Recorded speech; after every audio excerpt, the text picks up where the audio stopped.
Chapter 433. Young lady, can you tell us what went down here? Another one said while gesturing at the destruction in the vicinity. Huh? Oh. Angie's face showed a tinge of embarrassment as a wry smile appeared on her face. It was me. About 700 feet towards the southeast of Angie's and Gustav's location, a young-looking kid with curly black hair opened his eyes. He was currently sitting at the top of the tall tree. So it turns out it was just a facade. You still care about that bitch. A smirk appeared on his face as he voiced out. This new ability is pretty convenient. I can easily stay out of his range of detection and still see what's going on. Gustav arrived in one of the training centers a few minutes later and joined the others for personal training. Chad happened to be somewhere in the vicinity waiting. Hey, accept my challenge if you're man enough. We'll have our duel 2 weeks from now, he voiced out the instant he saw Gustav and walked away. Gustav wanted to make more inquiries about the sudden declaration, but Chad had already disappeared from his line of sight after voicing out. What was that all about? He voiced from up ahead as he moved towards Gustav. Something about a challenge. Turns out he wants to battle me, Gustav said while walking forward. Ah, so that's why he has been here all this time. Wait, a battle? He suddenly shouted out the last words as he realized. Falco and Eldris turned to look behind with confused expressions as they heard that. What battle? They all moved towards Gustav to listen to his explanation. Gustav rolled his eyes before repeating what Chad had said, causing a loud uproar among the group. Just like that, several days went by. In the last few days, it had already spread all across the MBO camp that 2 special classes were going to be battling each other. Most of them were very interested to see how it would turn out. They weren't too surprised after finding out that Chad was the one who issued the challenge. Chad was formerly the 3rd strongest special cadet, but now he dropped to the 4th position due to Gustav. So everyone could tell that this was him trying to regain his position. Everyone knew how Chad always acted high and mighty with the way he looked down on everyone, so it was expected that he wouldn't be so accepting of his decrease in the rankings. Some cadets predicted that he would win, while others were on Gustav's side. Gustav's popularity continued skyrocketing all across the camp because, for one reason or the other, he would be trending practically every week. Gustav just ignored the discussions and opinions of everyone on this matter and focused on his training in the past few days. At the moment, he was within his room, channeling his bloodline. Today was a Sunday, so it was practically a free day for everyone. He had decided to spend the entire day channeling his bloodlines, but he would have to complete his daily task in a few. Gustav stood to his feet after a few minutes and started moving out. He checked his daily task for the day once again. Fortunately, they weren't really tough. Daily tasks description 1/3. Run 3,000 kilometers description 2/3. Knock a group of cadets out using Yarki description 3/3. Socialize with others for at least an hour. Gustav would have initially found the 3rd daily task to be cumbersome, but now he knew the people he had to meet to complete that. As for the second one, he shook his head, wondering if the system was trying to get him exposed. It wouldn't be much of a problem, but now he had to find a well-secluded area where cadets could be found and activate Yarki while in hiding. Gustav went on to begin with the first daily task and started running all across the MBO camp. He had to even visit places that he usually wouldn't. All in all, he was still grateful the system hadn't given him a daily task that he wouldn't be able to complete due to the environment. That would be a disaster, and he was hoping it never happened. 2.5 hours later, Gustav was back in his apartment after completing the 3 daily tasks. He had been gathering a lot of credit points recently because he planned on getting some battle techniques from the shop. Also, after finding out that he could combine more than 2 bloodlines when recreation evolved, he wanted to try it out. The only problem was the fact that he would have to stay put within his room, and he had no idea what type of effect his body would undergo while in the process. Gustav was interested in pairing the bloodlines he didn't really make use of to one of his major bloodlines. Although this was quite risky, He had made inquiries about using recreation repeatedly, so he already had in mind the bloodlines he was going to pair. However, in the meantime, Gustav wouldn't try it. He sat down on his sofa and decided to place points in his desired category. After he was done, he checked out his progress so far. Underscore.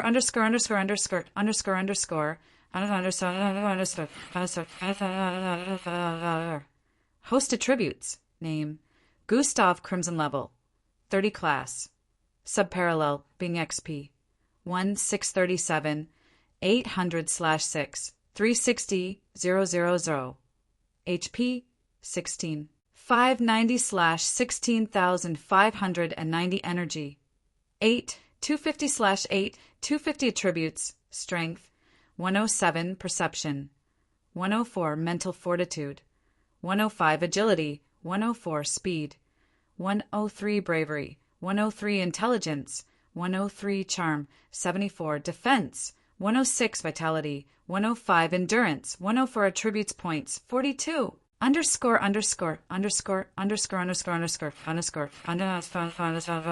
satisfied with his progress in almost a year of having the system, but he wasn't fine with the progress of his level. He'll have to visit the dungeon soon. Need to acquire EXP, Gustav muttered as he sat up. The dungeon was off limits to the first years due to the powerful mixed breeds within. According to the rumors, the first years were not yet powerful enough to go against them.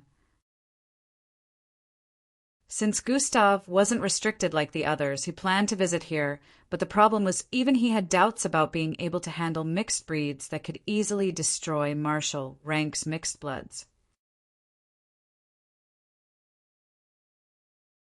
Chapter 434.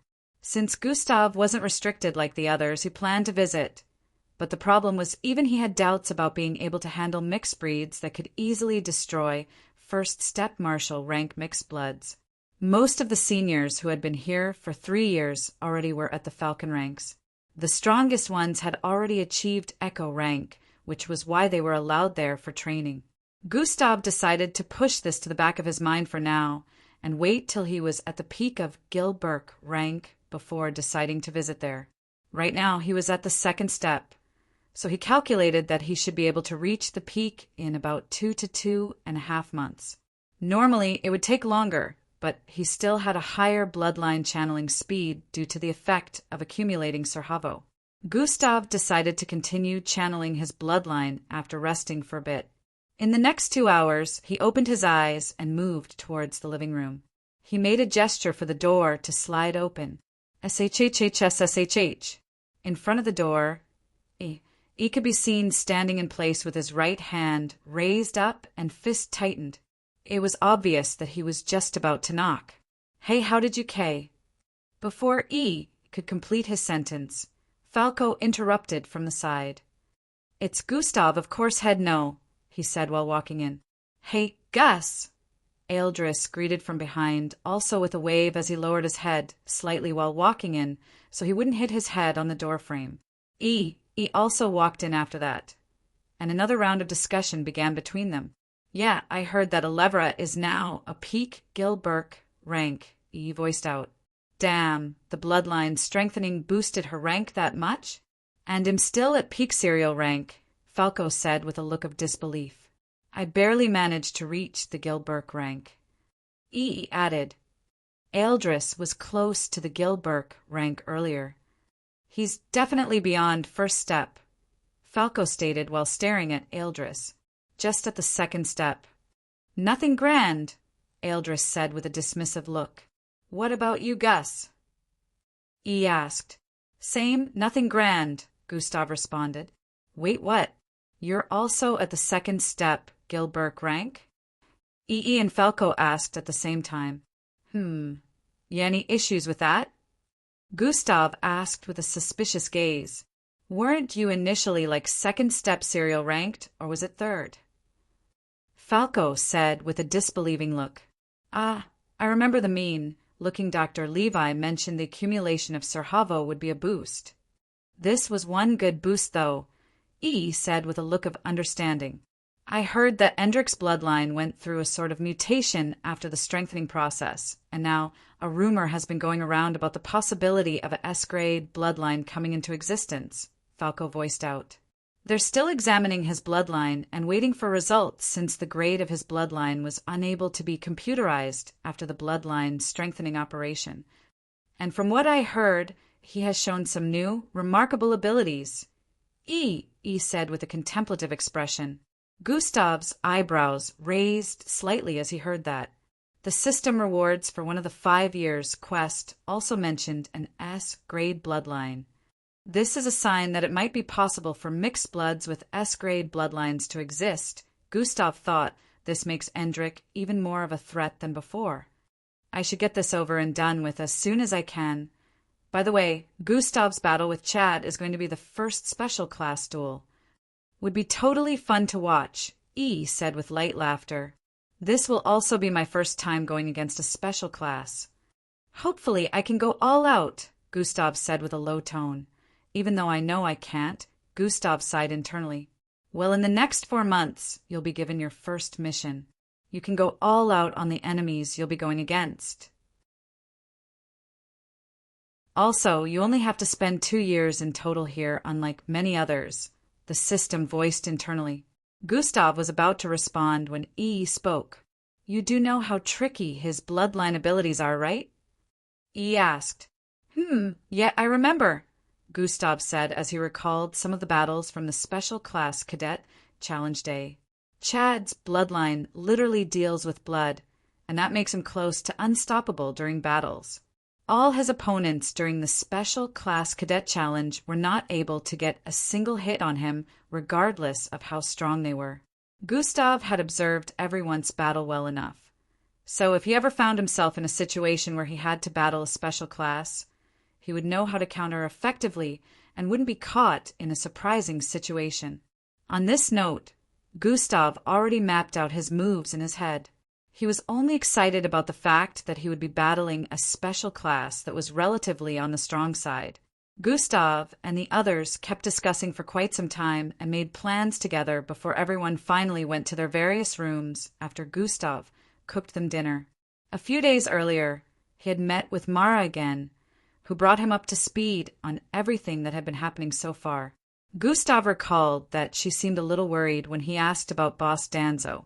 He's fine, I guess, Mara said with a wry smile. Knowing Mara for being someone who was always jovial, Gustav saw her response as a red flag and decided to make more inquiries. Are you sure? Gustav asked. Well, he seems quite weird lately when I spoke to him. Not only does he sound more tired, but he also sounds really monotonous. Grandpa is always excited when speaking to me, but this time it was really weird, Mara opened up.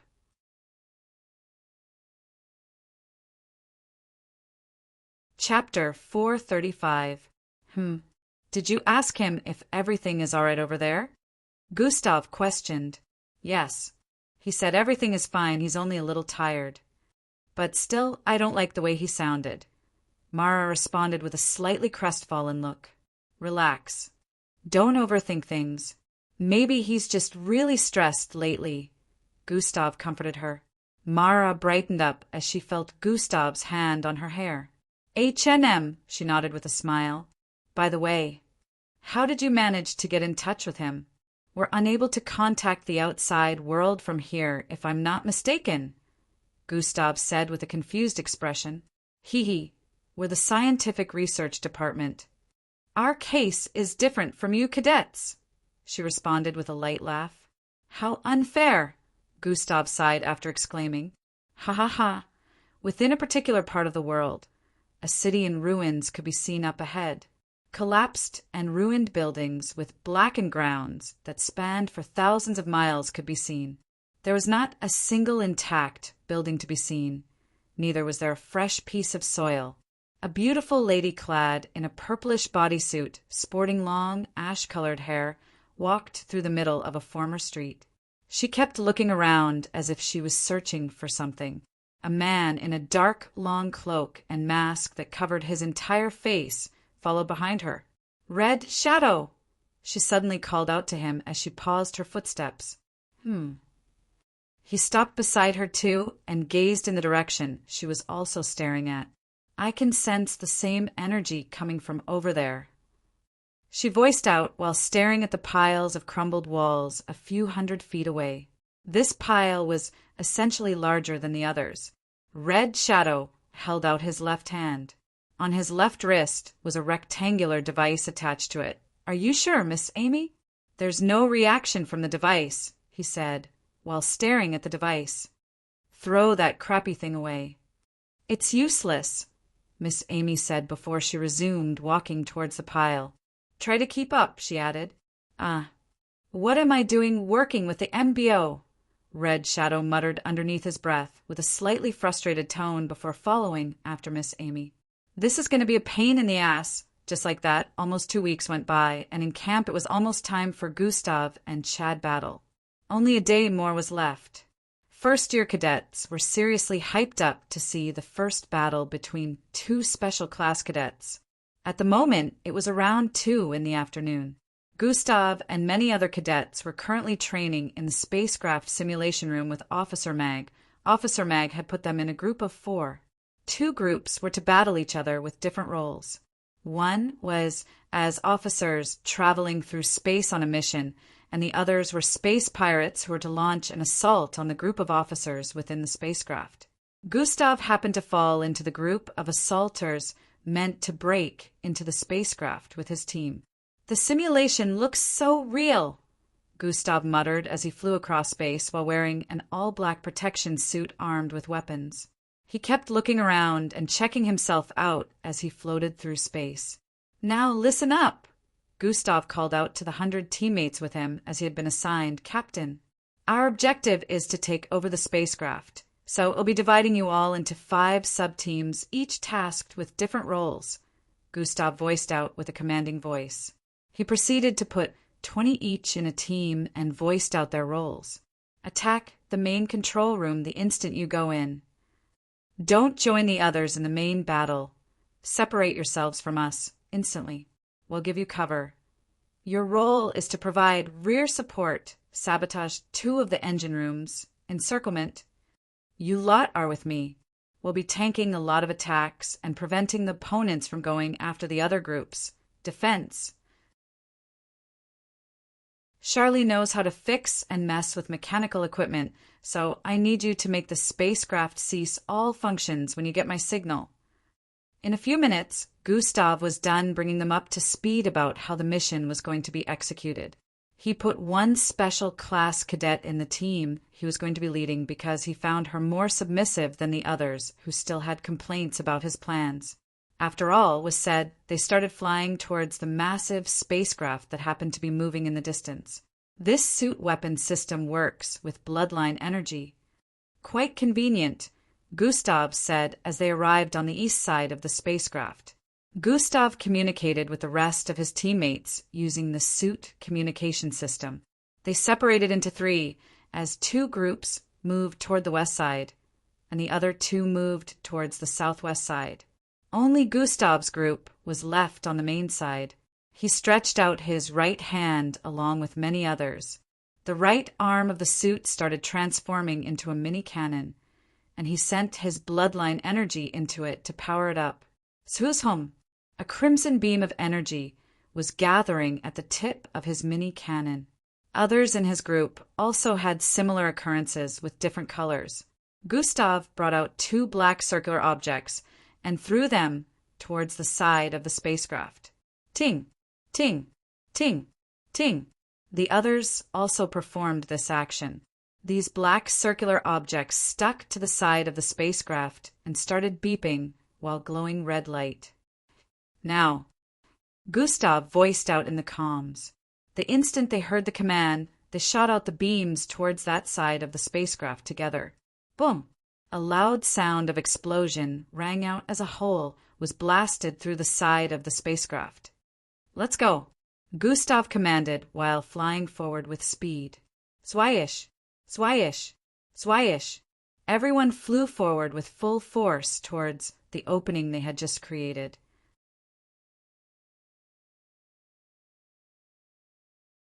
Chapter 436. Swyish, Swish! Swish! Everyone flew forward with full force towards the opening they had just created. Boom! Boom! Explosions went off in 2 different places the instant they went in. Gustav smiled as he noticed the opposing crew, all ready to counterattack them the moment they went in. However, when the other explosions went off, most of them had hesitant movements, not knowing how to react to them. Gustav instantly dashed forward in the midst of the large numbers of opponents as his body expanded in size. Beast Transformation Bloodline activated, the suit expanded to meet his body size. Bang! Bang! Bang! In the process of doing that, he swung out his arms repeatedly and took down 3 opponents in one fell swoop. This caused them not to branch out like they would have and messed with their formation as a battle began. Some cadets conjured up walls and defense forts with their bloodline abilities to trap the troop in front of them from leaving. The whole opposing team wasn't here, but around 70% of their forces were present, which was why Gustav was trying to make sure to keep them here, so the other sub-teams could perform their tasks without issues. Even though Gustav and his team tried to keep them in the encirclement, some of them still managed to break off due to their massive numbers. A subgroup from Gustav's team came over from behind the opposing forces to assist due to the numbers and was able to prevent more of them from leaving the encirclement. Attacks were sent flying all over the place as this part of the spacecraft turned into a crazy war zone. Although Gustav's team was pretty powerful with their attacks, they were still outnumbered, so a number of them had already been knocked out. Gustav was practically like a 10 in one force among them as he took out one opponent after the other. Combination has been activated, size manipulation plus overhaul. As Gustav's left arm increased in length, blue circles appeared all over it. Sui! It traveled forward with speed and slammed into rocky structures used as a cover-up ahead. Boom! The instant contact was made. A small explosion occurred that doubled the effect of his punch, shattering apart the structure. It still traveled forward and slammed into 4 more participants, blasting them away into the distance and sending them out of commission. At this point, everyone had pretty much recognized that this was Gustav and was now panicking, afraid of going up against him. On the other side, the special class cadet, who was the captain, saw the amount of destruction Gustav was causing and darted towards his direction to confront him. He had been one of the few here that had managed to put a lot of Gustav's subordinates out of commission since he was pretty strong. Captain Finn, the main control room is under attack. We need more manpower.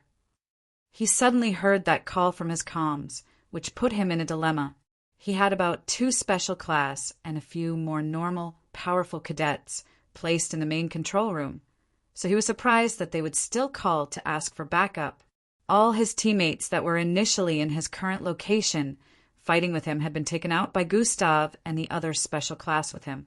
The only special class cadet left here with him was the strongest one, but also the most stubborn, and he wasn't sure if had listened to instructions. The person he was referring to had also noticed Gustav and was currently moving towards him while easily clearing Gustav's troops standing in his way, as he closed in on Gustav and was about to activate a special attack. Endrick! He heard the voice of the captain's special class cadet in his ears. What? Endrick paused his footsteps and voiced out with an irritated expression. I need you to move towards the main control room ASAP. They need more manpower, he voiced out. I need to take Gustav out. Who cares about some dumb main control room? Endrick voiced out as he started moving forward again. Don't worry about that. I'll handle him myself. Finn stated. You'll handle him yourself? What a joke! Endrick scoffed as he heard that and prepared to keep moving again. If they take over the control room, that would be the end. Do you want us to lose? Finn said, while slapping a cadet away with his fiery wings. Hearing that was like a trigger for Endrick as he turned around. I won't ever lose to him. Endrick said internally as he dashed forward with immense speed towards the enclosement in front. Gustav finally noticed him in the distance as he broke through the enclosement easily just by pushing out his hands. You'll have company in the main control room soon. Be ready, Gustav said in the comms. Boom! Sway! Gustav swerved to the side as he dodged a swirling mass of brown flames shaped like a crow. Unfortunately, this slammed into some of his teammates battling behind, sending a few out of commission. At this point, even though only about 40% of the opposing troops were left, Gustav only had around 20% of his original group of 20. On the bright side, another sub-team was still stationed behind, keeping the opposing team from leaving the encirclement. Even though this couldn't truly keep the very powerful ones in, it had managed to prevent many from leaving. And they had also taken quite some casualties while dealing with that task. Gustav looked forward and counted the numbers they had to go against here. He noticed the cadet charging for him with fiery wings, but in a matter of milliseconds, and he had already completed his calculations. He only had 4 more on his side, while the opposing force in the encirclement still had around 27 opponents. Now, they were the ones being encircled, and the captain didn't really seem to care about sending more troops out of the encirclement to assist in the main control room.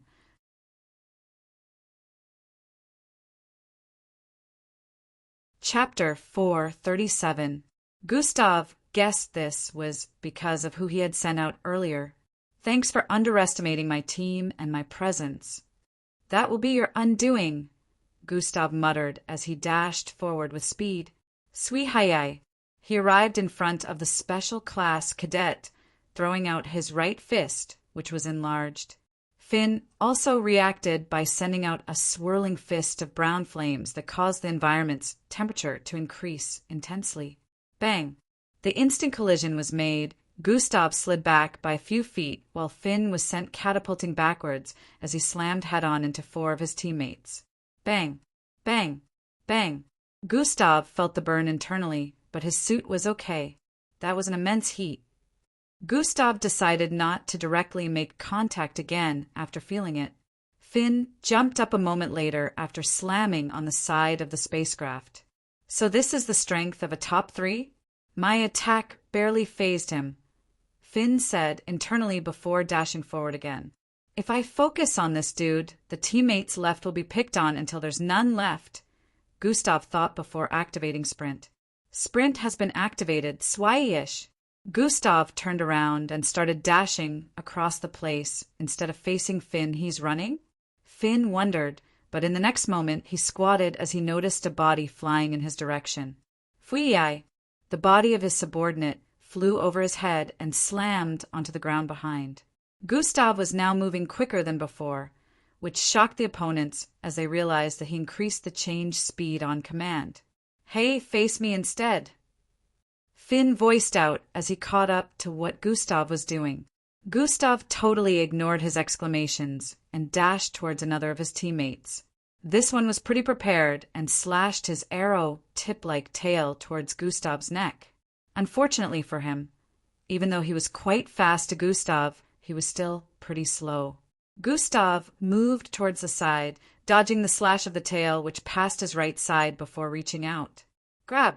Gustav grabbed the tail with his right hand and dashed forward with speed, dragging the cadet along with him. Bam! Bam! Bam! Bam! The cadet turned into a weapon for Gustav as he swung him around mercilessly, slamming him into several of the opponents. One of them quickly conjured a thick wall of metal to protect himself, causing the cadet's face to be smashed into it. Gustav let go of him at that moment and jumped upwards to handle the next opponent. Metallic bars shot out of this cadet's hand towards Gustav, who was in midair. Gustav spun his body severally, dodging them before grabbing onto the metal bars that were still shot outwards. Bang! The instant he landed on the ground, Gustav pulled the bars forward, but this cadet was quick enough to let go. Gustav quickly spun around after dragging the bars backwards and swung them out. Bang! The bars slammed into the cadet's chest, sending him flying forward.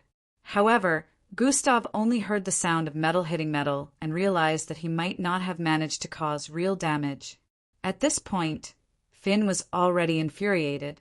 While Gustav chased after the flying body of the cadet, His entire being was being bathed in blazing fire. Of course, Gustav had noticed this, but still decided to focus on handling the ones that were of lesser threats. Hiya! Finn screamed out as fire blasted out of his figure towards the entire vicinity. Bang! Bang! The enormous flames slammed into two of Gustav's teammates, who were busy battling with some forces, reducing his team members even more. Phoom! He dashed forward after Gustav, who was currently raining hard punches on the body of the cadet that was sent flying earlier. Acceleration! Finn voiced out as he closed in on Gustav from behind. Zwai! His speed suddenly turned 10 times faster than before as a blazing hot line cut through the air. Gustav suddenly jumped upwards and did a backflip in mid-air, dodging the fiery projectile that Finn had turned into. Gustav once again turned around after dealing with that cadet and started running towards the next. Face me! Finn shouted out again, and he chased after Gustav once again from behind. In the control room area, a crazy battle was ongoing at the moment as the group Gustav sent over-battled with a single opponent. They had managed to defeat the team they found there after some minutes of battling, since the enemy troops here were quite little in number. However, the moment they began hacking into the control room to take command of the spacecraft, a cadet showed up. Thinking he was just like the others, a few of them disengaged from the others to take him down. To everyone's surprise, he floored all 4 of them in almost an instant. Who in the hell is that? They wondered as everyone quickly began to attack. Those who had long-range attack-like energy beams shot their attacks forward with full force. The instant Endrick held out his hand, every attack hit an invisible wall and was stopped a few feet before him. Sweei! Endrick waved his hand casually, causing all long-range attacks to fly towards the side. Lame, he voiced out before dashing forward. A whitish afterimage was formed as Endrick arrived in front of one of them and held his hand out. This cadet was pretty fast in reacting as he transformed into a greenish titan and threw out a fist in response. If Endrick was keen on making contact, they would both hit each other. However, to his surprise, an invisible force wrapped around his neck, and he found himself being lifted up a moment later, disrupting his attack. Around 5 cadets had already encircled Endrick at this time, but the moment he waved his right hand around, the body of the greenish titan-like cadet flew across the place and slammed into these cadets encircling him. Bang! Bang! Bang! Bang! Bone-cracking sounds rang out as every cadet surrounding him was sent flying, except for one who reacted in time and ducked.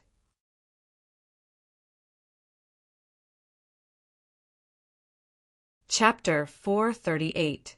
Endrick suddenly waved his hand to the right. The cadet suddenly felt a strong force slam into him. Bang!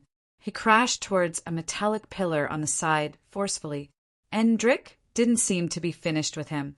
He raised both his hands, causing the cadet to be lifted into the air along with the green, titan-like cadet. Swai! Shwai! Endrick started waving both hands from left to right and from right to left, causing both cadets to be slammed all across the place due to his hand movements. The ones in front, guarding the main control center, where they seemed to still be taking over the mainframe, stared at Endrick with a wary look.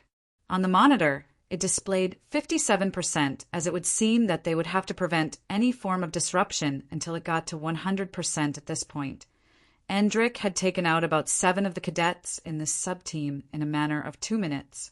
Only about 13 were left, and everyone began activating their bloodlines to the max, ready to send forth their most powerful attacks. You guys go, me and Fortune will guard this place.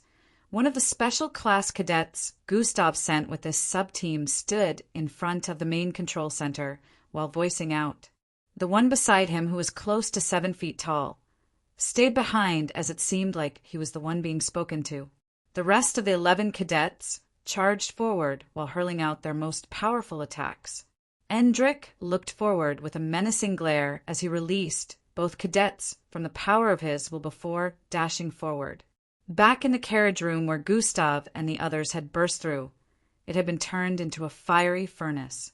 The amount of heat surrounding the place as a blazing inferno twirled around affected everyone, comrades and foe included. All of Gustav's teammates within the encirclement were down at this point in time, and there were still 4 teammates from the opposing side left. On the bright side, the captain also injured his teammates too with the bright flames as he chased after Gustav. They all struggled to get out of the large encirclement as the flames made the inside of their suits burn up intensely. Gustav felt the immense heat within and finally activated a skill that he hadn't made use of in a long time. Heat resistance activated, the intensity of the heat was suddenly decreased by 50%. Although Gustav could already begin to smell his burnt flesh from within the suit. Regeneration has been activated, -100 EP Swisush. Gustav suddenly turned around and started charging for Finn. Finn was taken aback by the approach as he hadn't expected Gustav to suddenly start charging for him since he had been running away. Zuru! He suddenly sprouted out 3 wing flames and shot forward with immense speed while spiraling like a horizontal tornado. The pressure and heat Gustav felt once again increased exponentially as Finn closed in on him. A spherical ball of energy suddenly appeared in his hand, which he swung forward with force. Finn didn't think of blocking or dodging. He kept going in with full force. His eyes suddenly widened as the blue spherical ball started emitting rays of light the moment he was only a few centimeters away. Boom! A loud explosion spread across the place as bluish energy blasted forth radiantly. It sent a rippling effect that destroyed the encirclement created in an instant. Finn's body flew across the air and slammed into the wall a few feet away from the opening they created to burst in. The wind from space tried sucking him in through the opening, but the suit instantly glued him to the floor of the spacecraft. Well, energy container is now more powerful than before. Even Gustav was surprised at the effect. Finn felt his head buzzing intensely as blood dribbled down his nose and forehead. Luckily, the suit had softened the impact, but he felt like he had broken a few bones. How is this guy so powerful? He literally has multiple abilities, Finn said to himself while slowly standing up. Gustav slowly started walking towards him after figuring out that the battle was not over yet when he suddenly heard a voice message from the comms. Gustav! We have a big situation over here, MPFH. We, CNT. What is it, Joseph? Gustav asked while squinting his eyes. He could hear serious sounds of battle through the comms as Joseph spoke. It's Your HMF. Brother. We can't hold him off. He's going to ruin everything before the takeover is complete. Gustav's forehead creased up a little after hearing that. We only nay. Arg. The sentence was cut short as Gustav heard the pained scream of Joseph. Gustav suddenly raised his right leg up with intensity. It started expanding with intensity as he put a lot of energy into it before slamming it down 3 times. Bang! Bang! Bang! It sounded like an earthquake in space as the sound and vibration traveled all across the spacecraft. Finn, who was about to attack again, paused his steps and wondered what Gustav was doing. That's the signal, do it now. Within the engine room, one of Gustav's subordinates voiced out, Hiya! One of them screamed out as electrifying jolts traveled all across his body before slamming his hand on the ground. Bang! TTRHYYYYHH. After Gustav finished doing that, he turned around and before dashing towards the corridor area in the northeast. As Finn was about to give a chase, the lights suddenly went off as almost everything with the spacecraft powered down. Swisush! Gustav dashed across the corridors with intense speed as he saw the doors used to access other places within the spacecraft sliding down. God Eyes has been activated. The darkness affected everyone for a few seconds except Gustav, who had already activated God Eyes. He could see clearly at the point, and even without God Eyes, his perception always made him sensitive to everything in his surroundings. Fumsmsh.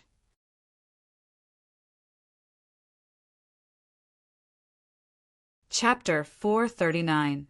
He passed through the first 3 and turned left twice before turning right once. In a few moments, he arrived on the corridor that led to the main control room and could see the doors being halfway closed. Whomsh Gustav accelerated forward intensely and slid downwards as his body traveled forward like a blur. Bang! The metallic door slammed shut the moment he went through as he arrived within the control room. The lights were still out, but parts of the control room were still operational, so they flashed red and blue lights across the place. The main control center had the percentage 87% displayed on the holographic monitor, which meant they were still taking over. However, Gustav happened to meet a sight that wasn't pleasing to the eye the moment he infiltrated the room. Arf! A loud scream was heard, and along with it came a popping sound with a crash. Bang! Gustav squatted slightly as a body flew over him and slammed into the door that had just closed up behind him. Gustav looked around, and all he could see was the bodies of his subordinates lying around. Up ahead, Endrik stood a few meters from the control center monitor, and in front of him, just one cadet was left standing. This was the only special class cadet here, and from the looks of things, he wasn't doing too well either because his left arm was flaying by the side. It was obvious that he had taken quite the damage, especially with his body moving up and down as he stood in place, which meant he was breathing in and out profusely. On the bright side, Endrik seemed to be a little injured, too, from what Gustav could see with God eyes. Finally, you have arrived. I hope you like what you see, Endrik voiced out from up ahead without turning around. Joseph, stand down. I'll handle this myself, Gustav said as he started walking forward. Hell, stop the takeover if I move out of the way, Joseph responded while still bravely standing in front. So pathetic of me. I can't either defeat the big nor the little brother, Joseph said internally. Nah, he won't. You don't really care about that now, do you? Endrik, Gustav responded while walking forward. Endrik slowly turned around. A smile could be seen on his face from underneath the helmet of the suit. Just as he was about to charge for Gustav, Joseph's right arm transformed into a dark spear with a glowing purplish tip and stabbed it forward. Sweetie! This was a very fast sneak attack, and the tip of the spear-like arm had already arrived at the middle of Endrik's back before anyone could react. Clink! To Joseph's surprise, his spear-like arm was stopped 1 centimeter away from Endrik's back. Endrik turned his head to the side to stare at Joseph. That's quite pathetic of you. Stabbing someone from behind, Endrik voiced out before raising his right hand. Joseph suddenly felt a strong, invisible grip on his already broken left arm. Endrik suddenly turned around while swinging the back of his left hand. Pa! A loud slap rang across the place as Joseph's face moved to the right while his arm was still being pulled towards the left. Kryych. Sounds of tendons being ripped apart reverberated across the place as Joseph screamed out loudly due to pain. Endrik reached out and was about to grab Joseph again when Gustav suddenly dashed forward and kicked him in the back. Bang! Even though Endrik had a protective layer of telekinetic walls surrounding his entire frame, he was still sent flying forward. He flipped in the air and landed on his feet about 100 feet away before sliding back. I told you to stand down. Next time, learn to listen to instructions, Gustav said to Joseph, who was writhing on the ground in pain before he continued walking forward. At this time, the monitor displayed 92%, but Endrik didn't seem to care about that. What do I expect from 2 losers in the same group? Of course, you'd attack from behind, Endrik voiced out with a tone of annoyance as he stared at the approaching Gustav. Anything goes in a battle. No one really cares about whether the methods are nice or not so long as the enemy is eliminated, Gustav responded with a tone of nonchalance. You're still a loser. Don't try to lecture me. Endrik voiced out before darting forward. Looks like you learnt nothing from our last encounter. Gustav wasn't surprised in the slightest as he dashed forward too. Endrik pushed out his hand before arriving in front of Gustav. Gustav felt a force wrapping around his frame and quickly leaped upwards with speed. Thwai! Endrik had to jump backwards as his target changed location too quickly for him to adapt to. Bang! Gustav landed at the exact spot Endrik was standing in earlier and threw out a massive fist. Size manipulation has been activated. -500 EP. His massive fist traveled forward with immense force as it transformed into that of the mutated bull internally. Endrik reacted by pushing both hands forward, sending forth a strong wall of will. Bang! A loud sound of collision rang out as both forces collided, and Endrik started being pushed backwards along with his invisible wall. Endrik's face creased up as he quickly tried wrapping his will around Gustav's fist, but his telekinetic force kept getting cancelled due to its massive size that was similar to 3 trucks combined. Endrik slowly pulled back his left hand and continued making use of his right hand to block Gustav's fist. He looked to the side and stretched his left hand out. The bodies on the floor started being raised high. He suddenly swung his hand to the side, and all the bodies started flying towards Gustav. Gustav turned to the side and saw about 12 unconscious bodies flying in his direction. Endrik smiled as he saw Gustav turn to the side. "He'll have to save them," Endrik said internally. However, to his surprise, Gustav retracted his fist and slid backwards with speed to dodge all the bodies. Bang! Bang! Bang! Bang! Bang! The unconscious bodies began to crash in different places all across the control room.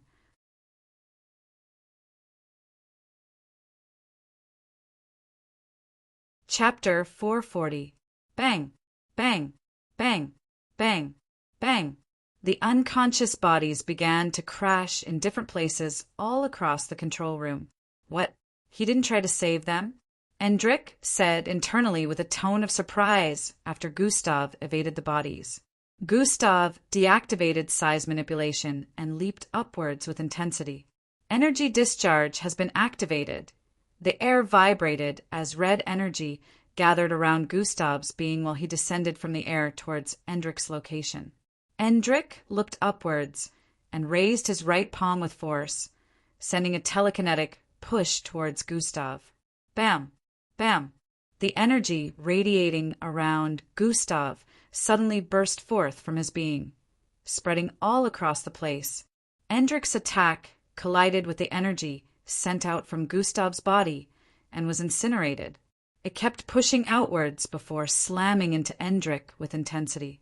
Endrik groaned in pain as his body was sent, catapulting backwards. Gustav landed on his feet in a squatting format before dashing forward with immense speed. Swai! Endrik, who was still being blasted across the control room, noticed Gustav's approach and swiped his finger multiple times across the air. Gustav suddenly felt a sharp, invisible force heading for him and swerved to the left. Shiyai! A part of his suit had a scratch mark as he almost got sliced in the neck by one of the invisible blades. Swerve! Swerve! Swerve!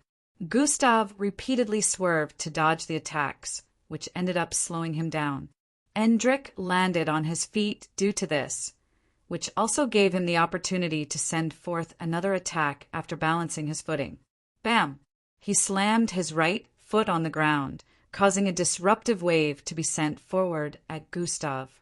Several pieces of equipment got blasted into smithereens as the disruptive wave traveled towards Gustav up ahead.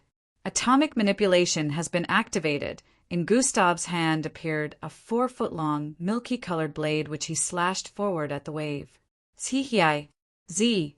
Everywhere he slashed, he caused the wave to disappear. Gustav charged forward after reducing the intensity with his body going through the waves without sustaining any form of damage.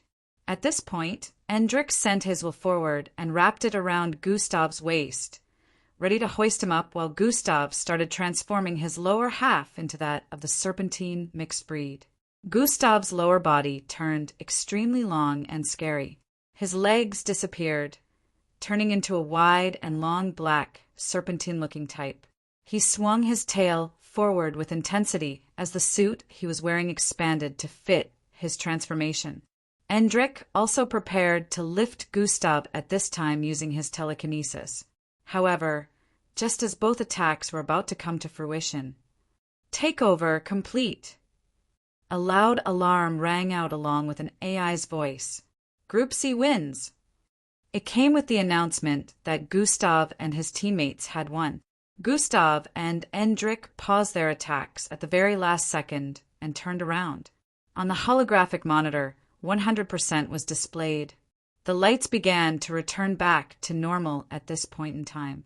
Gustav slowly transformed back into his normal look, while Endrik dropped his raised right hand. After removing their helmets, both of them shared a provocative glance before turning around.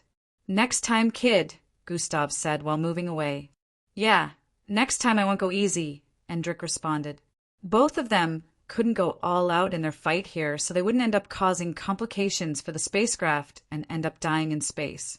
Even though it was just a simulation, this was likely to happen in real life if they didn't mind the range of their attacks.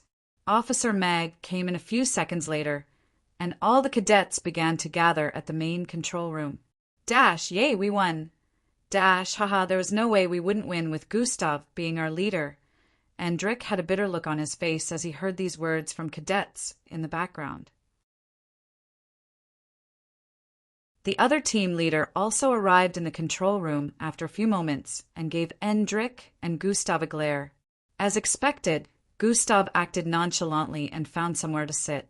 It turned out that a lot of Gustav's subordinates were still conscious compared to the other team. Those who were injured and passed out were immediately given medical attention before Officer Mag addressed them. After Officer Mag addressed them and assigned points to the winning group, they were dismissed. She had pointed out flaws that each team had and even reprimanded Endrik for harshly using his abilities against cadets that had already passed out. She warned him that if he was so rough next time, there would be consequences. Just like that, nighttime came, and Gustav was in his room chilling with EE and the others. Tomorrow was the day he would be dueling Chad, and next week was when the next special class cadet challenge would be taking place. Gustav wasn't really looking forward to the special class cadet challenge because he could already tell how things were going to go on that day. The gap between special class cadets and normal cadets had increased even more after Bloodline strengthening, so he could tell that in the coming months, almost no one would be challenging special class cadets again. The only thing he was looking forward to was Vera's fight with the special class cadet that he had picked for her to challenge. If Vera was going to be a part of the team, he wanted to make sure she received enough benefits that would help her improve, so she wouldn't lag behind in strength. He remembered that another reason why he was looking forward to it was because of the Glade and Havrina battle to decide who would remain a special class. He also saw Glade as a comrade, even though she had been taking Angie's side all this time, so he didn't want her to lose. Glade's movement has been really weird lately. Gustav recalled that sometimes he would bump into her at particular locations where he found himself for specific purposes. It had happened about 3 times, so Gustav decided to brush it off as a coincidence.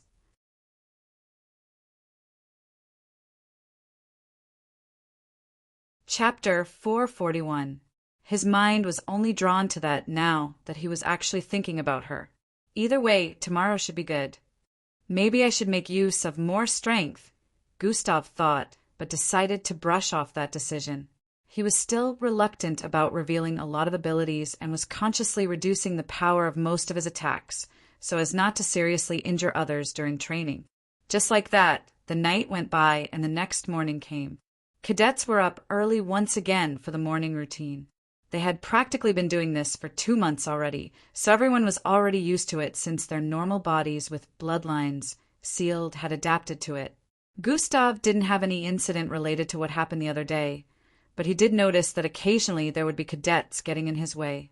Some of them would try to disrupt his speed or distract him in a kind of way. Gustav didn't really find this disturbing, but he was a bit suspicious since this didn't happen before. Elevra was still improving at a very crazy rate, just like Gustav. He thought he would surpass her in morning routines by now, but just as he was getting better, so was she. Once again, he was second to get back to the starting point. Both of them no longer took more than 2 hours to complete the morning routine. Eldris and Chad were always arriving at the same time after him, while Falco was always arriving with the girls. After the morning routine ended, Officer Bryant addressed them about a few things before releasing everyone. Chad walked up to Gustav afterwards. "Don't forget to show up by 12. "Falcon Battleground," he said before moving away. "Oh, if you can't defeat me, get ready to become my minion for the next 3 months," Chad said with a look of pride as he paused his footsteps and turned to the side to stare at Gustav. "You will obey every command I give you," he added before starting to walk again. "Hold it!" Gustav suddenly voiced out from behind, causing Chad to stop. "Now, you mentioning this thing about minions is new to me," Gustav said while raising his left eyebrow. "What? You can't handle it? If you're scared of losing, don't bother showing up," Chad said with a provocative glance. "That's not it. A proper wager goes both ways," Gustav said while moving a few steps forward. "Now, if you lose, you must adhere to 3 of my demands. No backing down no matter what I may ask of you," Gustav said. At this point, cadets had already begun to gather around them and started gossiping loudly after hearing the both of them voice out. Chad had a slightly hesitant look on his face as he heard that. "It's all right if you can't handle that. Don't show up for the duel," Gustav said with a light smile before walking forward and passing by Chad's side. "Wait," Chad voiced out before turning around. "I'll play along with this." "Better be prepared to be a minion," Chad added before turning around to leave. Smirk. A smirk appeared on Gustav's face as he dashed away into the distance. There was still enough time, so Gustav decided to go and complete his daily tasks in the meantime. In about an hour, Gustav was done with 2 of the tasks, but the last one was pretty tricky and could only be completed after dawn, so he had to go back to his room. Gustav spent the next 2 hours channeling his bloodline before he took a break. Sitting within his small personal bloodline training room, Gustav brought out 3 pieces of orange crystals from his storage device. Gravitational energy container bloodline activated. The atmosphere turned extremely serene as Gustav activated this. The gravitational force surrounding him started getting warped as bluish spherical, glowing balls started appearing all over the place within the room. Over 200 of them had appeared in a matter of seconds. Gustav made a few of them disappear since they were crowding the place a bit too much. He took one of the orange crystals in his hand, and one of the spherical balls floated to his front. The glow on its frame intensified as it started sucking out energy from the glowing orange crystal. Gustav had already activated God Eyes at this point and was monitoring the mixing of energies for any change. Tukiki, the bluish spherical ball, suddenly started to crackle with purplish electricity as the color of the energy within began to change. After a few more seconds, Gustav stopped absorbing energy from the crystal after noticing that the mixture of energies was starting to get unstable. Having God Eyes is quite convenient, Gustav thought as he stared at the spherical ball in front of him. It had now completely changed color from blue to reddish-black with purple electric snakes swimming across its body. "I wonder just how destructive this would be," Gustav said with an excited look. He could already picture and calculate how powerful it would be when used as an attack, but he still wanted to see it in reality to confirm. "Make sure you never use this to attack a fellow peer unless you're battling with a stronger opponent," the system suddenly voiced out in his head. "Why?" Gustav asked. "Are you seriously asking me that?" The system voiced out with a tone of annoyance. Gustav already knew why the system would say this, but he still asked, "Yeah. Why?" "Dumbo, just go ahead and use it then. Just make sure you're able to explain to them the disintegration of all physical matter within the radius of several hundred feet." The system voiced out before keeping quiet. Disintegration of all physical matter? Gustav questioned with a suspicious look, but the system didn't respond anymore. He checked the time and noticed it was almost 12 already. "Time to go," Gustav muttered while making all the spherical bluish balls disappear along with the one he had just created. He kept the orange crystals before standing to his feet and heading out.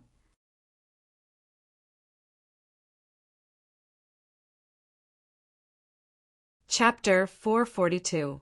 "Time to go," Gustav muttered while making all the spherical bluish balls disappear along with the one he had just created. He kept the orange crystals in his storage device before standing to his feet and heading out. As he was coming out of his place, so was Eldris, Falco, and Timi. A light smile appeared on Gustav's face as he turned to the side that headed towards the teleportation elevator and started walking forward. They all walked towards him, and everyone moved side by side. After several minutes of moving across the MBO camp, they came across an area where two mountains halfway joined together could be seen in the distance. The summit of both mountains was about 100 feet away from each other because their bodies were joined to a certain extent. A massive rectangular stage was built on both summits, extending for thousands of feet. It was well balanced on both summits, which supported its weight. Many cadets could be seen swarming towards both sides of the mountains, headed for the peak area. Chatter, chatter, chatter. Discussion from the cadets in the vicinity turned louder as they noticed Gustav heading upwards with the others. Some of them still debated whether he was going to win or not. In a few seconds, they arrived at the summit area where the massive rectangular ring was situated and surrounded by thousands of spectators. 3 instructors had been tasked to keep watch and regulate the duel. Chad was already standing on the stage, waiting for Gustav to show up. Unlike the battle arena where the special class challenge was held, this particular battle ring was stronger and well structured to handle powerful attacks. Gustav jumped a few feet upwards and landed on the south side of the stage. Chad stared at him with a strong look of wariness and caution. "Humph. Always looking smug," he muttered underneath his breath with a tone of annoyance. One of the instructors moved towards the stage. He was a quite popular one since he was the main instructor for the combat session's Officer Cora. He floated towards the middle of the stage and landed there before turning to stare at both opponents. Killing is not allowed. You can trade powerful blows, but after your opponent gets knocked out, you are not to throw out an additional attack. He states the rules of the duel. After a few more seconds of mentioning the dos and don'ts, he began floating upwards again. After reaching a particular height, a dome was cast around the rectangular stage, and he looked down before voicing out. "Begin." The instant those words were voiced out, everyone focused intensely on the stage as they waited for both opponents to go at each other. Grrrr. A bubbling sound was heard from Chad's position as he slowly started walking towards Gustav. Gustav remembered this sound from earlier when Chad battled other cadets. It was the sound made whenever he was activating his bloodline. Combination has been activated. Gustav had wanted to try a particular type of combination in a battle for a long time. He had made use of this particular transformation before using combination, but never in a battle. Beast transformation bloodline has been activated. Gustav's body slowly started turning black as his muscles expanded, and he grew taller. Black claws protruded from his finger as tusks grew out of his thighs, along with a horn on his forehead. His head was transforming into one that looked like a bunny, but then he had 8 long fangs protruding out of his mouth with crimson red eyes. This was the combination of 3 transformations from his beast bloodline. One was from the blood wolf, the other was from the mutated bull, and the last one was from the demonic bunny he killed several months back. This was one of the beast bloodlines he had acquired back then, but didn't see the need to use and eventually forgot about. But when he recently went through his collection of beast bloodlines, he realized that many of them actually had useful abilities. However, he was used to making use of the mutated bull and blood wolf, since they were the highest in terms of physical strength. Now, making use of this combination would allow him to make use of them together without having to swap one out for the other. Good thing combination leveled up.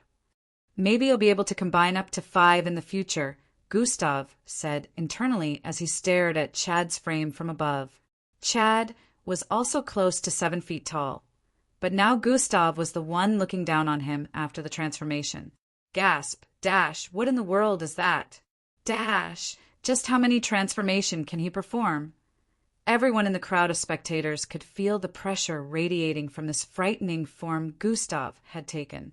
Chad paused his footsteps a few 10 feet away from Gustav and smirked. Do you think you're the only one with an ability to bring transformations into being? Chad voiced out before placing his right hand on his left and cutting himself with his fingernails. Shai-hi! He did the same to his right hand using his left hand. Blood began to ooze out of the cuts and dropped to the ground. Pit, pat, pit, pat, pit, pat, pit, pat. The spectators were quite surprised, as they had never seen Chad use this technique in other battles. It dawned on them that Chad must have been saving it for better opponents. Blood Army. Multiplier, Chad voiced out. The bubbling sound reverberating across the place increased as the drops of blood on the ground started increasing in size. In a matter of seconds, it transformed into a humanoid-looking being with reddish features. Although it was structured just like Chad with similar body proportions, unlike a real person, it was reddish in color like blood with no actual skin like a normal person. As Gustav took a step forward, more and more of these reddish figures were being conjured, and in a few moments, over 30 of them had appeared.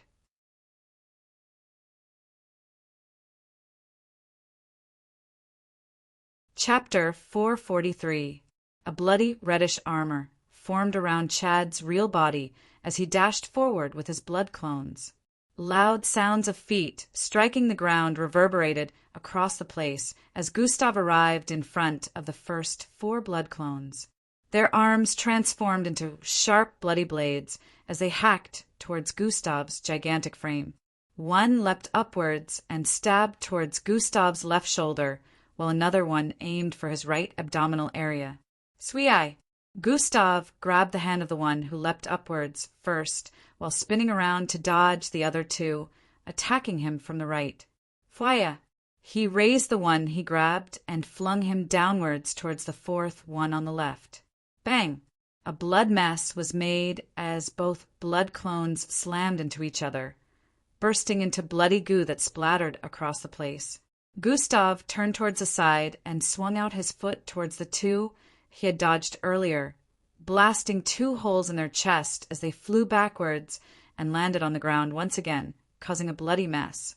Chad had made use of this opportunity and was currently leaping towards Gustav while holding on to 2 blood whips, which he swung towards Gustav's neck while in midair. Gustav turned to face him and the rest of the blood clones approaching and opened his mouth. Raiheheya! Sonic boom blasted out of his mouth, causing ring-like waves to scatter across the place. Bang! Bang! Bang! Boom! Chad was surprised as the waves slammed into him and his clones, sending them flying backwards with intensity. The entire stage vibrated as the waves kept blasting forward from his mouth for several seconds, causing cracks to appear in different places. The spectators were once again astonished by this after feeling the vibration from their position, since it even affected both mountains. Gustav stopped his scream after disintegrating every one of the blood clones and blasting Chad a few feet into the stage. He breathed in and out heavily for a few seconds. Dash 2400 EP. He noticed that he lost many energy points from that one scream and decided not to use it so brashly again. Even the instructors were surprised after seeing the cracks on the stage, which were slowly mending due to the nanites installed within. Chad leapt to his feet with a look of humiliation after being buried a few minutes after the duel had just begun. He looked around for a few moments and noticed the bloodstains everywhere. Looks like I misjudged his strength. What the hell is with the new transformation? He keeps pulling new transformations out of nowhere. Chad had a frustrated look as he thought. Chad stretched out his right hand towards the side as he noticed Gustav approaching him. Zwayanin! All the blood, scattered across the place, started floating towards him. Gustav swung out his fist towards Chad, who quickly dashed towards the side to dodge after conjuring up a blood clone to take the hit in his place. Bang! Gustav's fist slammed into the clone, blasting it to pieces as his fist still traveled downwards and slammed onto the stage as well. KKK. Cracks appeared all over the place as the entire vicinity vibrated again. Chad was starting to wonder how powerful Gustav's punch was after witnessing that. Even Gustav could feel his strength was nothing to scoff at after the triple transformation, despite the significant reduction of his speed. However, he hadn't activated Dash since the beginning, since he was just testing things out first. Chad had finally had enough time to draw back his blood and even make it larger. I need something bigger and stronger, Chad said internally as his eyes grew bloodshot. As Gustav turned around to dash towards him, the blood surrounding Chad suddenly blasted outwards, and a massive creature was being formed. Gustav could smell the intense metallic stench. The blood was oozing out as he threw his fist forward once again. Bam! Gustav's fist was stopped by a wall of blood as the transformation process completed a moment after. A massive 16-foot-tall humanoid red creature that was 4 feet taller than Gustav stared down at him. Chad leapt upwards and merged with the massive creature, causing it to get redder as the strong stench of blood increased even more. Hi-ya! It screamed out as it prepared to attack, but Gustav screamed right back at it. Right-he-heya! Sonic waves shot out of his mouth, once again slamming into the massive creature and knocking it several hundred feet backwards. Gustav stopped the instant this happened, so as not to lose too much energy. Sprint has been activated. He dashed forward with intensity and flung his leg towards the side of the creature before it could land on the ground. Chad, who was controlling the blood creature from within, reacted quickly by making it spin in the air and landing on its feet to balance itself. A massive, club-like weapon made of blood protruded out of the creature as it swung it fiercely towards Gustav. Gustav slashed towards it with his black claws, cleanly cutting through it before dashing forward again. Gustav lowered his hand to throw an uppercut. Bang! A loud sound reverberated across the place as Gustav's fist tore a hole through its head. Cracks appeared on the ground where his legs were positioned. To his surprise, the creature still drove its left fist forward towards Gustav's chest while its head was still in a messy state. Gustav swerved towards the left quickly and threw a jab at its side. Bang! Gustav landed another clean hit on it, forcing it several hundred steps backwards. He decided not to give it a break and lunged at it yet again. Hand-to-hand combat broke out between them as Gustav heavily rained fists on it, while dodging every single attack it sent out. Bang! Bang! Bang! Bang! Gustav's blow turned fiercer each time as he noticed that all his punches were hardly causing any damage, since the creature kept going.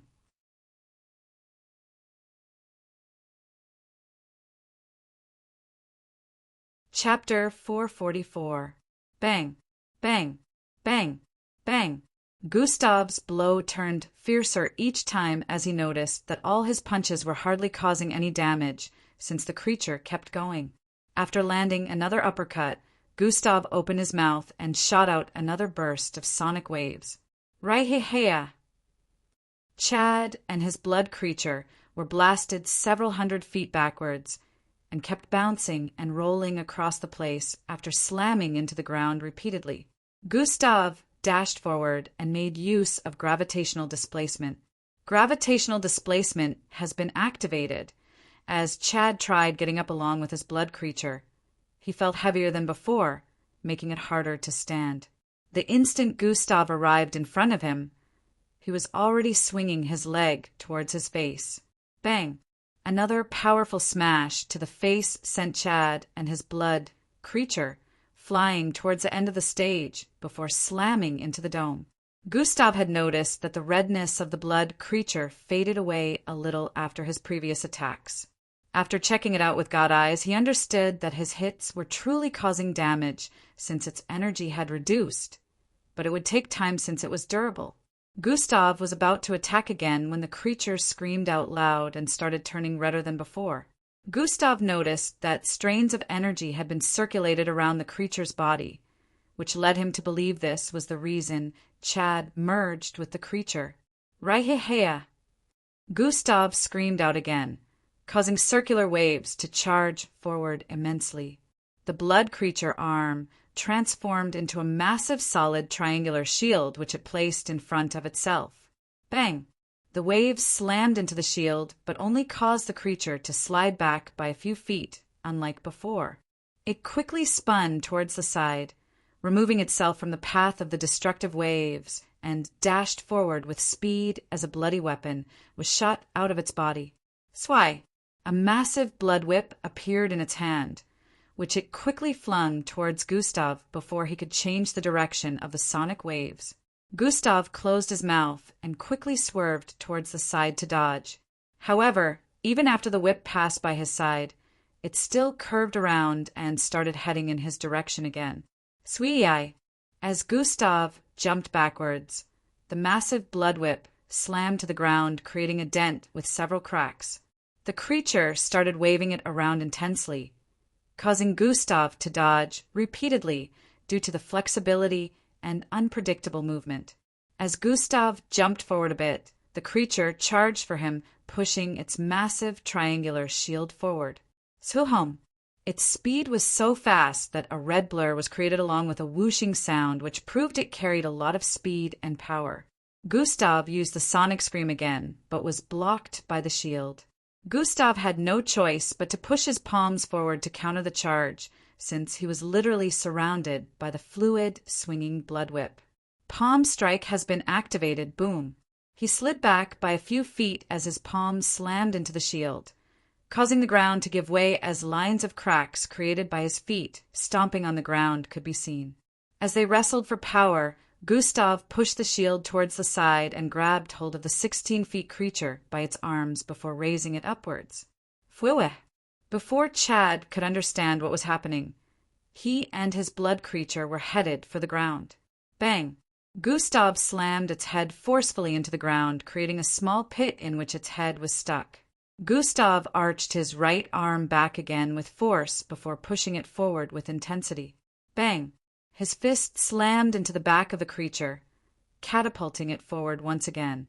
Gustav stretched both arms out, causing his black claws to grow further in length before dashing outwards again. Fwish! He had decided he was going to rip the creature apart this time.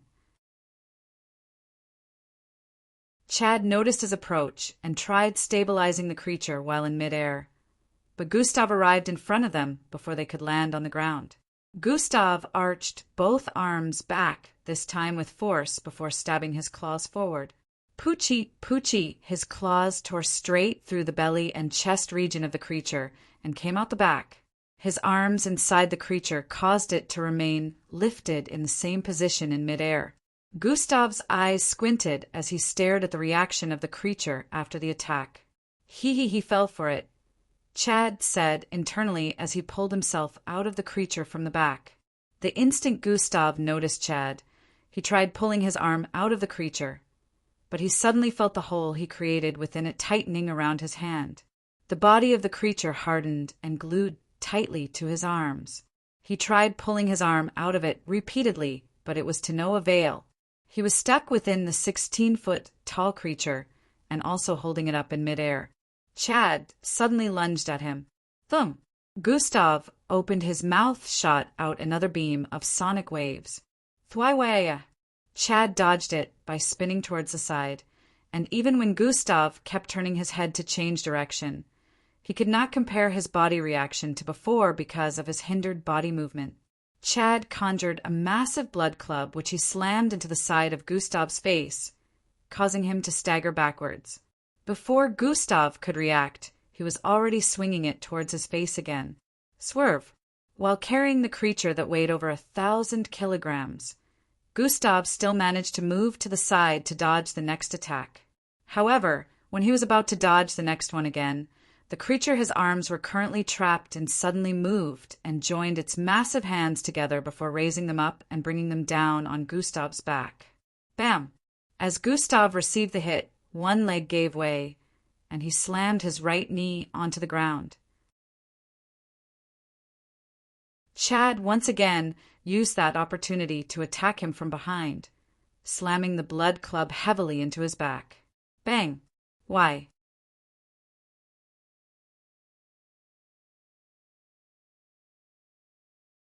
Chapter 445.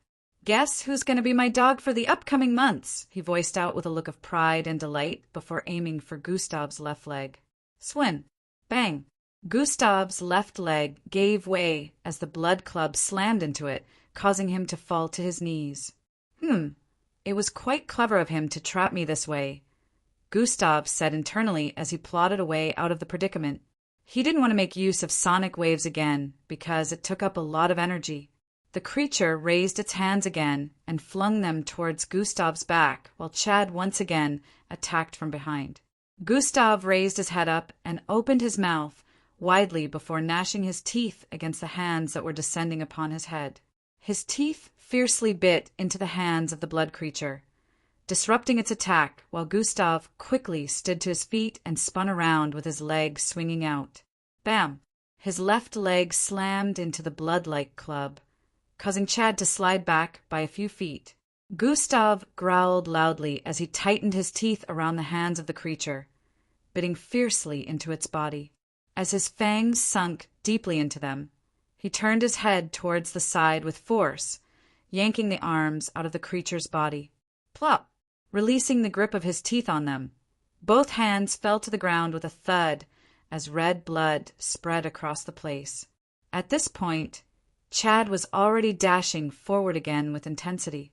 Gustav roared out loudly as his arm muscles budged intensely while he forcefully tried separating both his arms that were still trapped in the body of the blood creature. Kerkuiwal! A loud, tearing sound reverberated across the place as everyone watched the 16-feet creature being ripped in two from the inside out. Chad's eyes widened slightly as he saw Gustav rip his blood creature in two, freeing his hand and grabbing onto both parts of the creature. Fwaiwe! Gustav flung one part of the creature towards Chad, causing a whooshing sound as it swung forward, cutting through the air. Bang! Chad tried blocking the hit, but he was swooped away with force as the hardened half of his blood creature slammed into him. His body flew across the air, repeatedly spiraling as Gustav chased after him. Thump! Gustav leapt into the air while holding on to the second part and swung it down towards Chad's body with force. As Chad's woozy head cleared while his body was still traveling in midair, he looked upwards and saw Gustav descending from above towards his body with what looked like a mighty hammer. On closer look, it was the other half of the body of his blood creature. He clasped his palm together, causing a blood-like shield to be conjured in front of him just before Gustav slammed the body part into him. Boom! A loud explosion resounded across the place as Chad was sent tumbling down along with his shield slamming heavily onto the ground. His body created a deep pit, but as if that wasn't enough, Gustav, who was still in midair, somersaulted to increase the force of his landing and landed in the exact same spot as Chad. Bang! Another loud sound rang out as cracks spread across the stage, and a cloud of dust covered the place. Blurg! Chad coughed out blood as Gustav's massive foot slammed into his chest. His blood shield had been destroyed by the earlier attack. Gustav moved to the side to put one foot down, but still kept his left foot on Chad's chest. Chad had blood running down his nose, but he didn't seem to have given up. On knowing that he was about to perform another attack, Gustav raised his left foot and brought it down with force. Bam!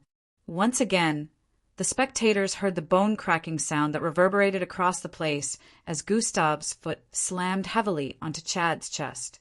His foot was so massive that it covered Chad's entire chest and belly area. Bam! Bam! Bam! Bam! Bam! Due to the force at which Gustav kept stomping on Chad's chest, dust kept spreading across the place as both mountains vibrated. Practically all the cadets spectating couldn't see anything happening on stage.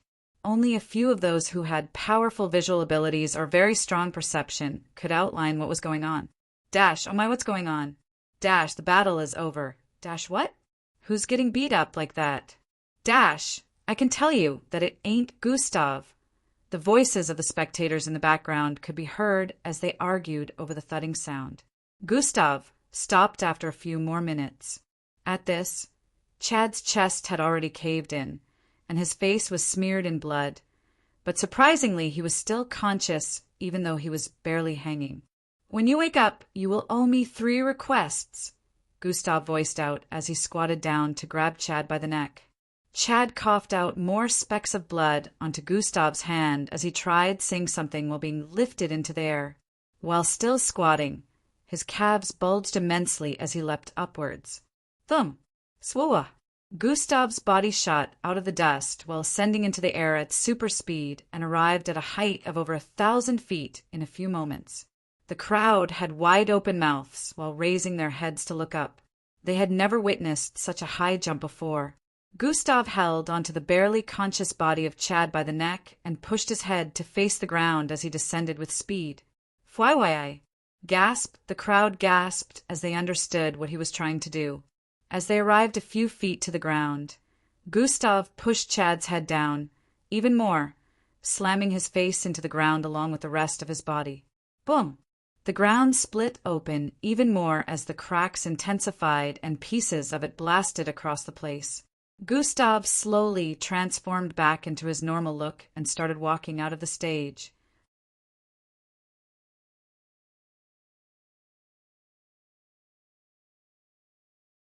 Chapter 446. Gustav slowly transformed back into his normal look and started walking out of the stage. As the dust cleared, everyone could see the pit created on the stage. Some had to move even closer to the stage to get a better view. They caught a glimpse of Chad's battered and blood-soaked body within the pit, unconscious. Gustav had totally decimated that area of the stage with Chad's body. The instructors spectating had wanted to intervene at the last moment in fear of Chad getting killed, but the main combat instructor, Officer Cora, stopped any form of intervention. He was counting on the fact that Gustav would know the amount of force he was meant to use. Also, using real-life situations, no one would be there to stop him anyway, so he let it happen.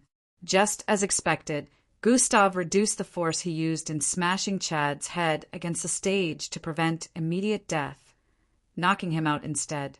Everyone was in awe as they stared at Gustav climbing down the stage. He literally didn't suffer any form of injury, even though he had received several hits. This made them wonder just how powerful his body defense was. They had no idea that Gustav had regenerative abilities, which would always be active so long as he had energy points. Gustav checked his current energy points and noticed that it was dangerously low at the moment. Energy 1400/8250. This was another reason why Gustav wasn't sure if he would be able to defeat Elevra. Having to hide his most powerful abilities caused him to spend an unnecessary amount of energy points while making use of attacks that wouldn't end the battle as quickly as possible. If he fought Elevra in the open, he couldn't go all out, which was why he said it was a 50/50 chance the other day. Thinking about it now, Gustav gauged his battle with Chad and realized his chances of defeating Elevra while hiding his most powerful abilities was even lower than a 50. I need to train more to manage my energy consumption, Gustav decided after realizing that this was a big flaw. Yo, great job, man. Haha, you ripped him apart. He voiced out from up ahead as he approached Gustav. Pa. He gave Gustav a quick high five and wrapped his right hand around his shoulder while dragging him along. Falco and Ealdris also showed up, and small giggles could be heard as the most powerful first-year group of cadets walked away like nothing major just went down. Hey, I'm cooking this time. Let's go, y'all. He voiced out merrily as they disappeared into the distance. Both mountains turned scanny as the crowd slowly dispersed while discussing the crazy battle that had just gone down. Dash, yo, do you think he would be able to defeat Elevera? Dash, he's still in third position. The ranking boards would have been modified if this was so. Dash, no, it only calculated statistics by battles and recorded actions of cadets where they display strength. Dash, which means we can only confirm if both of them battle for real. Dash, aren't we forgetting about Eldris? Dash, Gustav, and Elevera are more interesting. I would give anything to see them battle. Arguments and opinions were thrown around. Even though they were in the MBO camp, which was isolated from the rest of the world, the traits of the real world still followed a lot of them here. Many of them still loved when fights and good drama stirred up. At this time, the medical team were already taking Chad off the stage while trying to keep him stable. Although Gustav's attack didn't outright kill him, if he had been left there, he would eventually die in a few minutes. That kid is a beast, one instructor said to Officer Cora by the side where Chad was being treated. Literally. Didn't you see his transformation? Officer Cora responded with a serious look. That is the strength of a peak Gilbert rank. Wasn't he a serial ranked cadet earlier? The other female instructor asked. Unprecedented improvement. Officer Cora muttered with a look of awe. This generation of mixed bloods are really a bunch of monsters. Even the Chad kid would have been the strongest in our set, the other instructor added. This is a new age, I guess. This generation will definitely surpass the next. Maybe we will have one that will surpass him in the nearest future, Officer Cora said with a smile. By him? You mean? Before he could complete his sentence, Officer Cora responded. Yeah, the one and only strongest mixed blood alive. Arg, Toy, you what in the world did you put in it? This tastes like a horse butthole. Good thing I haven't tried it yet. Voices of complaints could be heard from one of the rooms, along with spitting sounds. Yo, my mama always says never waste food, so y'all make sure you finish what's in your dishes, and there's even more where these came from. Ee voiced out without a look of remorse as he walked out of Gustav's kitchen. Ain't no way I'm taking another spoon of that, Falco said while spitting back the food into the dish in front of him. Damn, you really suck at this, E. Are you trying to poison us, or what? Teamy asked with a look of repulsion. This is truly bad, to be honest, Eldris added. What? Hell nah, you guys ain't gonna waste this beautiful-looking food, now will ya? He shouted out while walking towards the dining area. Truly the dishes did look nice, but if looking nice was the only requirement for a good meal, lots of dishes across the world might qualify. Gustav also walked out of the kitchen a few moments later. How could you allow this abomination to happen, Gustav? Falco asked with a pained look as he stood to his feet. Oh, I was busy making my own dish, Gustav said while moving towards the table with a plate of food in his hand.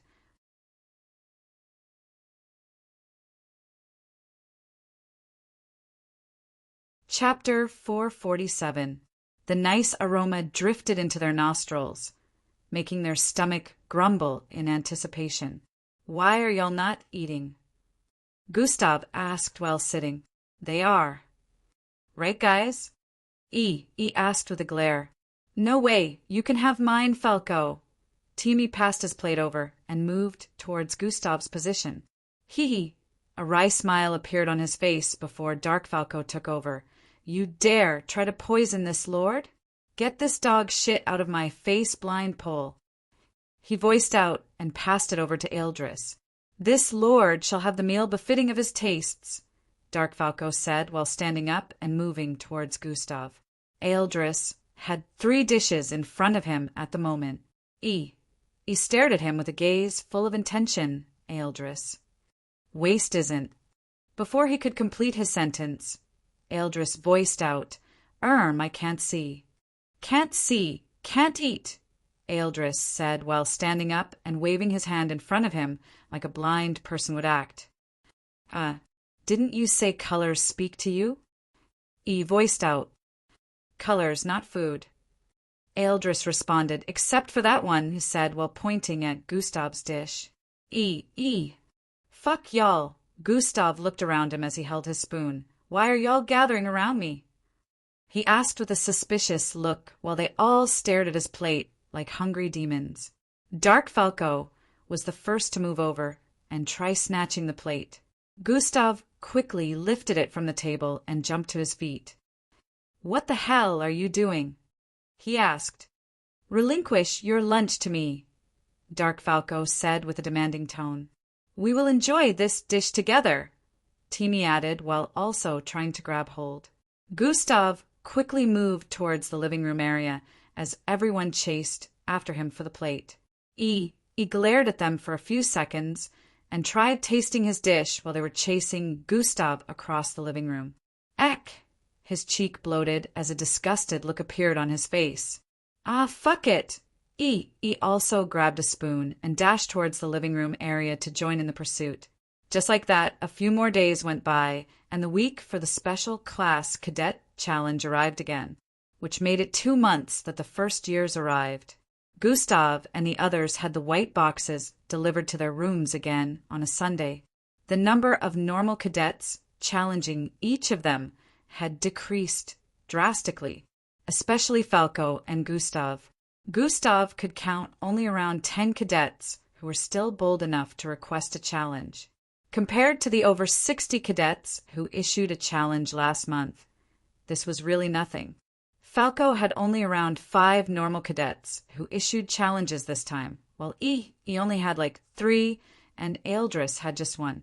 Timmy, on the other hand, had only become a special class about a month ago, so a lot of normal cadets still saw him as weak and decided to challenge him. He had about 100 challenges issued. Most of Gustav's challengers were still from Matilda's party, so it was understandable that they were up to 10. Unlike the last time, Dietrich didn't issue a challenge. Gustav had bumped into him a few times, and each of those times he couldn't find the zeal to challenge within Dietrich's eyes like before. Gustav found this pretty weird since Dietrich had shown a kind of character that never backed down, so he didn't expect that he would just give up so easily, especially when he still had 2 more tries. Gustav decided not to read into it too much. This was a better case scenario for him, after all. The aim was to make sure these suitors backed down, so Matilda would be able to go on the mission without being tied down by family issues.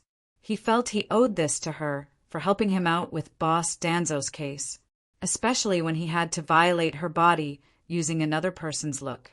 Gustav had bumped into Endrick a few times in the past few days. They would hold a few seconds of hostile conversations, and Gustav would make sure to get close to him during this, so the system could try analyzing him. Endrick's personality was not getting better with the time he spent here. It was even getting worse, which gave Gustav more reason to want to end him. However, Gustav could still sense that something was a bit off about him, which was why he wanted to observe him properly. Both of them were literally stalling for time, as it was. Endrick could tell Gustav was stronger than he was after witnessing the battle with Chad, so he wanted to train more before issuing a death battle. On the other hand, Gustav was stalling to not only give Endrick a chance to change, but also observe him properly for any abnormalities before taking action. A few more days went by, and finally, it was the night before the next special class challenge day. In an open field, 3 tall silhouettes stood in front of a shorter one. It was in the dark of night, so this particular area was dimly lit. However, their figures still cast long shadows across the grassy area. At the very least, one of you must manage to inject the Gill serum into her thigh, the shorter one of the silhouettes said while handing out 3 tube-shaped test items. Activate its microform, so you won't be figured out, he added. The 3 of them nodded in understanding after collecting the item. Fail, and it'll make your life a living hell within the MBO after I become a ranked personnel, he added with a fierce tone causing the other 3 silhouettes to slightly shiver in fear. Get lost, he said before turning around to leave. Yes, they answered with a shaky voice. He suddenly stopped after moving a few steps forward. Remember, if you're caught and my name slips from any of your tongues, not only would I be eventually let go, You would be in a situation of being kicked out, and I will make your lives a living hell, he voiced out coldly before resuming his steps forward.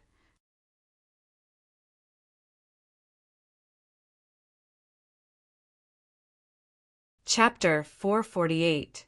Remember, if you're caught and my name slips from any of your tongues, not only would I be eventually let go, you would be in a situation of being kicked out, and I will make your lives a living hell, he voiced out coldly before resuming his steps forward. The three behind shivered even more upon hearing this. Before they could respond to his threat, he had already disappeared into the distance. They also went their separate ways, disappearing into the dark of the night. The night went by in a flash, and the next morning arrived. Throughout the night, Gustav had remained awake, since channeling his bloodlines. He had already decided that he would be spending the entire next Sunday making use of recreation. Most of his other bloodlines were C and D grades, so they weren't as powerful, and he couldn't use every single one of them in battle, so he had taken time to pick the ones he would be combining with the bloodlines he mainly used. Before the alarm rang, he had already stood up from his sitting position and moved out of his room. Falco, Eldris, and Timi, with the other male special class cadets that were in the same residence, were also moving out at this time as well. Chad, who had just finished recovering some time ago, spotted Gustav up ahead and quickly moved back inside his room before closing the door. Gustav and the others didn't even spot him as they went through EES Vortex and arrived directly on the plain field where they usually began their morning routines. He was also getting stronger each day, so his vortexes could transport them that far.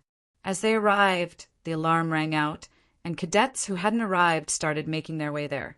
The morning routine later ended, and the cadets were free for the next 2 hours before having to visit the battle arena for the special class challenges. Everyone was hyped up once again to see how things would unfold today. Although they had heard about how the special class cadets went through bloodline strengthening and had experienced a leap in strength, everyone was still interested in seeing just how much they had improved. Gustav and Chad's fight was a good representation of this, but not everyone witnessed the fight. Gustav went on to complete his tasks for the day before it was 12 in the afternoon. After he was done, he moved towards the battle arena with the others. Surprisingly, they happened to sit somewhere close to the girls today. Glade, Angie, and Matilda were just a few seats behind them. Angie had already called their attention to Gustav and the boys in front, but Glade seemed to be quite distracted. Glade's face looked stressed compared to her usual green, glowing outlook. "Hey, relax, you will win him sure." Angie seemed to have noticed her look and voiced out to comfort her. "H&M." Glade nodded as her tensed look softened a bit after hearing Angie. "You just have to be careful of her hidden weapon. There are a lot of theories behind it," Matilda added from the side. "It's a strand of her hair." "It just happens to be invisible," Angie muttered. "Ah, it's a piece of her hair?" Glade asked with a confused look. "Yeah. It's just invisible, and she is able to weaponize it and use it for sneak attacks due to that," Angie explained. "How did you know it was her hair?" Glade asked. "Gustav said so," Angie responded. "I thought you and Gustav were not on talking terms." Matilda said with a slight look of confusion. Yeah. Falco told me," Angie said with a wry smile. So that's what this is. You're literally stalking him making use of Falco." Matilda put 2 and 2 together and figured this out. "No, I just want to know how he's doing from time to time, that's all," Angie stuttered while trying to defend herself. "No, that's stalking. It's bad, you should stop doing that," Matilda said with an upright expression. "Actually, no. Angie, you should keep doing it if it makes you happy," Glade suddenly chipped in. I thought you disliked Gustav?" Angie asked with a surprised expression. "I don't dislike him. I dislike his attitude towards a lot of things." "I will only stop if he changes his attitude towards you," Glade explained. "It's kind of bad that she does that. If both of them are not on talking terms, Angie shouldn't be trying to stalk him, and neither should Falco be telling her things he probably doesn't want her to know," Matilda added. Do you like Gustav? Glade turned to the side and asked Matilda, What? No, I'm not interested in any form of romantic relationship right now, Matilda answered instantly. Then let it be. This is the only way for Angie to keep tabs on him, Glade voiced out. All right then. Just don't overdo it, Matilda decided to drop the topic. I want. Angie smiled and turned to look forward at Gustav's position. How did Gustav figure out that it was a strand of her hair? Glade wondered internally. This should be another ability that needs to be noted, but what exactly are its features? She thought while staring in the direction of Gustav's group. In a few more minutes, the event began, and just like the last time, Officer Cole stepped forward to oversee the matches.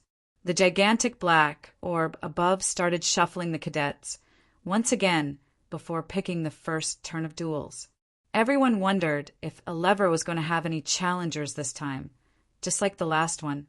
After all, Ria's battle with her was a good lesson to everyone that she wasn't to be messed with.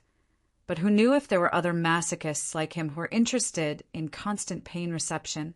The cadets who saw their names displayed had already moved towards the battle rings in front to have their first battle.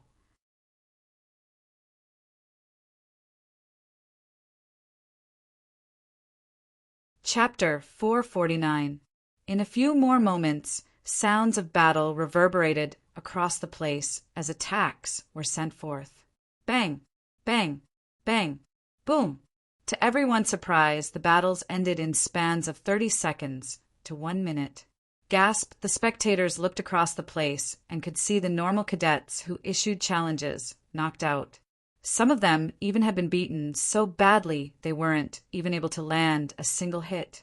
Watching the first turns end in less than 2 minutes, a lot of normal cadets who issued challenges began to have cold feet. Some of them were feeling conflicted and wondered if they should still partake or not. Others decided to still watch the other turns before making up their minds. Just like that, an hour went by, and the spectators nearly had their eyes popping out of the sockets after witnessing the battles between the special classes and normal cadets. Even those normal cadets who were dangerously close to the strength of special classes were being defeated with ease. This made them understand that the improvement the special class cadets went through was nothing to scoff at. Gustav watched from his seat as Endrick went against a normal cadet who issued a challenge. According to the rumors, a lot of cadets issued challenges due to the fact that they expected Endrick to at least be on the weak side because of his age. The ones who thought this way had never witnessed him using his abilities or never actually saw him doing anything powerful, which was why they chose him. Bang! Bang! Bang! Bang! Everyone had their mouths wide open as they saw a relatively powerful, normal cadet being tossed across the place. His body lifted into the air and slammed the top of the dome before falling with immense speed and slamming into the ground of the battle ring repeatedly. It was so fast that they could only see afterimages. The person causing this was Endrick, who was standing on the south side of the ring and waving his right hand up and down in fast motion. He created small pits and cracks all across the place and used a fresh part of the ground in the ring after a new place had been blasted open due to the body slam. The person being tossed across the place like a rag doll bled from every part of his body and eventually passed out after not being able to release himself from Endrick's telekinetic grip. Endrick, your opponent, has lost consciousness. You can stop now. Officer Cole voiced out from up ahead. Swai-ai-ai. Bang. Swai-ai-ai. Bang. Swai-ai-ai. Bang. Swai-ai-ai. Bang. Swai-ai-ai. Bang. Endrick still kept doing it and turning the cadet's body from side to side to make sure every part of his body slammed into the ground. Stop now, Officer Cole shouted out, but Endrick still kept at it. Dash, hey, what's wrong with him? Dash, he's just like his brother. So cruel. Dash, boo! Fwish. Officer Cole swooped into the ring and grabbed hold of Endrick's hand while pulling him towards the side. I told you to stop, kid, he said with a strong voice. Why so uptight, officer? He should have come into the ring prepared to suffer. Andrick said without a shred of remorse as he pulled his arm away from Officer Cole's grip and walked away from the ring. The medical team quickly came up and started tending to the battered body of the cadet. Andrick Oslov has received 1 strike.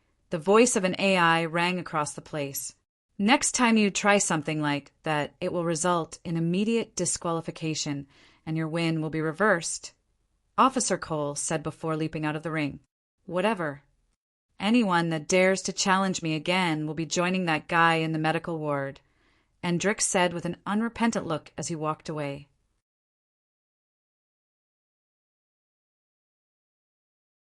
Dash, he's way worse than Gustav.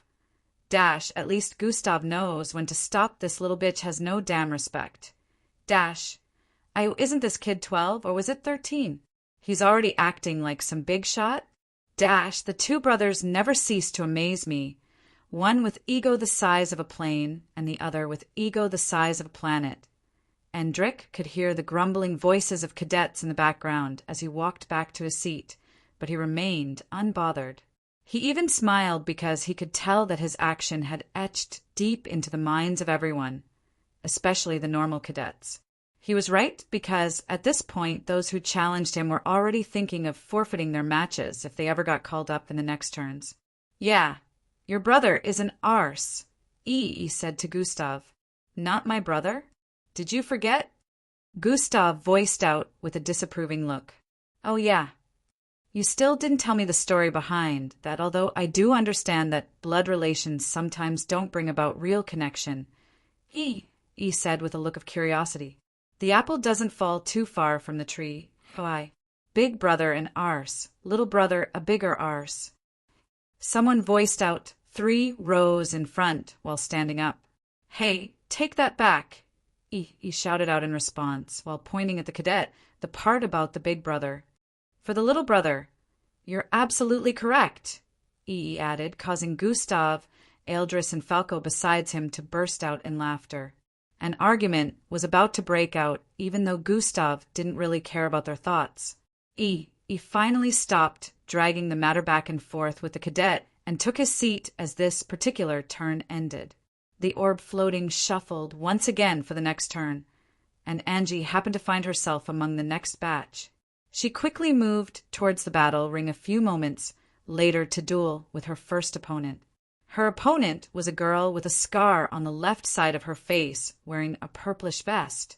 Angie greeted her respectfully before the start, but she totally ignored her. Begin.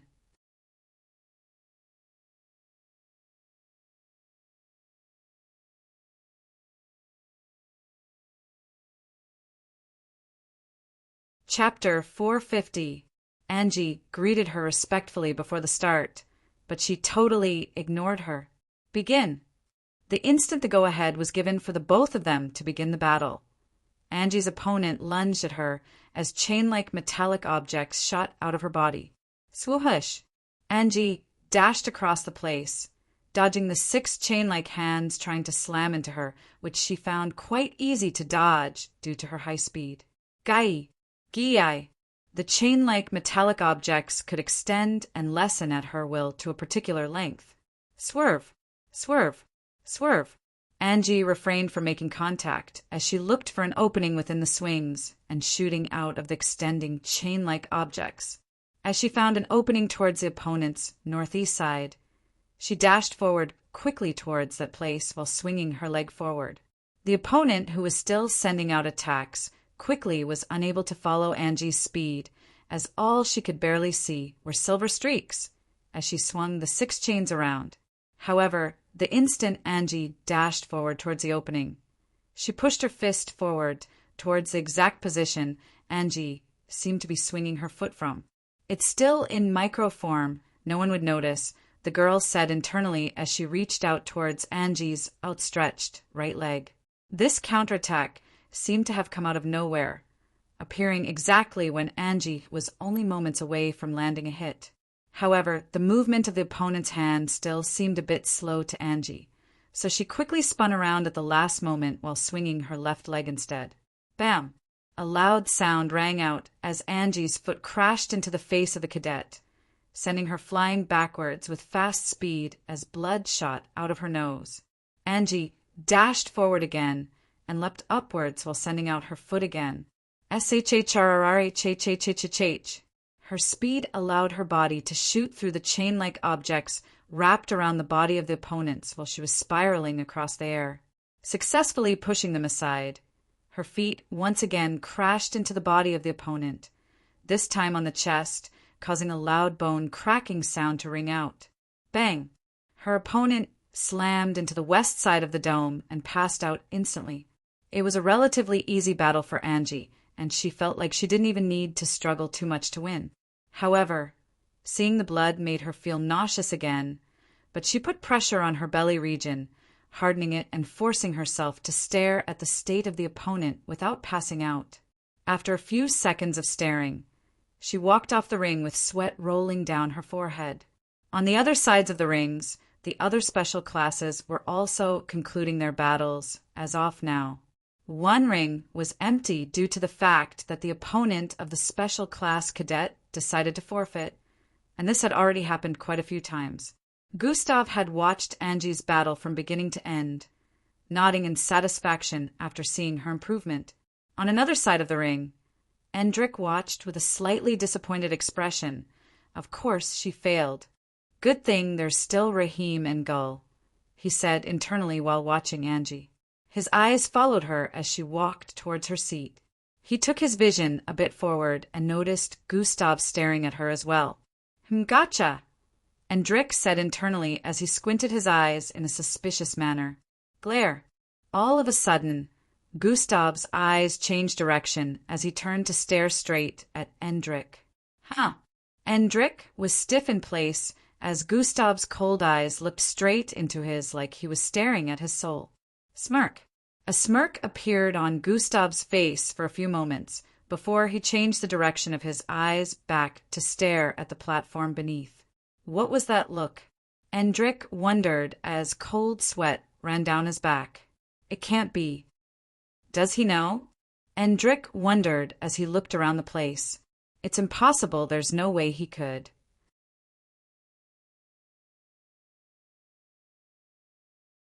Or could he? Maybe I should call it off. Endrik found himself in a state of confusion as he struggled with his next choice of action. The event continued, and Gustav's turn eventually came after the rest of the guys had already taken part in their duels. He arrived in one of the rings and waited for his opponent. After a minute of waiting, the person was a no-show, and the 10 seconds countdown ended. Dash! Yo, what's the point of issuing a challenge if they're not even going to show? Dash! I know, right, spineless bastards. Dash! Why didn't y'all issue challenges then? At least they tried. Dash! There's no way I'll ever try battling Gustav. Dash! Now who's the spineless bunch? As Gustav walked back to his seating position, he could hear the voices of the cadets speaking in the background. Some of them even complained about how they didn't like the smug look on his face and compared him to Endrik. Although it had spread already that Gustav and Endrik had a kind of weird relationship. Only those who lived in Plankton City and watched the broadcast understood very well why this was so. Time passed by very fast, and in about 2 hours, every special class cadet was already having their last turn. Falco and Eldris already battled once with normal cadets. In their second turns, they had no shows, while Timmy had to battle with cadets in both rounds because a lot of them still doubted his strength. Gustav, on the other hand, had 2 turns where both opponents didn't show up, and right now he was starting to get bored. The only interest he had right now was in seeing Glade's battle with the loudmouth girl and that of Varys as well. At this point, not a single normal cadet had managed to be on the same footing as any of the special class. Even though only about 2 normal cadets became special classes last time, there were still instances where some normal, powerful cadets managed to give the special class opponents a tough time. Unfortunately for them, they couldn't even last over 2 minutes battling this time. In a few more minutes, Gustav saw his image on the orb again and moved towards one of the battle rings. He was once again expecting the same scenario where no one would show up, so he stood there with a disinterested look on his face.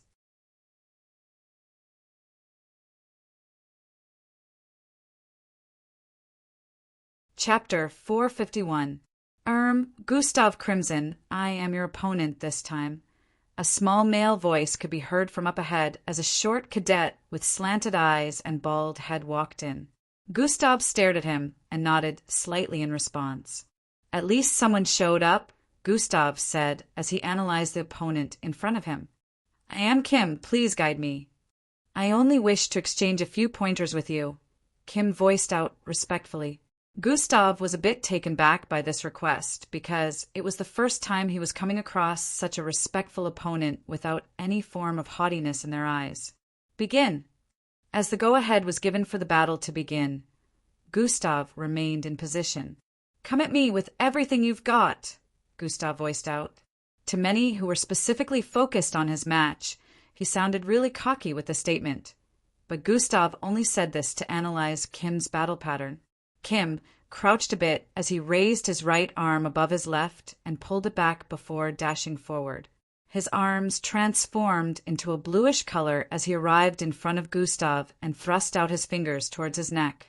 Gustav swiftly shifted his face to the side, cleanly dodging the finger thrust, and shifted back to dodge another one from his left arm. Thwai! Swerve! Thwai! Swerve! Thwai! Swerve! Kim's hands were moving at an extremely fast pace as the sounds of his fingers thrusts, as if the air was being torn through. You lack foresight. You can't predict your enemy moves enough to throw a feint and deceive them, so long as they're faster than you, Gustav voiced out as he kept dodging. Learn to read your opponent and adapt to their speed even though they're faster than you are. At this point, you have no hope against stronger opponents. Gustav kept stating what he noticed as he bent backwards to dodge a spinning kick and turned his body 180 degrees to the side before straightening himself again. Kim's face turned even more serious as he processed Gustav's words. Now use more powerful attacks, Gustav said while gesturing.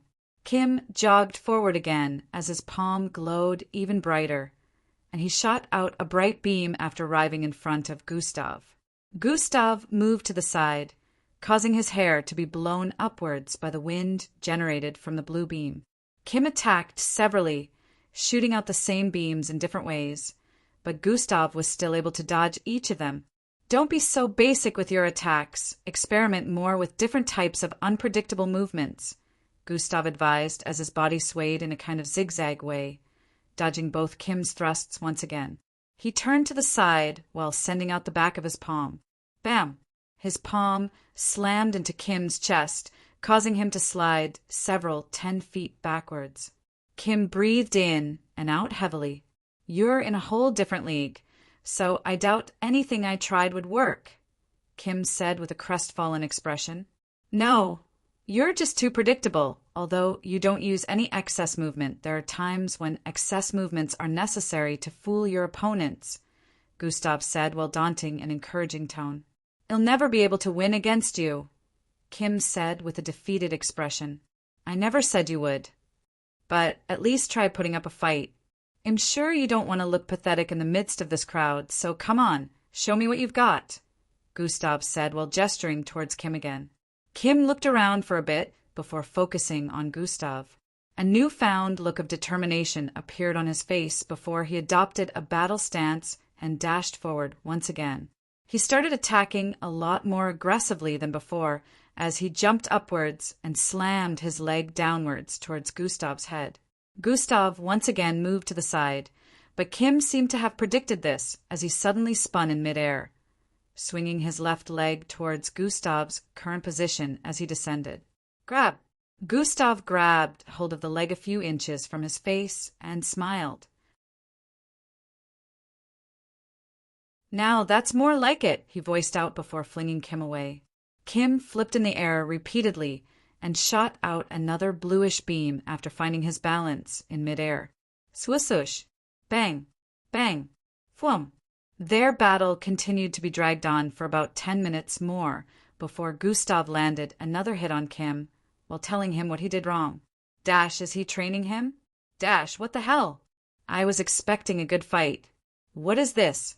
Dash, well, would you look at that? He should become an instructor then. Dash, well, he's already an officer, so yeah. The spectators couldn't believe their eyes, seeing Gustav instructing Kim when the battle should have ended ages ago. After a few more minutes, Kim stopped and moved back by a few steps before joining his fists together and bowing slightly in respect. Thank you for the pointers. I will train more using the advice you have given here today, he voiced out. No problem. You're quite the fast learner. Gustav responded with a nod. Kim smiled as he raised his head and turned around. I forfeit the match, he shouted out. The dome was lifted, and they both moved back to their seating positions after Gustav appeared as the winner on the orb. Dash, looks like he's not as evil and cruel as everyone painted him out to be. Dash, this was quite surprising. To think he'd take the time to do this. Some of the spectators felt they had misjudged Gustav after witnessing his earlier duel, although they still couldn't see any difference in his attitude as he walked towards his seating position. Those who didn't know him before camp felt there was more to him than what he was always displaying. Angie smiled from her sitting position with shimmering eyes while staring at Gustav. This is one of the reasons my feelings for you can't disappear, even if I tried.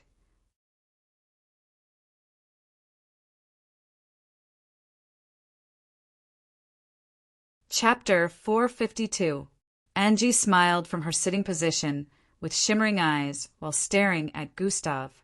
This is one of the reasons my feelings for you can't disappear, even if I tried, she said internally. Gustav arrived at his sitting position and received a fist bump from That was cool, man, he said with a smile. Well, pretty everyone who has been on the receiving end of your brutality deserved it, Eldris muttered from the side. I would have smacked that weakling like a buzzing mosquito that he is, Falco's alter ego voiced out from the side. Shut up, Dark Falco, stated with a burst of light laughter. How dare you refer to me that way? Falco's alter ego voiced out with a repulsed tone. That was a good one. Timmy laughed as well after hearing that. Falco took control of his body, and the group continued to discuss what had just gone down as the event continued. In a few more minutes, Vera's face appeared on the orb along with her opponent, Loungils. She walked towards one of the rings where her opponent was already waiting. Loungils was a special class cadet that was ranked in the top 60s. Gustav was the one who specifically picked her as the cadet for Vera to challenge. He had given Vera a lot of information on her abilities and also made Vera do some secretive action 1 month ago. Loun was the tallest girl among all the females in the MBO, so she had a little bit of popularity due to that mixed with the fact that she was a special class. Vera arrived in the battle ring and raised her head to stare at the 7 feet tall blonde girl in front of her with 2 ram horns protruding from the sides of her head. Are you ready, little one? Loun asked as a masculine voice drifted out her mouth. H&M, Vera is prepared, Vera said as she brought out a handful of seeds from her storage device. Green gas started oozing out of her body. Begin. The instant the go-ahead was given, Vera threw the seeds out from both her hands, causing them to spread around the place. As they made contact with the ground, the green gas oozing from her body burst forth, crazily covering the entire place. Loun was already about to charge forward, but then the entire place was covered in green gas before she knew it. Muscular black arms protruded out the sides of her body as she waved them around forcefully, trying to clear a visible path through the foggy green gas. Thry-eye, thry, thry, thry-eye. Weird tree and branch snapping sounds reverberated across the place as everyone witnessed trees growing out of the stage. As Loun waved her hands, causing a few feet ahead to be cleared of green gas, but the instant that happened, a tree root could be seen piercing forward with speed. Loun quickly moved to the side to dodge the flying roots that were quite massive in size. As the thick, sharp-tipped roots passed by her side, she dashed forward. Thwy-eye! The roots turned to the side suddenly and wrapped around her body before raising her up. Loun grabbed onto it quickly and forcefully ripped it apart before it could lift her further into the air. Bam! Landing on the ground. More and more roots, along with branches and vines from trees, shot towards her from different directions. Loun leapt forward upon seeing this and raised all her 6 hands with intensity before flinging them downwards as she descended. Bang! A ripple of shock waves spread across the vicinity, clearing the green gas in a matter of seconds. The charge blasted all the roots, branches, and vines sent out as well, giving Loun a good view of the environment. She looked around and could see that the entire battle ring had turned into a kind of forest. Multiple trees and plants of different types had grown in many areas, and Vera was nowhere to be found. Thwai, thwai, thwai. Roots and vines once again shot out towards Loun. She turned towards the side and grabbed hold of the first one that arrived in front of her before pulling it with intensity and punching another one away with her other hands. Loun arrived at the first tree and punched forward with 3 of her fists, destroying the entire tree and causing it to be uprooted. While doing that, she had to dodge the other attacks and branches swinging towards her from other directions. While she went about the place smashing trees, she never came into contact with Vera, and even more, trees began to grow in place of the others she smashed. Come out, little one! Loun was starting to get frustrated. It was as if all her efforts were in vain as she saw new trees popping out of the battleground every few seconds. You can't keep this up. I'll keep smashing every one of them, Loun said while raising her 6 arms up and dashing towards the nearest tree again. Bang! Bang! Bang! Bang! Sounds of trees being destroyed and blasted into pieces reverberated across the place as Loun wreaked havoc on the battle ring. Even after another 5 minutes went by, the situation hadn't shifted in her favor, and she hadn't come across Vera. She could already guess that Vera could mask her presence with the green life forms spread across the place. Looks like you leave me no choice but to do this, Loun said as her horns started to move. Both her horns began to twist and elongate as their tips turned to face each other. A kind of weird, milky-looking electromagnetic charge began to build up in between the tips of both horns. Thump! Loun leapt several 100 feet into the air and turned to face down as she built the charge to its limit and shot it downwards. Thwai!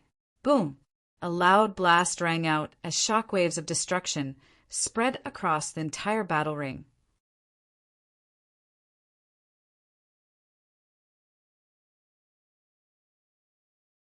Chapter 453. The entire forest of trees crumbled in nearly an instant as every single tree and plant was decimated by the blast.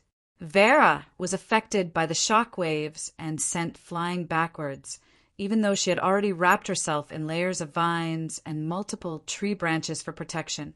All this time, she had only caused Loun's energy to reduce, since she hadn't managed to inflict any damage on her. As Vera stabilized herself before crashing into the dome, she turned to stare at the west side of the spectators' area.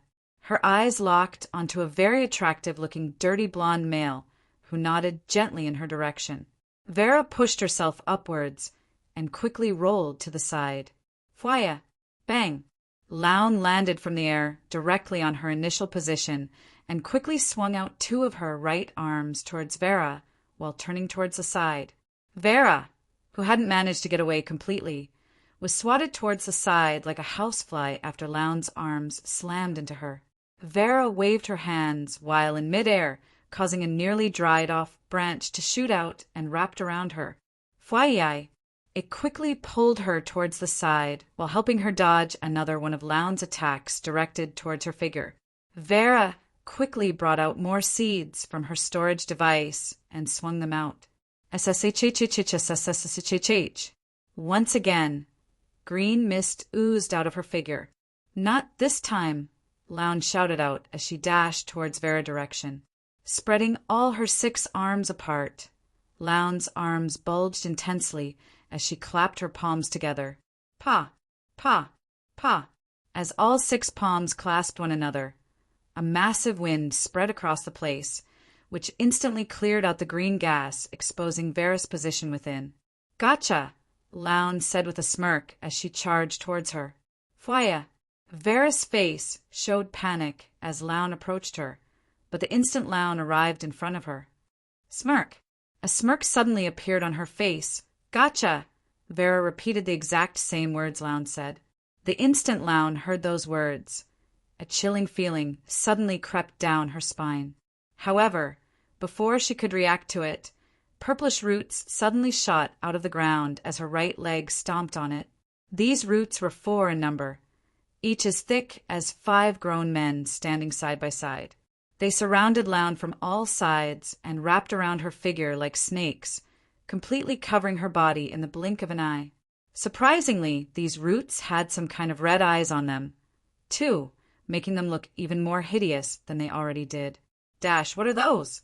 Dash, those things are making me uncomfortable, Dash gross. Most of the spectators had no idea what these plants were except for a few who knew a thing or two about botany. It was a rare living, mutated plant that fed on other living things. The instant they wrap around their prey, they crush all their bones and consume them in a matter of seconds. Loun tried freeing herself from the hold of these plants, but her strength seemed to be failing her. She could feel she was getting weaker and weaker by the second as she stayed within.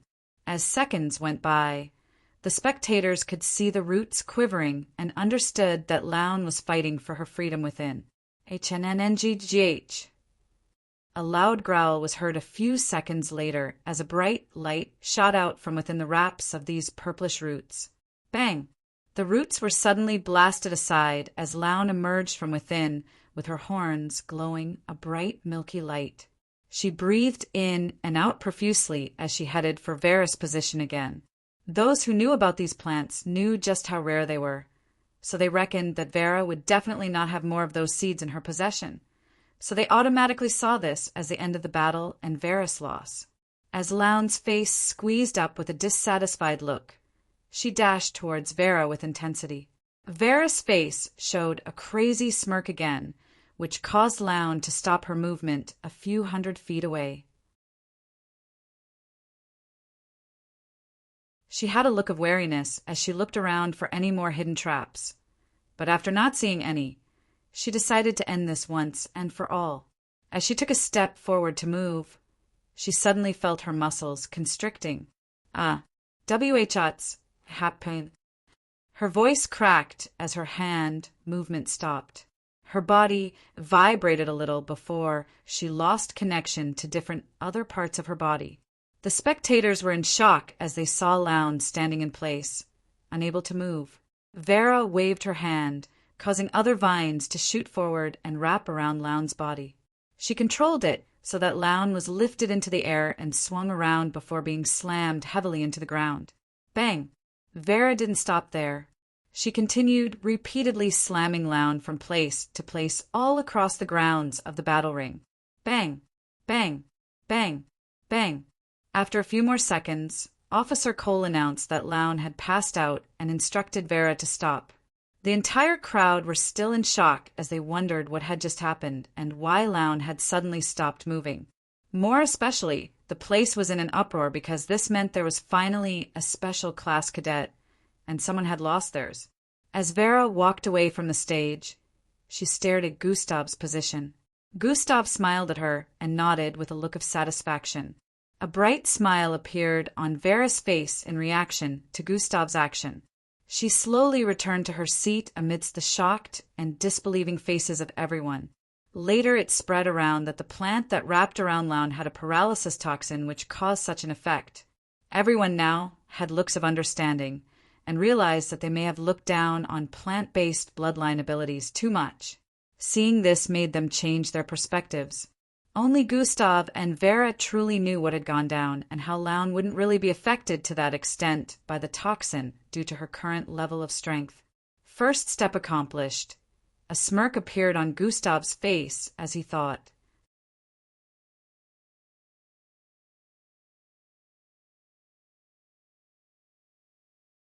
Chapter 454. Only Gustav and Vera truly knew what had gone down and how Loun wouldn't really be affected to that extent by the toxin due to her current level of strength. First step accomplished. A smirk appeared on Gustav's face as he thought. It was quite an easy matchup, contradictory to what everyone thought. This was due to the fact that Vera was only faking the hardship and could have one with ease.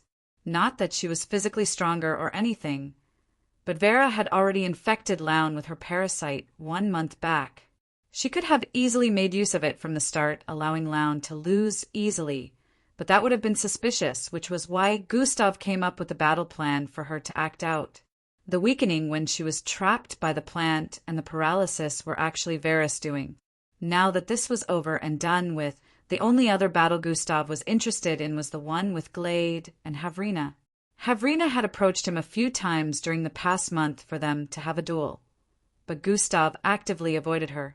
She was infatuated with him, which he found similar to Vera except for the fact that this one was only interested in being stronger than everyone else. She couldn't accept that Gustav was stronger during the final MBO test phase, but after witnessing Gustav's feat several times and arriving here, she had no choice but to come to terms with it, but she was very interested in changing that. However, Gustav was not interested in building relations with her. After a few more turns, the event finally ended. Unlike the last time, it ended way earlier due to many cadets chickening out and deciding not to battle. Elevra, who was still the undisputed number 1, didn't have any challengers this time, and Rhea also didn't challenge anyone, which kind of surprised Gustav. Knowing Rhea, Gustav didn't expect him to give up easily, which made him a little worried. "Check on Rhea later," Gustav said to Timmy from the side. I'm not checking on that idiot," Timmy responded with a disgusted expression. He's your friend, right?" Gustav asked. "I don't stay friends with idiots."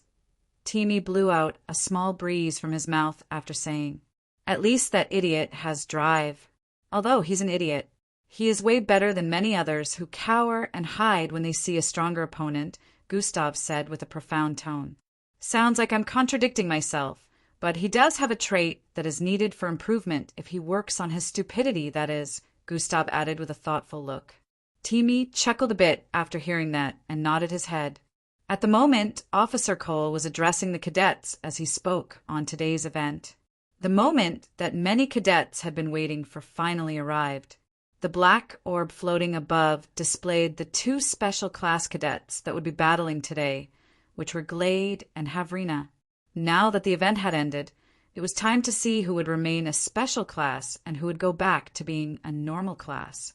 On the bright side, both of them had gone through bloodline strengthening, so they had each gained something, even if one of them went back to being normal cadets. Since they were the only ones who were going to battle right now, everyone could focus solely on them. Glade's face turned straight as she peaked her focus and moved towards the ring. Havrina was coming in from the opposite side. They both picked the center battle ring and stood in front of each other as they waited for the go-ahead. Now remember, whoever wins this duel gets to keep their special class title. You already know what happens to the loser, Officer Cole announced. Both girls' eyes turned fiercer as they heard that. But unlike Glade, Havrina still had a hint of depravity within her eyes. Did you miss me, Greenie?" Havrina said with a smile. "Laugh while you still can, because after this battle you won't be able to," Glade responded as her frame started glowing red. "Oh, is that so?" Havrina responded with an even bigger smirk displayed on her face. Her extremely long indigo-colored hair swept upwards as if there was an immense wind blowing it up. "Begin." The instant the go-ahead was given, both of them lunged towards each other. 2 5-foot-long sickles appeared in her hands as she hacked at Havrina with them. Havrina hairs shot forward, forming long swords while swinging for Glade as well. Clang! Clang! TSSSHHHH. Ear-piercing sounds of collision rang out as both of them clashed repeatedly, forcing each other backwards with each collision. Once again, it seemed like they were evenly matched. Those who knew Glade knew just how much of a training freak she was. Besides Gustav, Glade was the only one the cadets could say spent almost every free second of her time training, whereas Havrina was known to be quite laid back. Glade gritted her teeth as she recalled all the time she spent pushing herself even harder than before for this battle. She was quite disappointed that she still seemed to be evenly matched with Havrina in terms of strength. Bang! As they clashed again, both of them were sent sliding back for about 100 feet as the ground underneath them cracked open in two lines following their legs. Glade raised the sickle on her right hand upwards and threw it forward with intensity towards Havrina. Havrina hair shot forward and wrapped around the handle of the sickle before spinning it around and flinging it back towards Glade. Why? Although the speed of the sickle had been doubled as it shot towards her, repeatedly rolling like a fan, it was still Glade's ability, so she could react in time. Swerving towards the left, she reached out her right hand and grabbed onto the handle accurately, halting its movement. SHHHHSSSSHHH.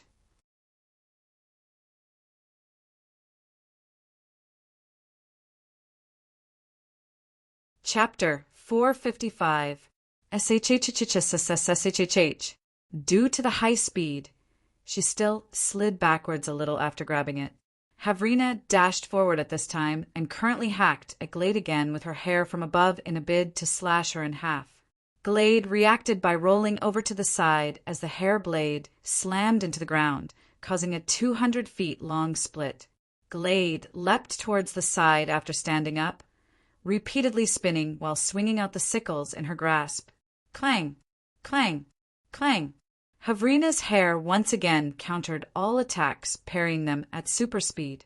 It became a full-blown melee battle between them as both of them began to clash repeatedly again. Bang! Bang! Swai! Shwai! Moving across the battle ring and causing destruction to the surroundings, the battle between these two continued to drag on. Come on, Glade, you can do it! Angie said with a tensed expression as she watched from her seating position. Matilda was also hoping as she watched with a tensed expression as well. Gustav, who do you think will win? EE asked from the front. It's really hard to tell, especially since they're both consuming energy at the same rate, Gustav said as his eyes turned crimson and green.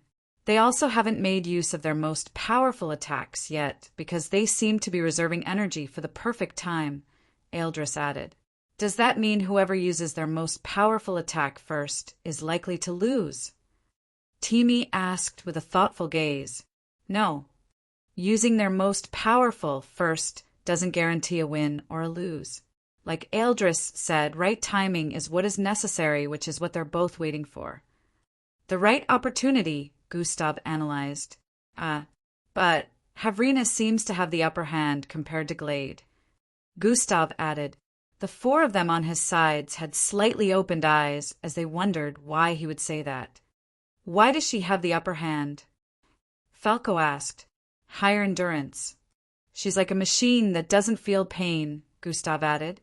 This was a trait that Gustav noticed Havrina had, which was similar to his. Once you're able to channel and disregard your pain, you can keep going no matter what situation you find yourself, Gustav thought.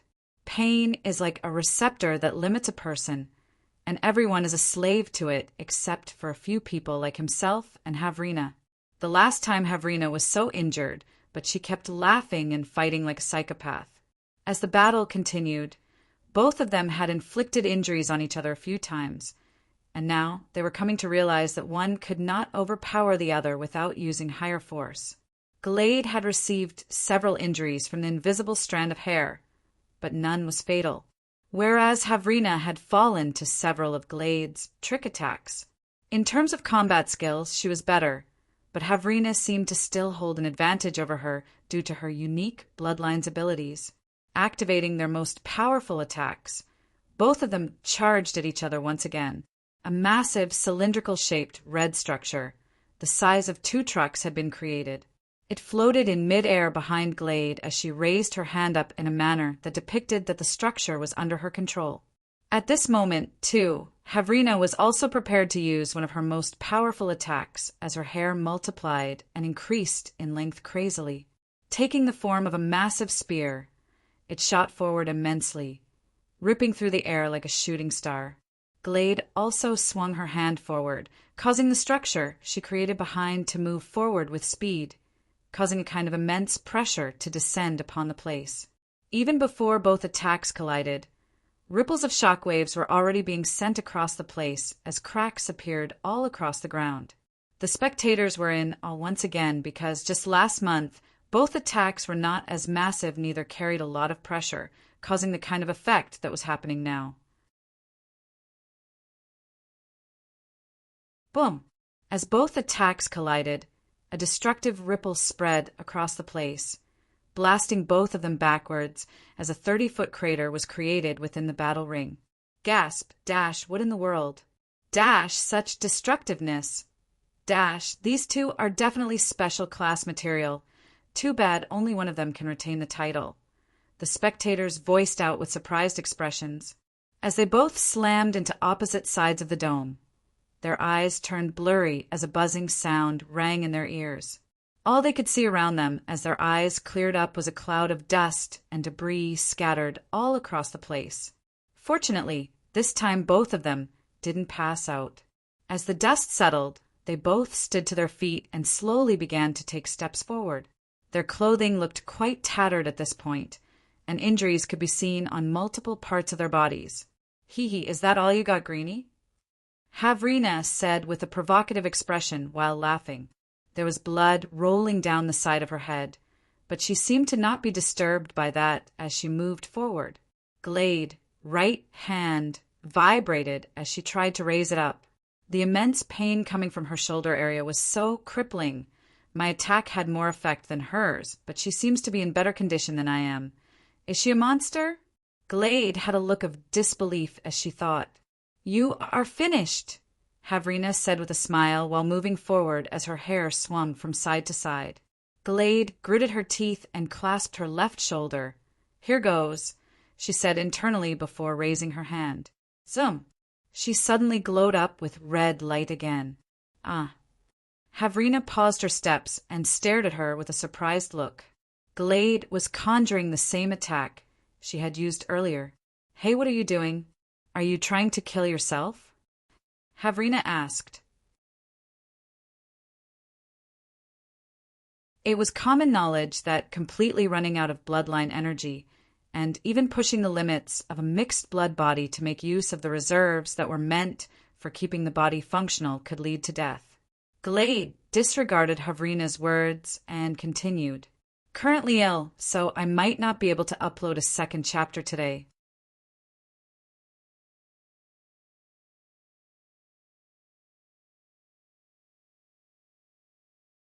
Chapter 456. Glade disregarded Havrina's words and continued. In a few moments, it had been created again, and now Havrina stood in place with a look of surprise. Well, looks like you're truly willing to do anything to win, even if it includes dying, he. I like your guts, Greenie, Havrina voiced out. I won't die, Glade responded as her hand trembled. Who says I can't use the same attack twice as well? Havrina voiced out as her hair also began to elongate once again like before. Gasp, dash, they're both crazy. The spectators had disbelieving faces as they stared at both of them, activating their most powerful attacks once again. Glad, what are you doing? Angie had a distressed look on her face as she voiced out. However, there was no way Glade would hear her from her sitting position. She could only hope that Glade would be okay. Havrina had a crazy smile on her face as she finished setting up her most powerful attack. Just as she wanted to send it forth, her eyes widened again as Glade began to create another attack identical to the one she had just done. Gasp! The crowd was in shock as 3 more of those cylindrical, red-shaped structures appeared. Havrina still couldn't believe her eyes. She shouldn't have enough energy to do that. What's going on? Timi voiced out from a seating position with a surprised look. Gustav also didn't understand what was happening. Just when everyone thought it was over, another one was created in a matter of moments, bringing them to 5. Glade had now managed to conjure 5 of her most powerful attacks simultaneously. TCH, bring it on, Although Havrina had no way to counter all these 5 at the same time, she fiercely stood her ground. "This ends now," Glade voiced out as she sent all 5 flying towards Havrina at the same time. Fwiwe! Fwihai! Fwihai! The entire battle ring vibrated as the attacks traveled forward at full speed, carrying immense destructive force. Even the dome was on the verge of collapse due to both of them sending out their most powerful attacks at the same time. Upon the first collision, Havrina's attack was ripped through as she was blasted backwards while her hair reverted back to its usual length. Her eyelids grew heavy as she looked forward and noticed the rest of the attacks still heading towards her with full force. Iwanti loori. She was struggling to make a move while in midair, but she found herself growing weary and weary as all 4 structures headed for her. Her eyelids finally closed as all attacks were about to hit. Her eyes opened up, and she found herself floating in a green space with a lady with similar features to hers in front of her. Except this lady looked way more mature. Dash heavy. Dash heavy. Huh? Mom? How? Dash, what did you promise me? Huh? Dash, Heavy, what did you promise me? That. I was never going to accept defeat? Dash, now wake up. Wake up, Heavy. As the last words rang in her ears like a clap of booming thunder, Havrina suddenly opened her eyes before the attacks could slam into her. Thry! Her eyes had a dark violet glow as her hair suddenly glowed an immensely bright light and shot out in every direction. To everyone's surprise, Havrina's hair swept across the place with immense speed and smoothly cleaved every one of the structures in half before stabbing into the ground below and sweeping her upwards. Fweh! As her body bolted across the air, the structures exploded, sending shockwaves across the vicinity and destroying the ground even more. Havrina was unaffected by this as her body swept across the air towards Glade's position.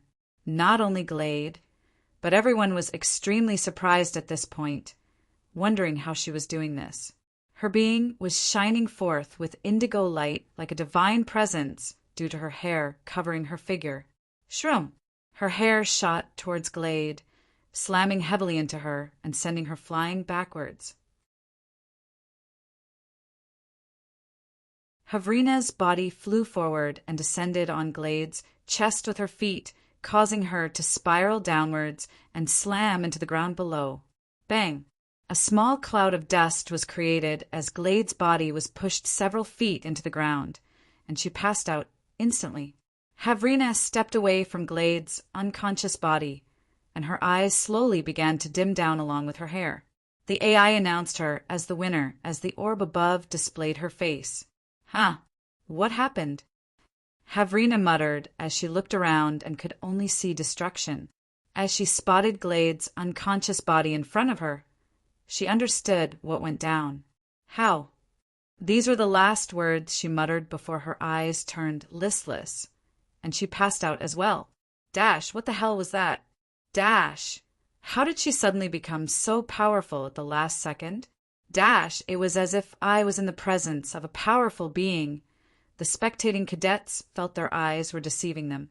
Glade was the first to do something impossible, and should have won, but Havrina suddenly went crazy after getting a boost in power and defeated her with ease. The medical team quickly arrived on the stage and began to tend to these two. Matilda and Angie had already moved towards the battle ring area as well. They wanted to be assured of their friend's safety. That wasn't natural, Gustav muttered as he slowly deactivated God Eyes. Glade or Havrina? He asked. Both. Gustav responded with a look of contemplation. And I don't understand how any of them managed to pull this off, Gustav added internally. At the last second, he noticed foreign energy become active within Havrina, but on Glade's side, he didn't even notice anything. Glade would have won if not for this, as this battle came to an end.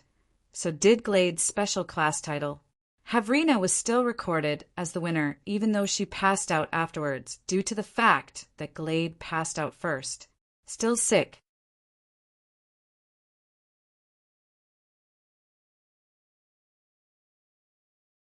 Chapter 4:57. Both of them were in a dangerous state, according to the medical personnel, due to them overstraining and draining their bloodline energies completely. Even though the instructors witnessed the whole thing and understood what was happening, they didn't butt in. This was how the MBO instructors were. So long as the attack would not lead to immediate death, they would never butt in. Everyone began to leave one after the other. Gustav decided to go and check on Glade with the others before leaving. Angie was tearing up as she saw the state of Glade's body. Matilda and Falco consoled her while Gustav just stood there watching as he activated God Eyes again. By nightfall, in a place filled with lush greenery that was dimly lit, for figures gathered in front of a 30 feet tall tree. "Why did you cancel the operation, boss, Endrick?" One of them asked. "You idiots were not being discreet enough about it," Endrick voiced out with a repulsed tone. "I have no idea if Gustav caught up to what I was trying to do. I cannot let these fools jeopardize my plans," Endrick said internally. "Hand the serums over to me," Endrick commanded. The three taller silhouettes brought out a cylindrical-shaped object with a pointy tip and handed them over to Endrick, who immediately placed them in his storage device. "I will handle things myself," he voiced out after keeping them. "In the meantime, I have another job for you three," Endrick added while raising his head to stare at all three of them. "We're all ears, boss, within a modernized-looking pub where robots and half-mechanized humans could be seen moving about the place with a kind of drink or the other in their possession." Two people arrived through the entrance. Holographic images could be seen displayed on different corners of sassy-looking dancers moving their waists. Some large bubbles could be seen floating in different areas, and beautiful ladies in revealing clothes were also swerving to the music booming in the background. The two who had just entered were male and female, both clad in fully covering clothes. The lady was clad in a purplish leather bodysuit with ash-colored hair and a half-red mask, while the man was covered in a full black cloak with a mask covering his entire face. "Why am I not surprised that he asked to meet here? Such a repulsive atmosphere for a repulsive being," she said to the man with a disgusted tone. "Miss, that's my boss," the man said with a low tone. "Your boss asked us to meet in a nightclub." "How charming, Red Shadow," Miss Amy said with a hint of sarcasm. "Well, maybe he's interested in—" Before Red Shadow could complete his sentence, Miss Amy interrupted. "Interested in death?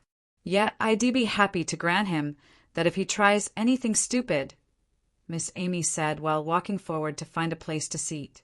Red Shadow subconsciously shivered after hearing the way Miss Amy's tone changed in the last sentence.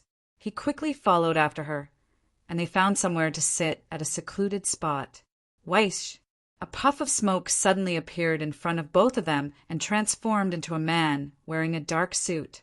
He was at least 6'7" in height and had the body structure of a gorilla.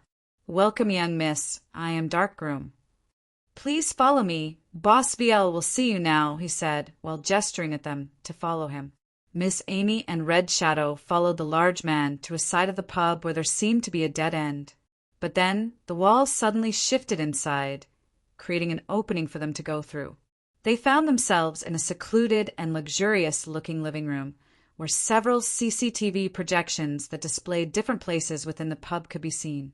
A man wearing a mechanical helmet with green eyes sat on one side of the sofa, waiting for them.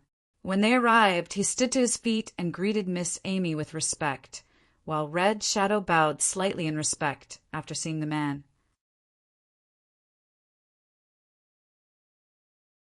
"So, we found the signature energy in Gildian Ruined City, like you predicted, but there was nothing else there.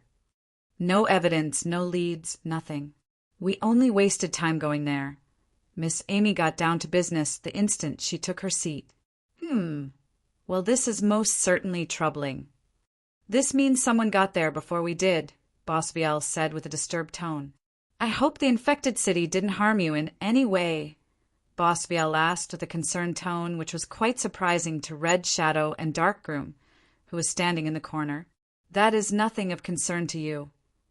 Miss Amy responded with a strong tone. Her personality matches. Just how strong is she to enter the city without any form of protective suit? Boss BL thought after hearing Miss Amy's response. What should be our next step now, since we still can't find the creator of the T-67 device? Miss Amy asked with a disturbed tone. We'll have to visit Thorkin, Forbidden City. I didn't want us to have to go there, but now we have no choice, Boss BL said with a slightly worried tone. All right, let's go, Miss Amy said while standing up. Right now. Boss BL was taken aback by her immediate decisiveness. What? You think I have time to waste? I need to help my precious student with something. I'd rather be anywhere but here, she said while moving towards the entrance. Red Shadow and Boss BL stared at each other for a few moments before also jumping to their feet and following behind her. Just who is this woman? Darkgroom, who stayed behind, wondered as he watched them leave. He had never seen Boss BL so composed before in someone's presence, and Miss Amy was exuding an indomitable and domineering presence that naturally caused everyone to fall in line. I couldn't even sense her bloodline rank. This was another issue he found unsettling.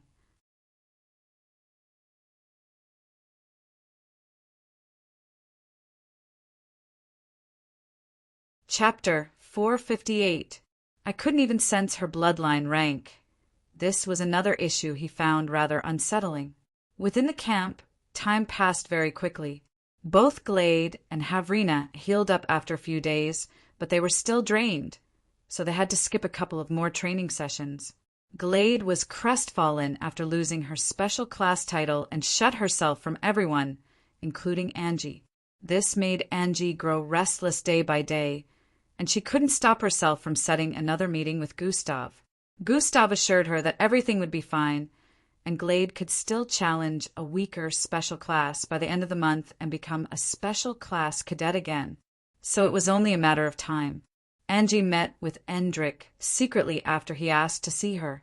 No one had an idea of what went down, but from that day onwards, Angie started to see Endrick as irredeemable and made the decision to be the one to defeat him herself as she felt guilty for stopping Gustav in the past.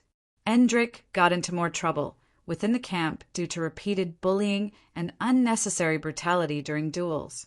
However, his punishments were barely harsh enough and, most of the time, cut short. Gustav and Vera also began to move together more across the camp and would be seen with each other on several occasions to the extent that rumors began to circulate about them dating, which sparked jealousy.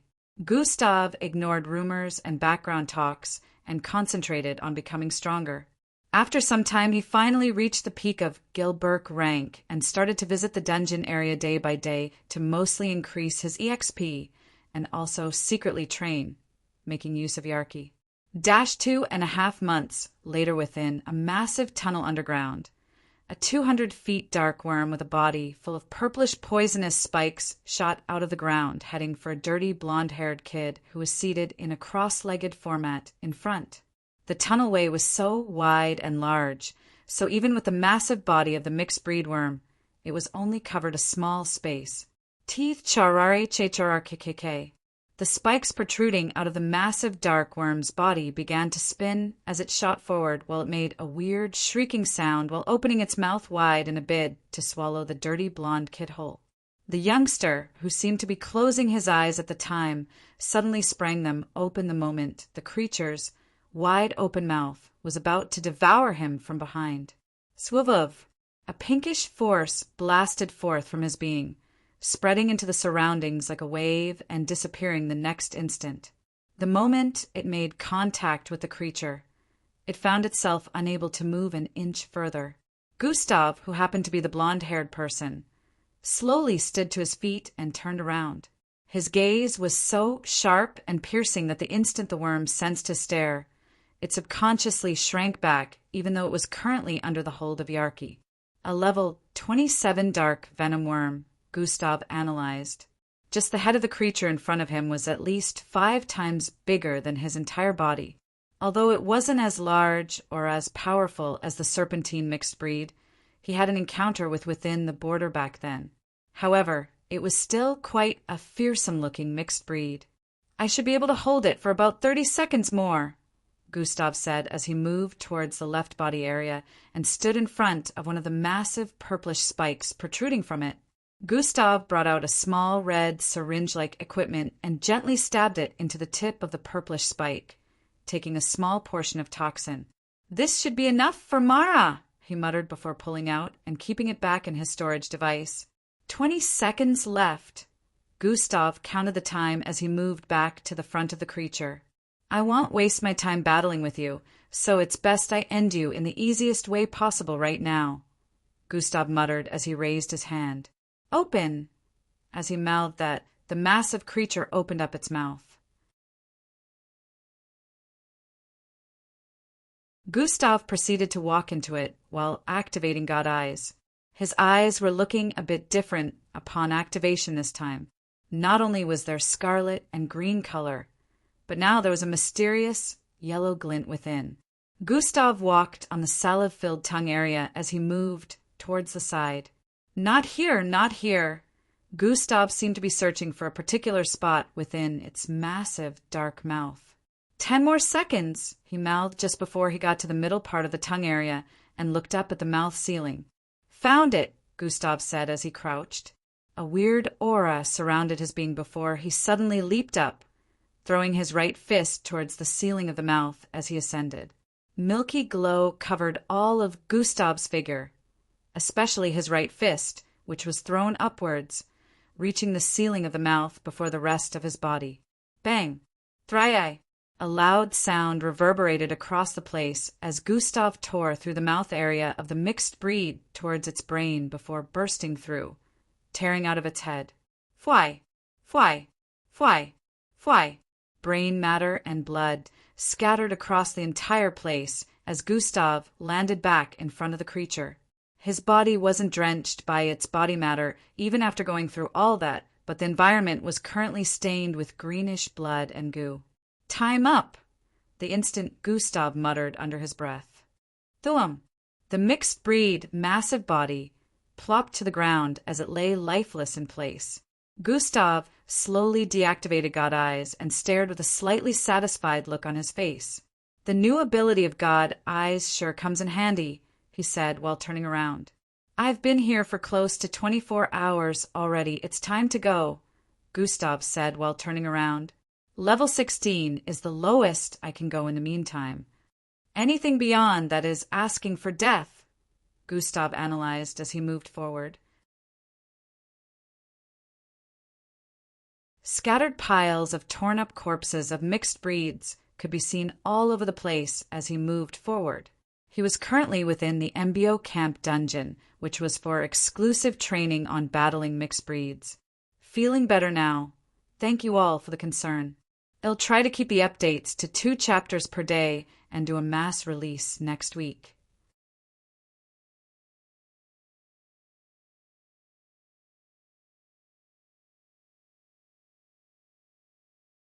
Chapter 459. Gustav had been coming here for close to 3 months to train himself and get through the levels of the dungeon. The lower you descended, the more powerful the mixed breed. Gustav's limit currently was level 16, and it was even quite tough for him to get to his current stage.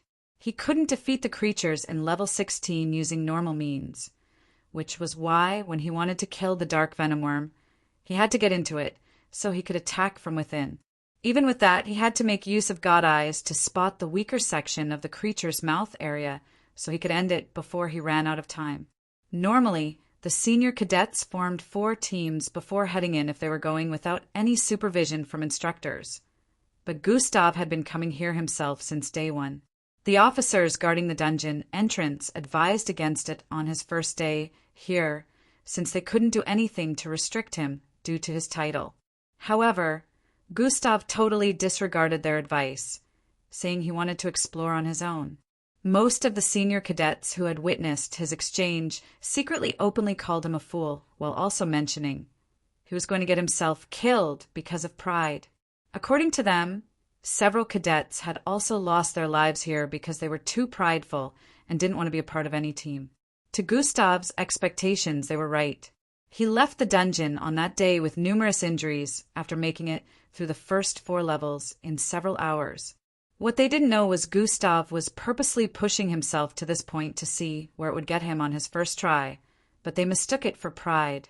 His major reason was not wanting to reveal the full extent of his abilities, which he could use freely if he wasn't in any party, and he did. Unfortunately, he couldn't go beyond the first 4 levels, even after using everything he had. Gustav was practically half dead and almost completely drained of energy on his way out of here on the first day. Normally, cams were installed in some sections of the dungeons. Still, it was impossible for them to be everywhere due to the massive size of the dungeons that made it even seem like the cadets coming in were few in number. It was actually possible for the MBO to install cams everywhere, but monitoring every footage would be an issue due to the size of the place. For this reason, every cadet coming in WASP given an emergency ringer. This was to alert the instructors that they needed help the instant they came into contact with a mixed breed they could not handle. They only had to tap or send the intention if it was wired to them. Some cadets still ended up getting killed either way due to their pride and believing they could handle creatures that were way more powerful than them, which caused them not to use the ringer. Gustav spent close to 3 months working on making use of his abilities and increasing his strength. During his first few tryouts, every time he came here, he would leave with grievous injuries and nearly depleted energy, causing his healing factor to reduce. The thing about the dungeon was the fact that attacks were unpredictable. Groups could be attacked at any point in time while exploring the place. Gustav noticed that the mixed breeds here had higher intelligence and, even when weaker, were able to strategize before attacking the groups for better results. He had fallen prey to this before he came to the realization. He was finally able to reach level 16, which was only close to half since the dungeon had about 47 levels. No group of senior cadets had managed to go beyond level 40, and even the last ones that reached that low were nearly wiped out. Gustav was already close to the level of strength of some of the seniors, and was still growing very fast. Whenever he came into contact with some of those seniors in groups, they would always stare at him like he was some monster.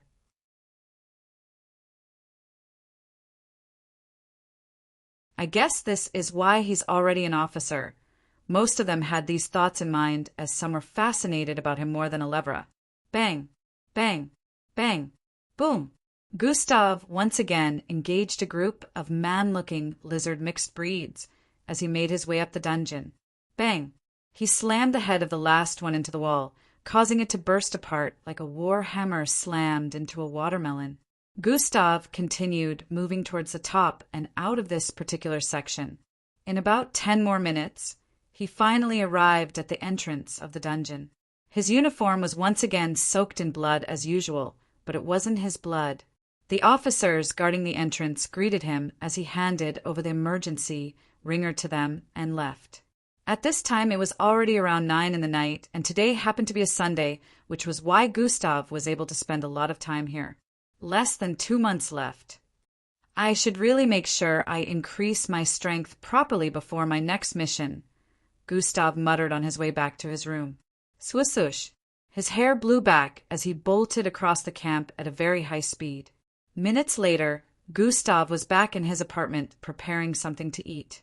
It was almost 5 months since they arrived here, and Gustav could not believe the kind of improvement he had gone through.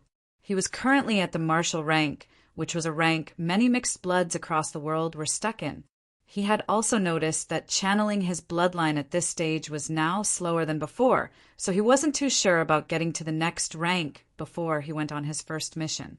However, he was more focused on his system leveling, which was also a good way of improving in strength regardless of being bloodline rank. System interface, Gustav called out as he decided to check his current level.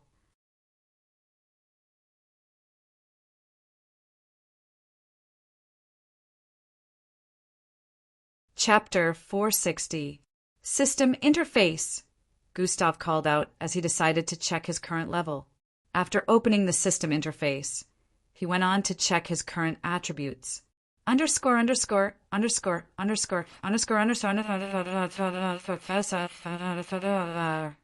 host attributes name Gustav Crimson level 45 class subparallel being XP 741 800/9 230 000 HP 26 900/26,900 energy 15,000/15,000 attributes strength 147 perception 146 mental fortitude 146 agility 144 speed 142 bravery 144 intelligence 145 charm 79 defense 144 vitality 146 endurance 145 attributes points 49 underscore his progress so far was just as he had planned. It was already a year since he first got the system, and his life had changed so much within that time frame. He wasn't feeling gratified or anything like that because he knew he still had a long journey ahead, and he wasn't powerful enough yet.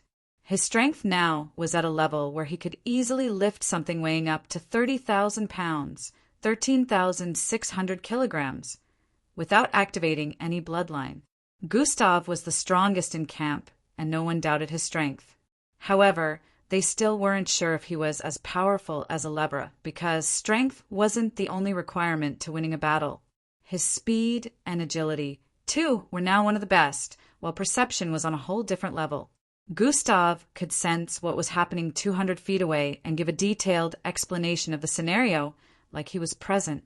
His perception really came in handy and made it look like he could predict attacks during battles.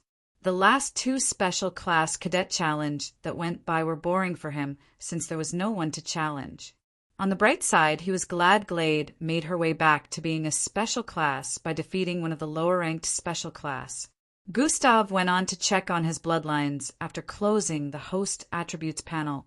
Bloodlines, genetic transformation bloodline grade, B++ abilities tied to bloodline frowny face shape-shifting, joint movement, size manipulation, cognitive concealment, partial mimicry, partial gene manipulation, beast transformation bloodline grade, C+ abilities tied to bloodline frowny face partial mutated bull transformation, bloodwolf transformation, Saverinia serpent transformation, demonic sonic bunny transformation, solar worm transformation, atomic manipulation bloodline grade, C+ abilities tied to bloodline frowny face, disintegration of atomic structures, structural disbursement, gravitational energy container grade, B+ abilities tied to bloodline energy installment, energy discharge, gravitational imbalance, gravitational field charge blend, body compressed energetic flames grade, B compressed body parts flammable explosion,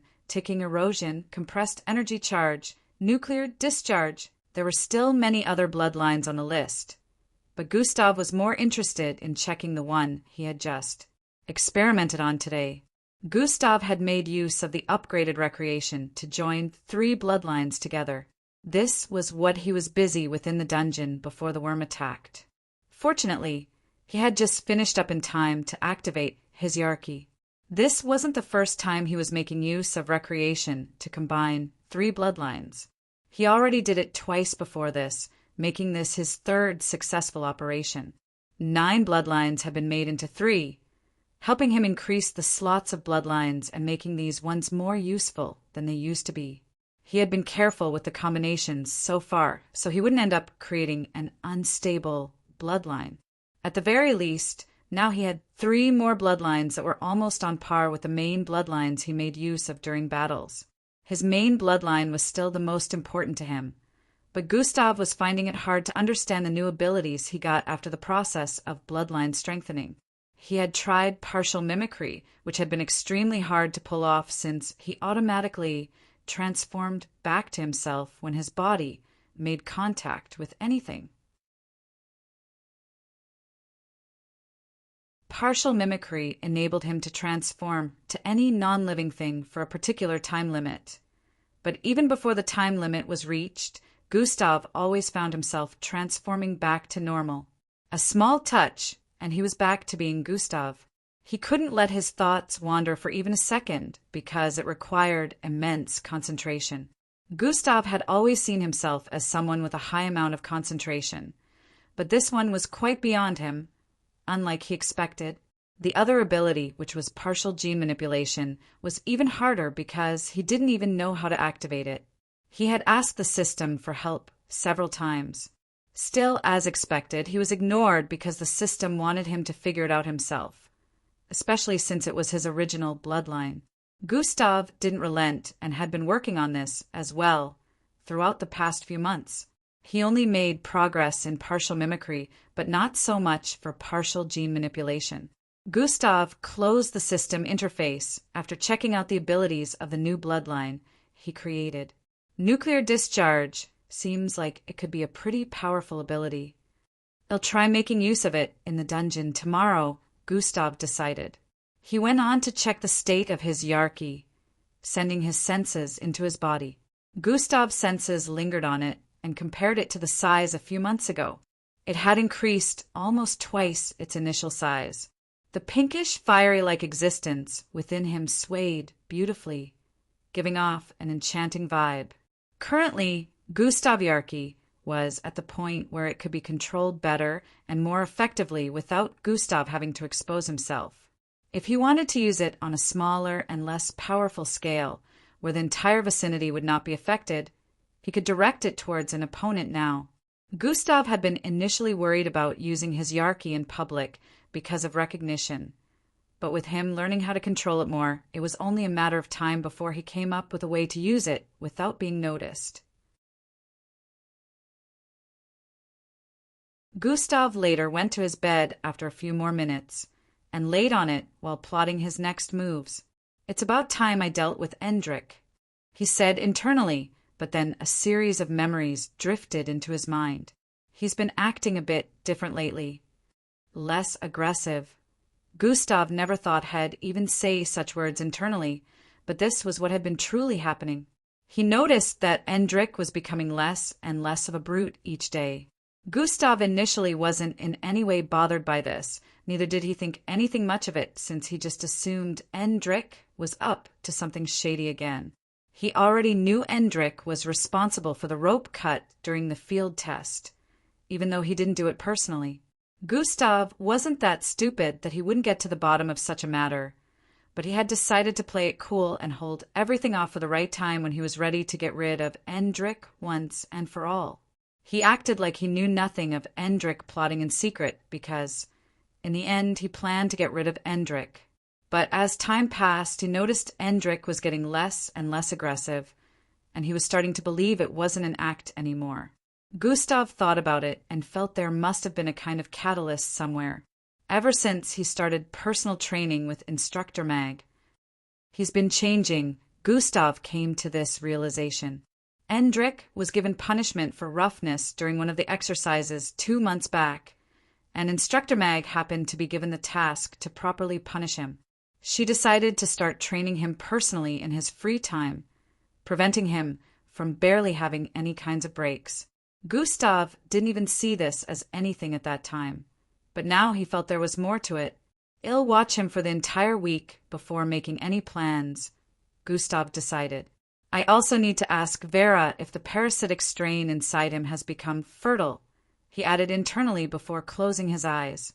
Gustav still hadn't found out if anything besides what Vera inputted was within Endrik, since he hardly even saw Endrik these days. The night went by in a flash, and Gustav woke up early the next morning to channel his bloodline a little before the morning routine began. After about an hour, he moved towards the field alongside EE and the rest for the start of the morning routine. 1.5 hours was the time Gustav spent to complete the routine alongside Alevra, who no longer reached the starting point before he did. Both of them were now getting there simultaneously, and on several instances he had managed to finish before her. Alevra was very competitive and really made sure she gave Gustav a hard time winning, even though the routine was not about who came first. During the whole free time, Gustav moved towards the location for intergalactic warfare, and even though it wasn't time for the cadets to have their training here, Gustav was still given access since he was already an officer. Gustav proceeded towards a secluded part of the underground structure and stationed himself there.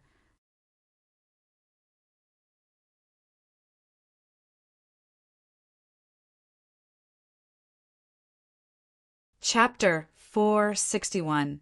This chapter and the next have a bit of R18 content. During free time, Gustav moved towards the location for intergalactic warfare, and even though it wasn't time for the cadets to have their training here, Gustav was still given access since he was already an officer. Gustav proceeded towards a secluded part of the underground structure and stationed himself there. He activated cognitive concealment, which completely got rid of his presence, making it so that he wouldn't be spotted unless someone laid their eyes on him.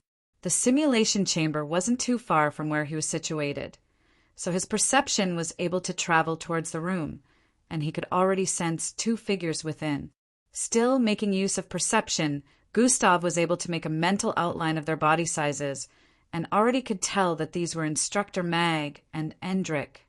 After all, in the entire camp, only one person was shorter than Gustav's initial height. Gustav also knew Endrik's current height. Endrik was in a weird position, which made Gustav understand that Endrik personal training with Miss Mag had begun. Gustav suddenly got an eerie feeling as Instructor Mag turned her face to look in his direction with squinted eyes. Instructor Mag was staring as if she could see through the thick walls situated in between them from her position. After a few moments, she looked away. Gustav's anxiety reduced as he saw that and calmed down a little. Gustav remembered her bloodline had nothing in common with seeing through physical objects, so he realized that she may just have sensed something momentarily due to her strength, which was way higher than his. Gustav realized that cognitive concealment may not be as foolproof as he thought, since he was still practically a weakling after all. He initially wanted to spy on them using Endrik's life sign, but he would only be able to see things from one point of view, which was Endrik's, and he also wouldn't be able to hear anything since God eyes only gave him visuals. On the other hand, everywhere his perception lingered upon, no matter how far, Gustav was able to hear anything going on in that location. Since he wasn't figured out, Gustav continued to watch them for some time, trying to see if anything out of the ordinary was happening. Time went by, and they ended their personal training when it was time for a new training session. Gustav found his way out of there and went to attend the next training session. In a flash, the whole day went by just like that, and Gustav still hadn't noticed anything out of the ordinary happening during Endrik's reigning with Miss Mag. Also, it wasn't that Endrik had become completely docile. He just seemed to be restraining himself compared to before. Gustav noticed him lashing out at another cadet today, but a few seconds into it, Endrik stopped and moved away, which was something Gustav had never witnessed before. Whoever Endrik lashed with would always end up receiving a form of physical attack with his telekinesis. Then he would make it seem like he didn't do anything. Gustav still felt this might be due to him being on punishment and decided to keep watching him till his punishment phase was over. Then he would see how Endrik would behave to others. The spying continued for a few more days, and Gustav still didn't notice anything out of the ordinary during his training with Instructor Mag. Gustav met up with Vera again on this day at their usual place within a secluded, garden-like area within camp. "How is it going with the parasitic strains? Are they ready now?" Gustav asked her. "Not yet. In 3 weeks to a month's time, it should be ready. It will remain dormant until I activate it." "Vera will not activate it without Gustav's permission," Vera responded with a submissive tone. That's also when his punishment phase would end with Instructor Mag. Gustav realized that this was perfect timing.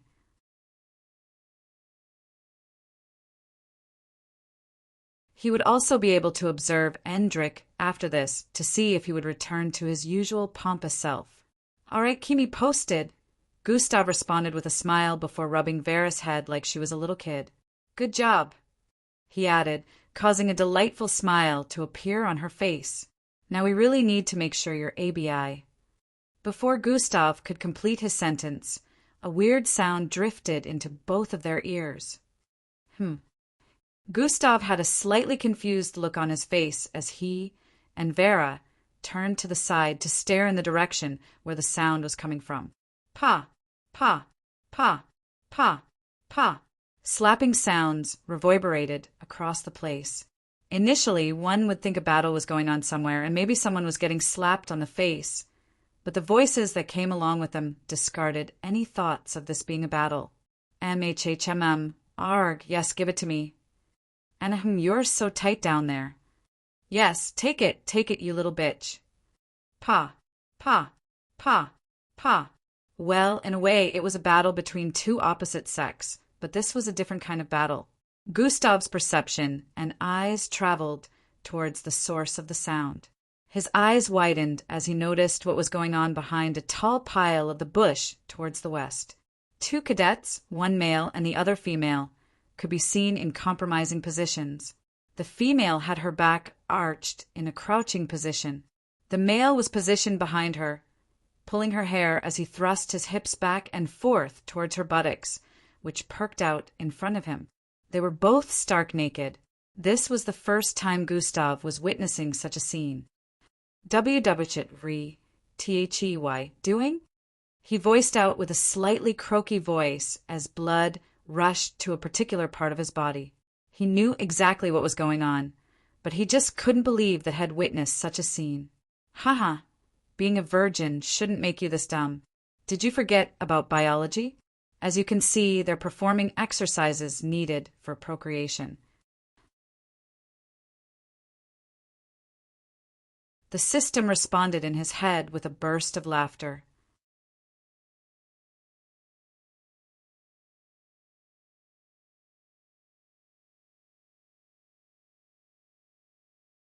Chapter 462.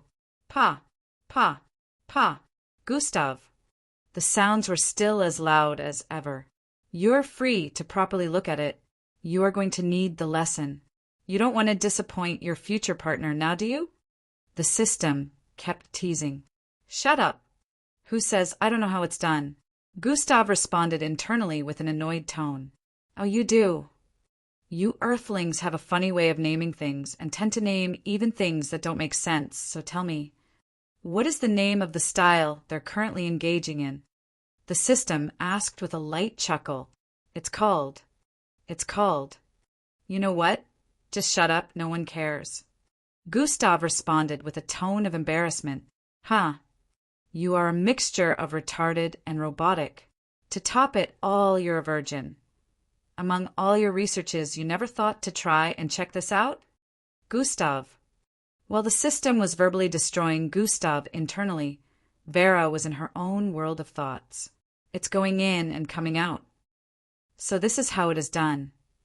Vera had an intrigued look as her face reddened while she also stared in the direction of the sound. This is not a conducive environment for training, Gustav thought as he felt his pants tightening. He didn't even want to look down because he was afraid of what he might see. Gustav quickly turned to the side to stare at Vera. Vera, we have to leave here, he said while reaching out to cover her eyes. Gustav's palm was big enough to cover her entire face, but before he could pull her along to leave, he heard her mutter his name underneath her breath. Gu. S. Tav. Vera's lips quivered as Gustav's palm was placed on them. He felt her hurried breath and quickly pulled his hand from her face. Her entire face had turned bright red as she stared at Gustav with a gaze of extreme desire while biting her lower lip. I want us to do what they're doing, she said with a slightly shaky voice while staring into Gustav's eyes. Gustav found himself speechless after hearing this sudden declaration. After a few moments of losing composure, Gustav responded, No, let's go to another location to train, he said while proceeding to turn around. Vera grabbed him by the hand, causing him to halt his movement and turn around to face her once again. Why? Don't you want to be inside me? I will let you call me whatever names you like, Vera said while proceeding to place Gustav's left hand on her chest. Gustav felt his hand press onto Vera's left boob, sinking deeply into her uniform due to its immense softness. Stop it! I'm not interested in being inside you, Vera, Gustav answered while pulling his hand from her chest. It says otherwise, Vera responded while pointing at the area below Gustav's abdomen. Gustav slowly looked down, and his face turned red as he noticed visible the hard-on. His pants displayed the bulge, which showed that he was affected. "Oh, looks like you're not totally a robot," the system suddenly voiced out. "Shut it," Gustav said internally before turning to the side. "This doesn't mean anything," Gustav said to Vera. "No, I remember in biology class, the teacher said it happens when a person is aroused, which means you truly want to do it with me," Vera voiced excitedly. Gustav breathed in deeply, calming himself as his body returned to normal. "Listen to me, Vera. I'm interested in doing it, but not with you, and definitely not now." "I don't have time for all these," Gustav said to Vera before turning around to leave. He felt his ears might explode if he continued remaining here. Those two cadets were still going at it, and their voices were loud. Vera had a crestfallen expression on her face as she followed behind Gustav. "Maybe one day you'll be interested in doing it with Vera," Vera consoled herself internally. Both of them left the area entirely and arrived in another place to train together. The time they spent together today became awkward, and Gustav eventually had to end it earlier than intended. He had been trying to get Vera to learn how to quicken the speed of her parasitic strain, so what happened with Endrik would not end up being their downfall in the future. The speed at which she could take control of a subject and turn them into a puppet was quite a downside to Gustav. After they were done, Gustav returned back to his room, and a few minutes later, he came in with the others. "Yo, Gus! Hey, Gustav! Hiya, Gustav! Gustav!" The four of them waltzed in and sat on the sofa area like they owned the place. "What's for dinner?" Was the first to ask. "I was waiting for you to come cook again." "Why don't you come and bless us with your delightful dishes?" Gustav said while placing his hand behind him. "Really? He asked with a delighted expression. "No. Hell no. Definitely not." Eldris, Falco, and Timmy voiced with severe looks of disapproval. "Haha, Gus already said I could," he voiced out as he jumped to his feet and moved towards the direction of the kitchen.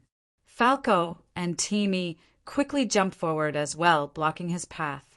"We won't let you pollute our bellies," Falco voiced out. A game of tag began with them as they moved across the room, trying to hold down. Gustav just shook his head with a smile and moved towards the kitchen. Minutes later, all five of them were sitting at the dining table enjoying the meal Gustav had prepared.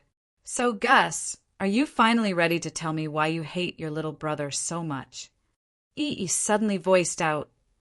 He's not my brother, did you forget?" Gustav said while taking another mouthful of food. "Okay. So, why do you hate the kid whom you share similar features with, such as the same biological engineered DNA? Looks, coldness, brutality." "Should I go on?" Stated. "Nah, I think you've made your point," Gustav responded. "So."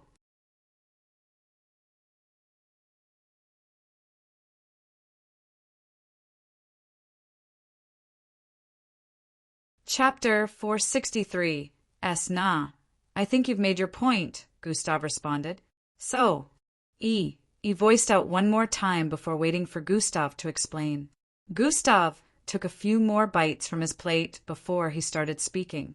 He wasn't really interested in talking about his sad past tales again, but he wanted to bring up to speed since it looked like he was the only one in the dark among the five. Falco, Eldris, and Timmy felt it wasn't their place to tell Gustav's story to which was why they kept quiet about it all this time. Gustav began to narrate his childhood experience and how he used to have a below F-grade bloodline. About 20 minutes later, he had an expression of anguish with several other mixed feelings.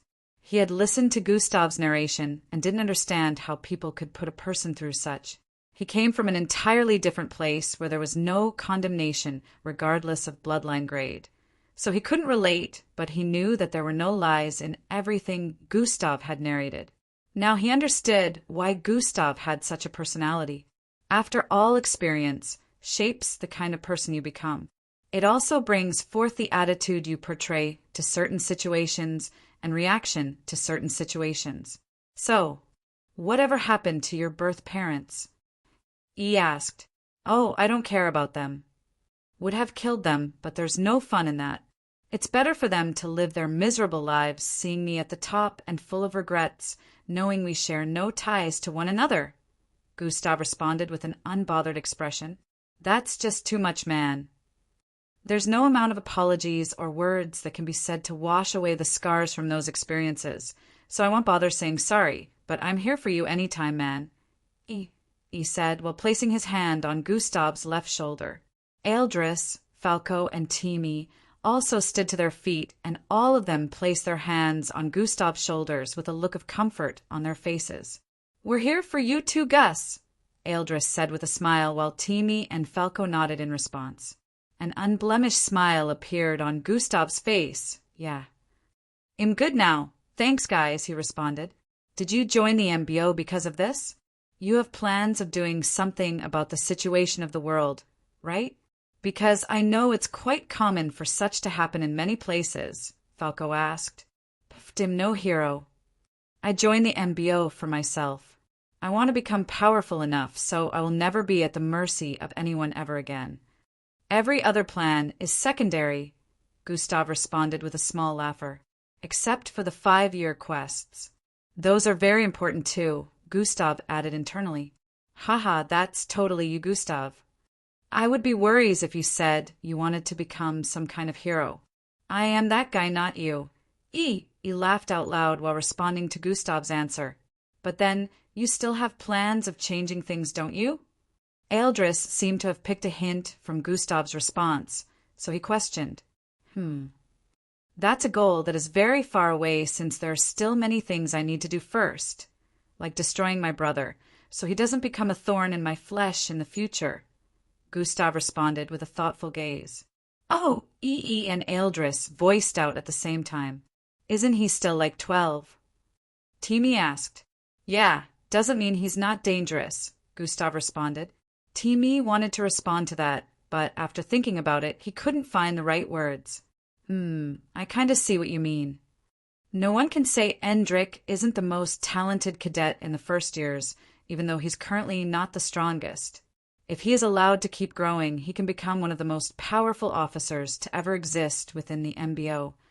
Character-wise, that isn't so good since things will most likely get worse if he reaches such a stage while still being such a brat, Eldris analyzed.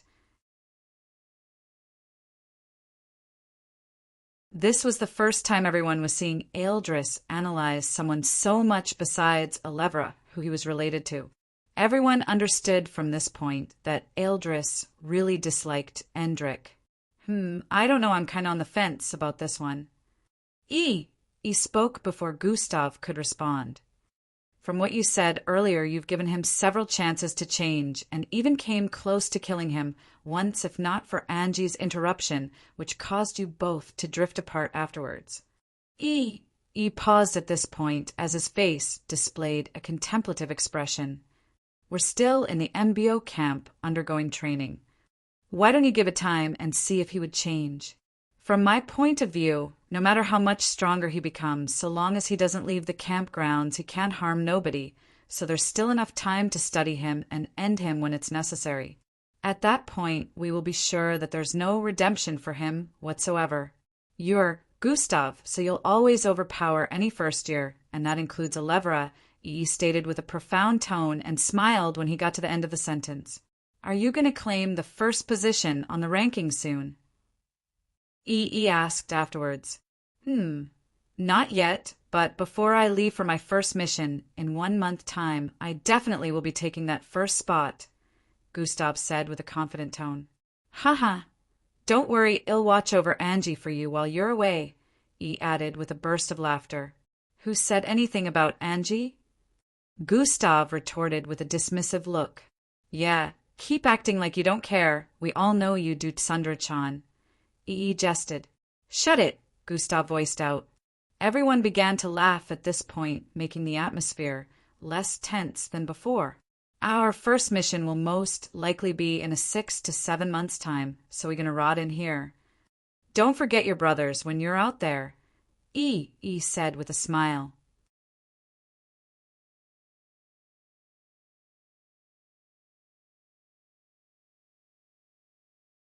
Chapter 464. Yeah, it won't be long before I am back anyways, Gustav responded. At this point, everyone already knew that compared to them, Gustav would only be spending about 2 years in camp and would be undergoing his first mission in a month. They only had the chance of spending lesser than 4 years in camp if they also attained an official rank in the MBO like Gustav, or if the higher-ups deemed them powerful enough. The first was almost impossible without doing extremely well in upcoming missions, so everyone was truly aiming to do their best in their first missions. Gustav, who was having his first mission in a month, was not even feeling tense like many of them were. He wasn't even taking it seriously to the extent that he still had plans of stowing away during the mission to go check on Boss Danzo in burning Sand City. Several minutes later, E and the rest moved back to their rooms to rest for the night. Gustav thought about ES' suggestion and felt it might not be bad to keep watching Endrik for now. He could always challenge and defeat him before the year runs out, so he doesn't spread his vileness outside the camp since there was no real supervision in the real world. Even his mission wouldn't be supervised due to the fact that the MBO wanted them to be as real as possible. If a cadet died on their first pseudo-mission, the MBO considered such a cadet useless, although there were still precautions put in place just in case the mission became higher than the level a cadet could handle. Gustav spent the night strategizing and channeling his bloodline. Right now, he was so strong that he could stay the entire week without taking a wink of sleep, and he would still be energized. Using this, Gustav would spend weeks wide awake, which was one of the reasons for his speedy improvement. The next morning came, and as usual, everyone moved towards the location for the start of the morning routine. During the day's training, Gustav could hear rumors flying around about him once again. This time he was dumbfounded by the new rumors. A cadet who had a bloodline that allowed him to display visualizations showed the scene where Gustav and Vera were within the secluded garden area together. He just happened to have captured the part where Gustav's palm was placed on Vera's chest. And then, after Gustav and Vera were no longer visible in the massive visualization, he displayed the sounds of those other cadets having S*X, not too far from their initial position. The entire camp now conceived the idea that Gustav and Vera had sex. Dash, he's a beast. Did you hear the way she was moaning? Dash, oh my god, I totally want him to do me too. Dash, so dirty, they couldn't just find somewhere else to do it. Dash, hey, I thought that Vera was a sweet, innocent girl. I guess I was wrong. Many of the cadets had different thoughts after witnessing such a scene. Vera seemed shy, but she didn't want Gustav's name to be soiled, so she tried explaining several times to people who had confronted her. As expected, no one believed her words, even though she mostly emphasized the fact that she was trying to rope Gustav in, but he refused. Gustav later met up with her and asked her not to waste her time trying to prove their innocence, since everyone had made up their mind about it. Some of the instructors later invited Gustav and Vera for a chat with them. They called it a chat, but it was more like an interrogation. Dash, so, when are you two ready to confess to your dubious deeds and receive punishment? One of them asked. Gustav and Vera were seated in their midst, while the 4 instructors encircled them. There's nothing to confess to, Gustav responded before Vera could say a word. Dash, you remember in the rules it stated that sexual intercourse in the public is not allowed. The penalty for being caught is quite grievous. At least try to conduct an investigation before jumping to conclusions. Obviously, the clip isn't proof enough since it didn't explicitly display us having sex. You only heard sounds and came to the conclusions that it was us, Gustav retorted without an ounce of fear. Vera was quite shaky the whole time, but seeing Gustav respond to their statements confidently, her fear was starting to wither. Dash, fair point. Just as expected of you, Officer Gustav. You never fail to live up to your name.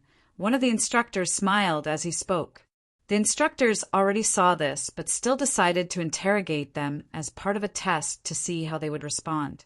However, when we do investigation from our end, and it is found out that you two truly engaged in such compromising act, there will be severe consequences, one of them announced. You could lose your officer rank if you're found guilty, and you Vera could end up being sent out of camp. It's fine, as long as you guys can find incriminating evidence against us. I'll gladly drop out of the MBO camp. You can leave Vera out of it. Gustav responded before standing to his feet and leaving the interrogation room while pulling Vera along with him. The four instructors stared at each other with contemplative expressions. All right, let's bring forth the one who shared the visuals all around camp, the senior officer in their midst voice out.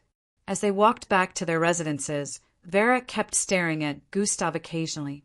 After doing this several times, she finally decided to reveal what she was thinking of. Aren't you bothered? Vera asked him. Nope, not in the slightest.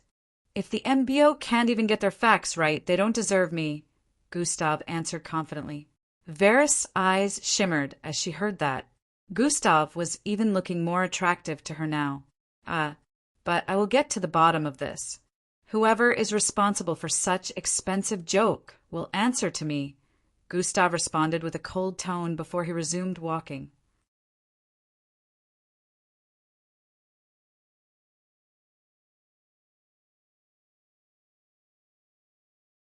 Chapter 465. But I will get to the bottom of this.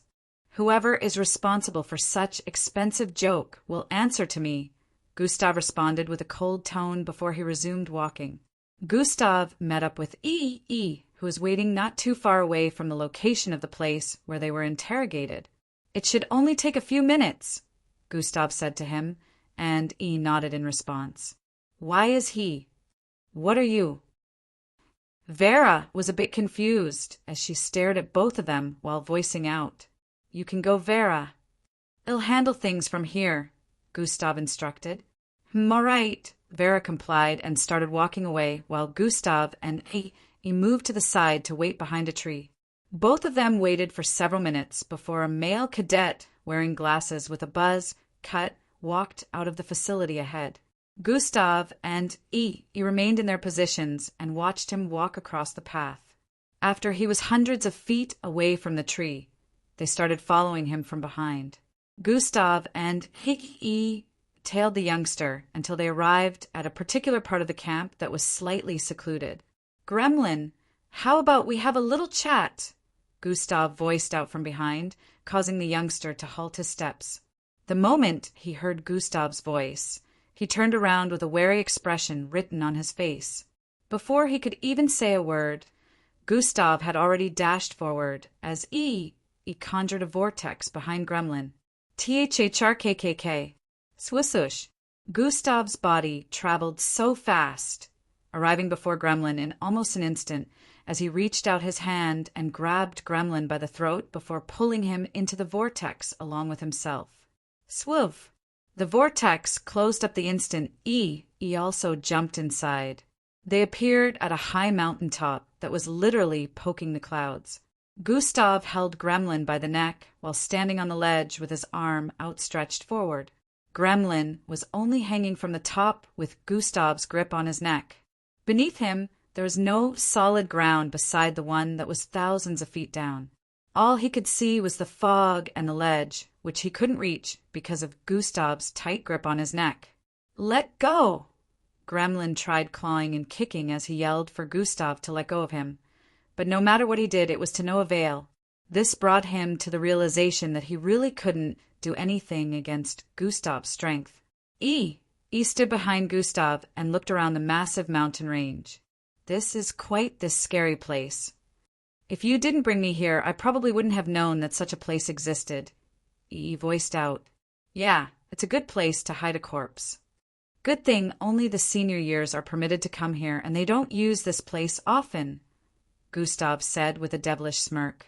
The MBO camp was like a city, so there were still many places that weren't in use for the time being, and this place happened to fall into that category. It was off limits for the first years as well, but since Gustav was an officer, he could bring anyone he wanted here using his official privilege. Now, don't you have something to tell me, Gremlin? Gustav proceeded to ask while staring into Gremlin's eyes. Tell you? What are you talking about? Gremlin asked while stuttering slightly. Don't play dumb with me. You know very well what I'm talking about, Gustav responded with a threatening tone. Gustav was still disappointed at himself for not noticing that someone was spying on him and Vera. Even though he had perception and could sense his surroundings, he was distracted by what they had witnessed that he didn't really pay attention to this guy who happened to have been watching from another spot. Are you talking about the display? I only visualize what I witness, Gremlin voiced out in response. Since you were there, you clearly know that I'm innocent. Who put you up to this? Why did you do it? Gustav asked while stretching his hand even further outwards.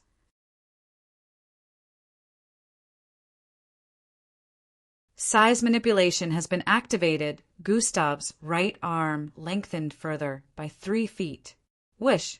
The wind blowing across the place further induced Gremlin's fear as his glasses were nearly knocked off his face. Ah, you dare not drop me. You will lose your place as a cadet in the MBO. Ha, you will lose everything. You can't do anything to me. Gremlin screamed out with a shaky voice induced with a little aggressiveness. It was as if he was trying to mask his fear. Inwardly, he hoped Gustav wasn't as crazy as the rumors said. Oh, really?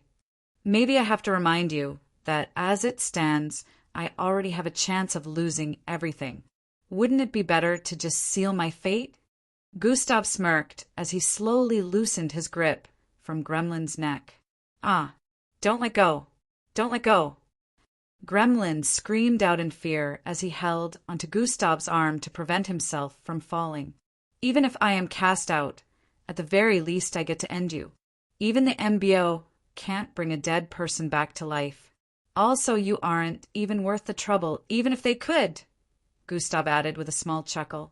At this point, Gremlin's face had paled severely and kept losing color by the second as he stared at Gustav's demonic expression. He's crazy. He's very crazy. Gremlin had never felt so scared of his peer before. Thinking about Gustav's words, everything made sense, and he didn't seem like he was bluffing. Behind East stood in place watching the scene. He was just there as support, so he didn't butt in. Phew, Gus sure is scary. I really pity his future enemies, said internally. Okay, I'll talk. Gremlin finally decided to compromise after a few more moments. Gustav's lengthened arms started returning back to normal size as he pulled Gremlin towards his direction. He placed Gremlin on the side of the ledge and stared at him. I'm listening, Gustav said with a reminding tone.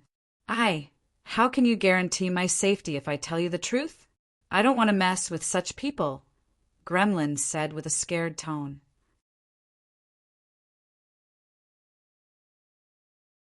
What are you talking about? Gustav asked with a tone of curiosity. I'm talking about those who put me up to this. I can't reveal their doings without consequences. Can you guarantee my protection? Gremlin voiced out once again.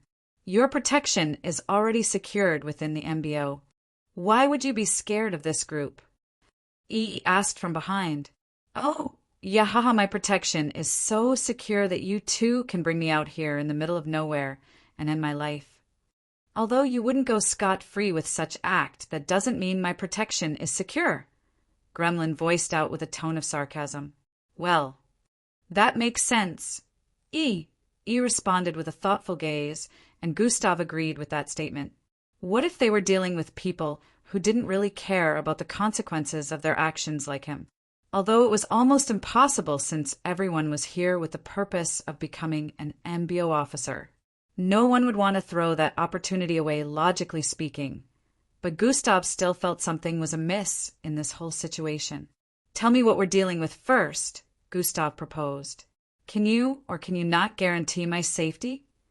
Gremlin asked once again. Can't. Unless I know what I'm dealing with, Gustav responded. Well then, my lips remain sealed, Gremlin said while proceeding to sit on the ground. You're just going to have to choose which end you prefer. I throw you off the cliff of these people come after you while being under my protection, Gustav threatened once again. Gremlin's shoulders creased up as he heard that. Asterisk, sigh asterisk. All right, you win, he voiced out, but remained in his seating position. So, like I mentioned, there's this group of cadets who approached me 1 week back with a proposal. That proposal involved framing you, Gremlin began to narrate. They forced me and told me that if I didn't comply, they'd erase me from existence, and showed proof that they had a way of getting rid of cadets without having to face any consequence. Gremlin had a look of fear on his face as he reached this point. It was quite spooky, and believe me, they weren't bluffing, they really do have their ways. He added, "Who are these people?" Gustav asked. They blindfolded me so I couldn't see their faces. When I was being shown proof, they made sure to hide their looks as well. I don't know how they coordinated such an operation without any of the instructors noticing anything, even though the camp is supposed to be well supervised. This made Gremlin even more scared as he thought about this. His ability to display visuals of what he had witnessed couldn't help him at this point, because not only did the group manage to hide their identity, they also took him to somewhere where he couldn't visualize anything. All this was planned. The sex, and you meeting in that position with your girlfriend, Gremlin continued narrating. She's not his girlfriend. Chipped in from behind. I'm all right. Gremlin responded and continued after a brief moment of stopping. They also asked me to broadcast it that way all across camp, he added. I see. Now I want you to broadcast the rest, which involved I and Vera leaving the place. I want you to show everyone the truth. Those who were involved in the act should also be revealed as well as the rest of the visuals, Gustav instructed. I can't do that, Gremlin replied. Why? Gustav raised one eyebrow up as he asked. Because I didn't see the real people involved in the scandalous act. I was only allowed to see you and Vera, Gremlin explained. They really took precautions. This means you can only show me and Vera, but the main culprits will not be revealed, Gustav muttered, and Gremlin nodded in response. I want to know who these people are. And you will help me expose them, Gustav said. Will I be protected? Gremlin asked. If you stay around me all through the coming days, you'll be safe. If they had enough strength to deal with me straightforwardly, they wouldn't try to use such tactics, Gustav stated. Now display the rest of the footage about I and Vera. Gustav instructed. Gremlin nodded and proceeded to close his eyes before joining his palms together. Hours later, Gustav was back in his room, thinking about what had happened today. It was currently nightfall, and everyone in camp no longer suspected Gustav and Vera of doing anything inappropriate. The question now was who were the true culprits, and why was Gustav framed in the first place? A lot of cadets could guess that it was probably one of those who were jealous and disliked Gustav because of his strength. They felt since this was the MBO, it would only be a matter of time before the main culprits were caught. What they didn't know was even the instructors had no idea who was truly responsible, because they couldn't find the footage for that particular area. Gustav was later brought to speed that the footage had been somehow deleted, leaving the true culprits to wander free across the camp without punishment. Gustav was in his room, thinking about how the whole issue was complicated. He wanted to meet one of the instructors to talk about the situation with Gremlin and the group, but he was having second thoughts. There's no way a bunch of cadets would be able to pull all these off without an inside backing. Gustav thought, there must be an officer somewhere helping them from behind the scenes. Footage disappearing and them claiming they can do things without suffering consequences. Definitely they have some kind of inside backing. It won't be wise to meet up with an instructor. I can't trust any of them.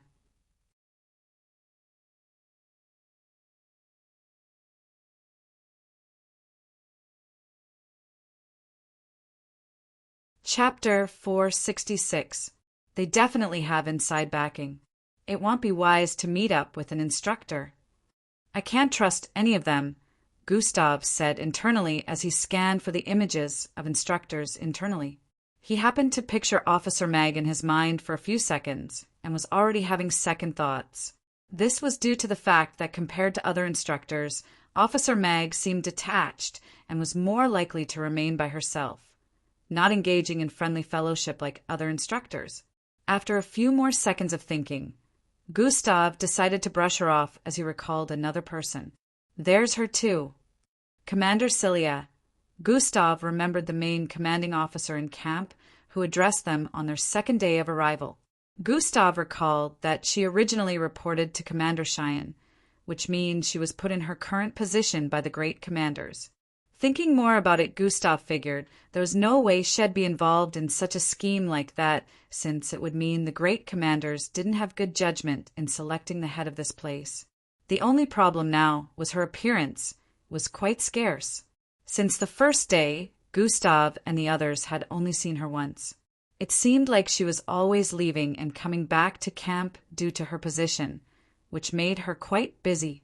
Gustav decided she was the only one he could go meet with the situation, so he decided he was going to head to her office the next day. The night went by in a flash, and the next day arrived. Morning routine with the others was quite disturbing for Gustav because he had to tolerate Gremlin following him about. Gremlin just couldn't stop talking about so many things, his fears mostly, and how he thought every random person close to them performing the morning routine as well seemed suspicious. Gustav couldn't rely on Gremlin's instincts at this point because his fear was controlling his judgment. Good thing Gustav didn't expect anything from him in the first place besides proving that he and Vera didn't commit such acts in the open. After the morning routine ended, Gustav couldn't observe Endrick as usual because he had to go to visit Commander Cilia's office. He checked for the location on his pass and started heading there. He left Gremlin in EE and Eldris care. Both of them were more than enough to handle any bullshit that those unknown group of students could dish out, so he wasn't worried. Swoosh! Gustav dashed across the camp, heading towards the hall they arrived in on their first day here. This hall, which was the arrival and exit point from the MBO camp, was actually where the commander's office was located. Thinking about it, Gustav understood that the hall was constructed at this location just in case there were intruders. It would be taken care of instantly. Since she was the commander, he had no doubt that she was the strongest existence in camp. Gustav arrived at the vast wasteland that extended upwards and charged through it, reaching the top in a few seconds. He stopped when he noticed the massive white structure in the distance. It was built to look similar to an old cathedral with tower-like roofing and a pointy cross-like tip. However, it was at least 50 times bigger in size as it covered a large portion of this area. Gustav arrived at the entrance and got beeped. In an instant, he brought out his pass.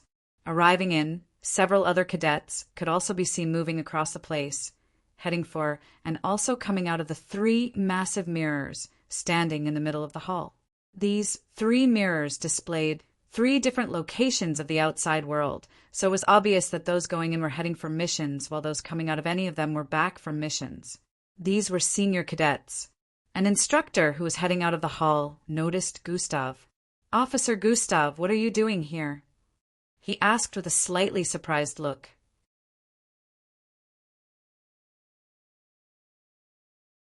"What, am I not allowed to be here?" Gustav asked with a slightly irritated expression. "Oh, no, that's not what I meant. Your pass grants you the permission here, so you're definitely allowed here, but I hope you know that beyond sightseeing, you're not allowed to do anything else," the instructor said with a soft tone. "There's no need to explain anything. I have my reasons for coming here anyways." "Thank you," Gustav responded before proceeding to move along. The instructor stared at Gustav's back as he walked away with a slightly disturbed expression before he continued on his way. Gustav moved towards the southwest area, where there was a corridor that led towards a small stairway. Following this, Gustav arrived at the top of the stairway, where a door was positioned. According to his pass, this was the office of Commander Cilia. Gustav was about to knock on it when it opened up. Officer Crimson. A feminine voice rang out as Gustav stopped his hand in front of the slim lady who spoke. She was dressed in an orange uniform similar to that of Gradier Xanatus and had a small oval-shaped face with brown hair packed towards the back with a ponytail.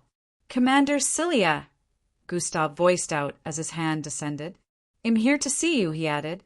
Commander Cilia had a slightly confused expression as she heard that before responding.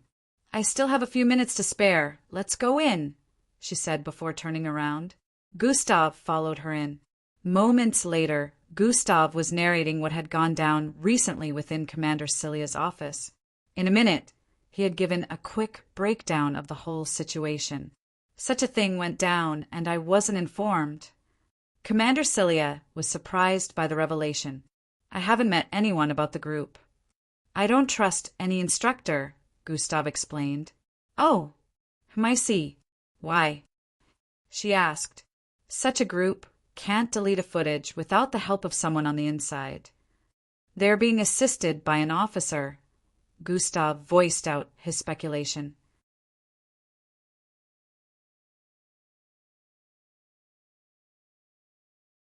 "That makes sense." Commander Cilia already felt this was Gustav's reason, but she wanted to make confirmation.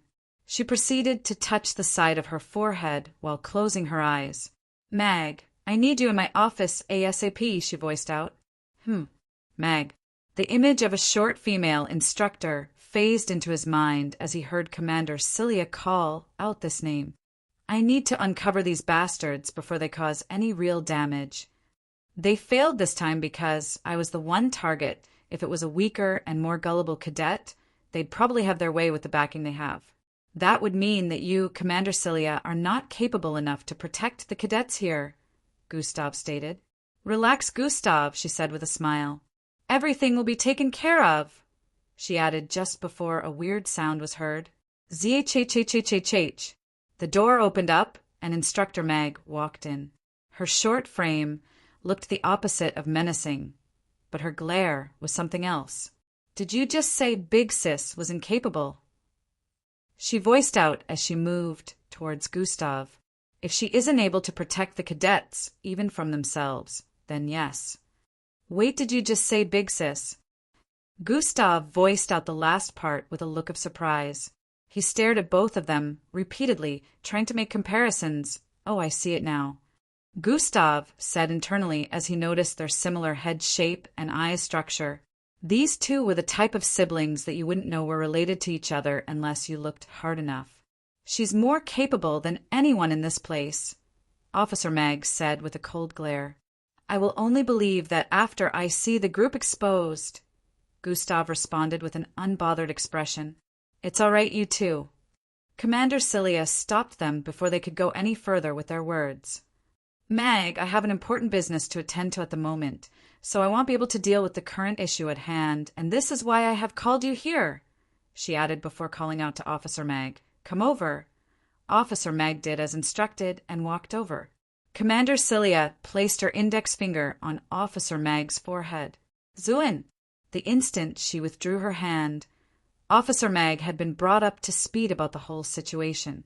"Mag, am entrusting this assignment to you, since he'll be away. I want you both to work together to expose the cadets and officer behind them," Commander Cilia said before standing to her feet. "I'm 5 minutes late already. I have to go," she said while walking towards the door. "You both can use this office as a secure meeting place. I'll ask the secretary to let you both have access at any time," she added before leaving. Gustav and Officer Mag were left together inside the office. Let's go meet this gremlin first. I have some questions for him," Officer Mag decided before pulling Gustav along with her. The moment they arrived outside the hall, she grabbed hold of Gustav, and the gravitational force around them suddenly turned weird. Phui! Officer Mag shot into the air with Gustav in her grasp, traveling across the camp with speed. So she could fly. Gustav was quite surprised at this revelation. Officer Mag's bloodline gave her the ability to manipulate gravitational force, and she had trained it to the point that she could use it to fly. They arrived at the area that led to the special class residence, and she dropped there with Gustav. "I'll wait here. Go fetch him," she said while finding somewhere to sit. Gustav dashed towards his residence building and arrived there in a few seconds. As he headed up, he happened to meet Eldris in the corridor, heading towards the teleportation elevator with a wary expression. "What's wrong?"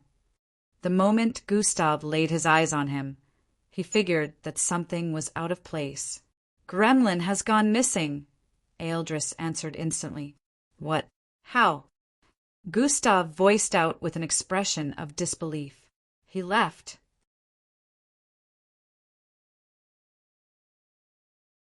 "On his own," Eldris responded as they stood in front of the circular blue light. "He said he wanted to see the scenery of the corridor area, and I told him not to leave till I found Timmy to stay with him because I was busy with something inside. It was only a span of 10 minutes when I stopped sensing their presence. I came out here, they were both gone." "I asked them not to leave the building," Eldris explained. "If Timmy was with him, then we can assume that a special class is a part of that group, and they must have been waiting for the opportunity to see Gremlin with a weaker special class cadet." Gustav voiced out. They didn't expect that a special class cadet would be a part of the unknown group. At this moment, he happened to be coming from somewhere. He went out for a brief period earlier, which was why he wasn't in the vicinity when it happened. Eldris explained the situation to him as well. "I can find him, but I need you to be ready to transport us there the instant I do," Gustav said as he activated God Eyes. His eyes glowed scarlet and green with a hint of gold before he closed them. Life signs tracking activated. Gremlin's life sign appeared in Gustav's mind as his dark visual changed. He found himself in a kind of canyon, staring at a group of people with weird, dark marks that surrounded him. His vision would occasionally tilt from side to side as it seemed that Gremlin was being beaten up. As his vision focused on the ground, Gustav could see blood, and he quickly used that opportunity to look around. "Let's go, I found the place!" Gustav shouted out as he deactivated life signs tracking.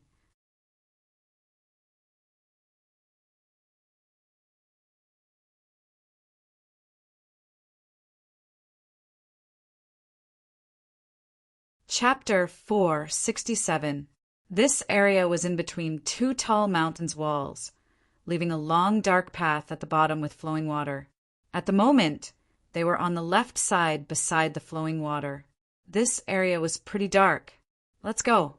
"I found the place," Gustav shouted out as he deactivated life signs tracking. This place on the map, Gustav pointed at another place in the camp that was restricted to first years. The Devil Canyon. He instantly recognized it and clasped both hands together before separating them. Thrick! A vortex was instantly formed in front of them, and they all jumped in. In a particular part of the camp where the clouds were always dark and clouds hung over two massive greenish-looking mountains, there was a pathway of murky green stream flowing in between both mountains that extended very far due to the size of both mountains. Lightning bolts occasionally appeared in the sky, and 1 in every 10 bolts would land in between both mountains, electrocuting the stream. The senior cadets knew very well why this place was called the Devil Canyon. They would come training in this place, and there was a chance that they'd get struck by lightning if they could not react in time. Aside from that, occasional weird weather occurrence where a crazy tornado could just appear out of nowhere and sweep everything in the vicinity away. This was yet another place within the camp that was restricted to the first-year cadets. Originally, places that were restricted to first-year cadets would be barricaded with invisible fences that would only stop them from going in, but would allow senior cadets, so long as they had their passes. Gustav had brought EE to almost everywhere restricted because, with his authority, he could bring anyone with him. He would not have been able to open a vortex to this location and appear there with Eldris if not for Gustav's presence in their midst. At the left side of the canyon towards the middle, a group of 4 masked cadets surrounded a cadet putting on glasses and having a buzz cut. Bang, bang, bang. They occasionally landed hits on him, causing the glasses to fall off his face while he bled. Blood oozed down his nose and face as he fell face flat after receiving some brutal hits. Two of the cadets would move towards him and pick him up again to receive another round of beating. Did you think you could go scot-free with the stunt you pulled? One of them shouted out before shooting out a whitish beam from his hand. Bam! Gremlin's chest caved in as he was sent blasting backward after the beam made contact with his chest. Bang! He slammed into the side of the mountain, causing a small vibration to occur. Two of the masked cadets moved towards him again to pick him up and brought him back to his initial position, ignoring the blood oozing from his mouth and his exposed chest.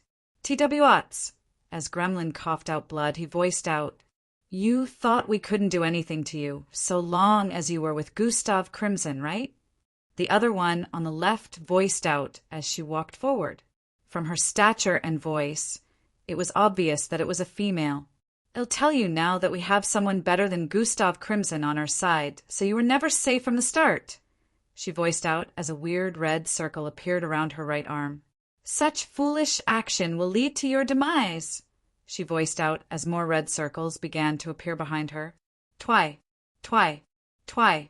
As the circles fired up, ready to shoot, the entire vicinity began to vibrate due to the force. "I guess this is the end," Gremlin said internally as he accepted his fate and prepared to be skewered. "You will die here today for going against us, and even Gustav cannot save you." Just as she shouted out, ready to fire, a purplish vortex appeared from above. "Are you sure about that?" A familiar masculine voice, filled with such power and confidence, was heard from within the vortex. Even before the owner of the voice appeared, all four masked cadets already knew who it was.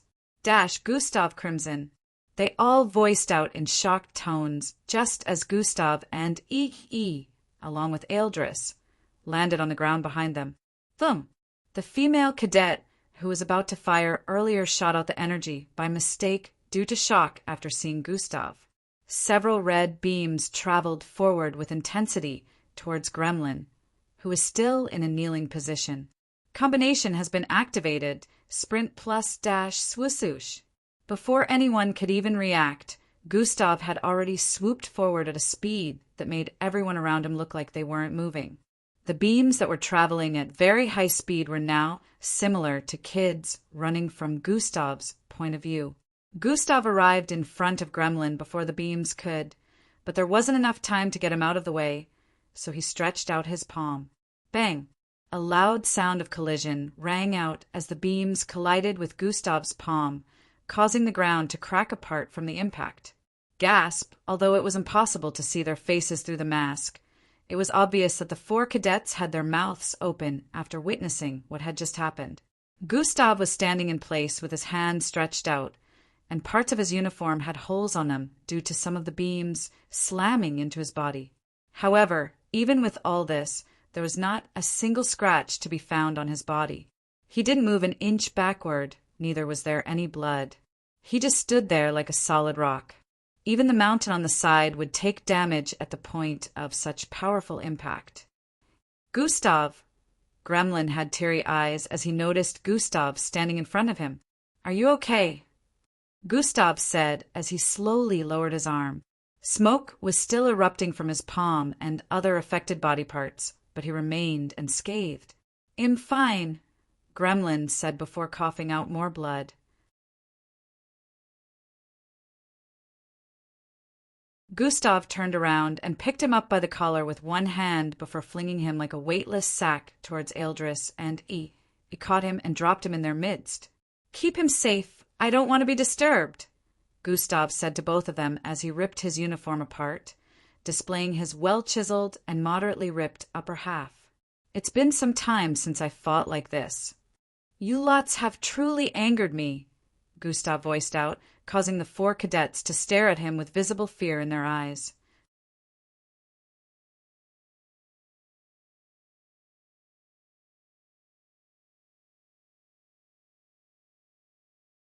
Chapter 468. It's been some time since I fought like this. "You lots have truly angered me," Gustav voiced out, causing the four cadets to stare at him with a visible look of fear in their eyes. Fumsmsh.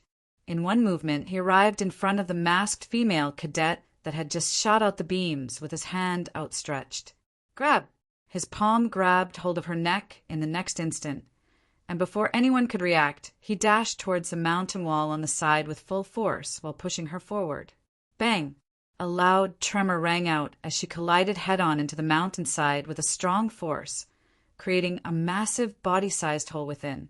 Krryychh. Cracks started to spread from the point of impact to other parts of the mountain area. Gustav pulled her body out of the hole. He smashed it on another part of the mountainside, causing a similar effect once again before pulling her out once more. The mechanical mask on her face had already been cracked in half, and blood could be seen dripping down her neck as Gustav held her up. He stared at her face and tried recalling if she looked familiar in any way. One thing he could tell was the fact that she was a normal cadet. The other masked cadets in the vicinity started panicking and calling out to a particular group member. Hamlet, get us out of here. The other male, beating Gremlin up seriously earlier, voiced out to the tallest one in their group. A blue glow started gathering around them as the tallest one in their group, called Hamlet, raised his hands up. Gustav noticed this and quickly threw the girl and his hand away before dashing forward again with speed. Even with Gustav's quickness, the bodies of the remaining three were already fading away before his arrival. Atomic manipulation has been activated. A long 3 feet milky-colored blade appeared in Gustav's hand, which he threw forward towards Hamlet. The speed, coupled with the power of this throw, caused the blade to travel forward like lightning. Screeve! It passed through Hamlet's left shoulder like a streak, and what came next was a loud scream. Kyrar! My arm! Hamlet's left arm flew several hundred feet in the air, spiraling repeatedly before landing after Gustav's atomic blade cut through his shoulder. Plop!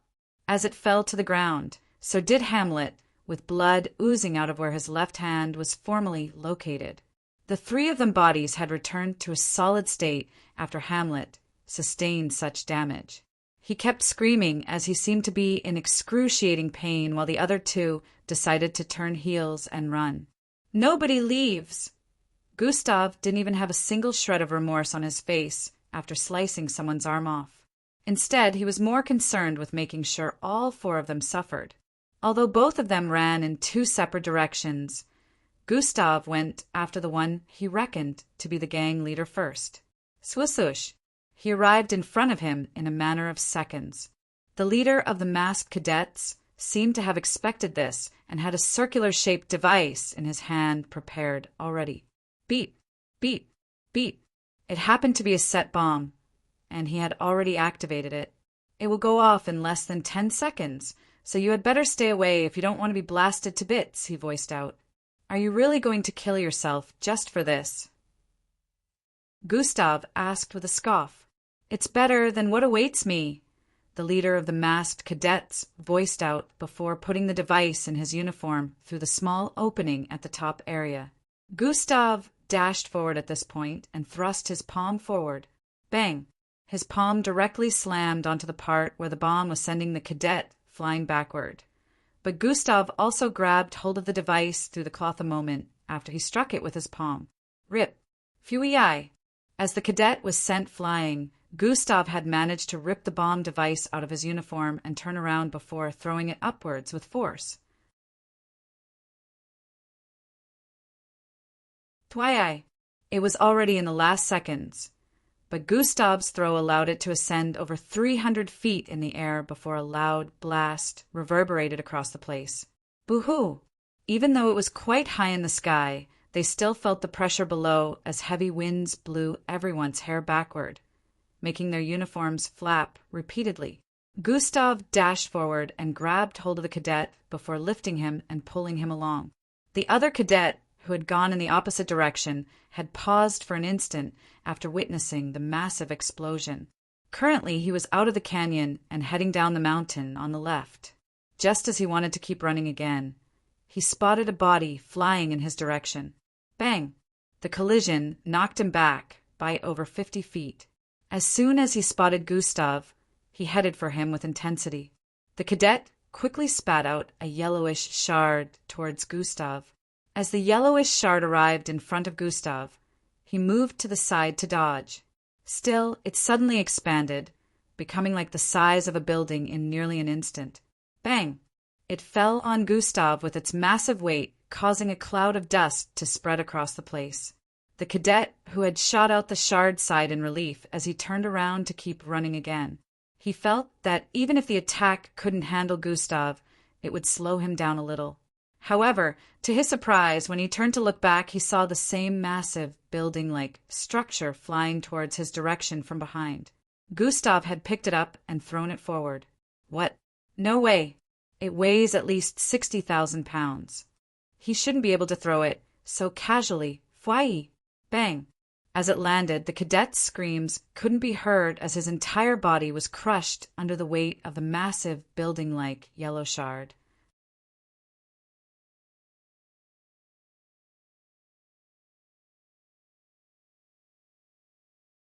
Chapter 469. Gustav turned to the side after noticing that the leader of the masked cadet he threw forward earlier was once again making a run for it. Swoosh! Gustav traveled towards him with speed and dodged several flying darts thrown towards him by the leader. Boom!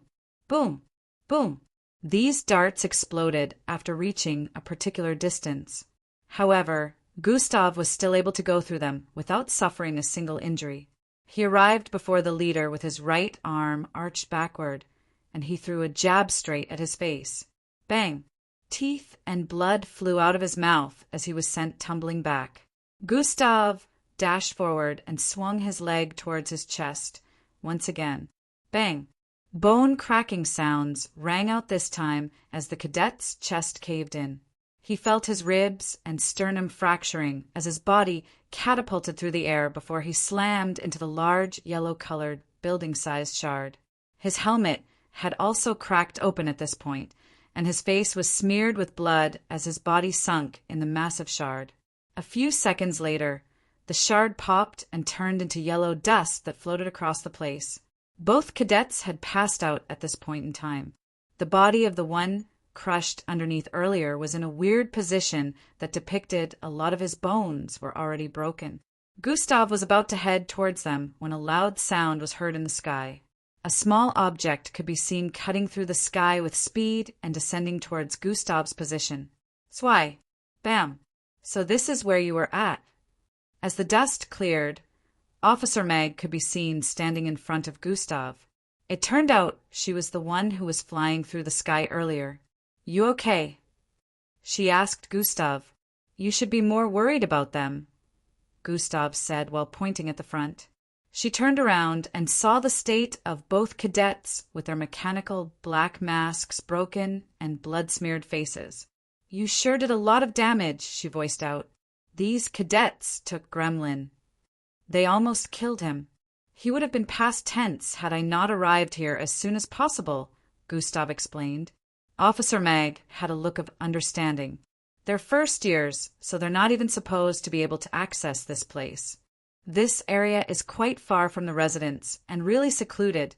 No officer would be able to notice easily that anything was happening here. She analyzed the whole situation. To her, it seemed like this had been planned perfectly and was almost successful due to whoever was helping this group behind the scenes. I was drawn here by the explosion.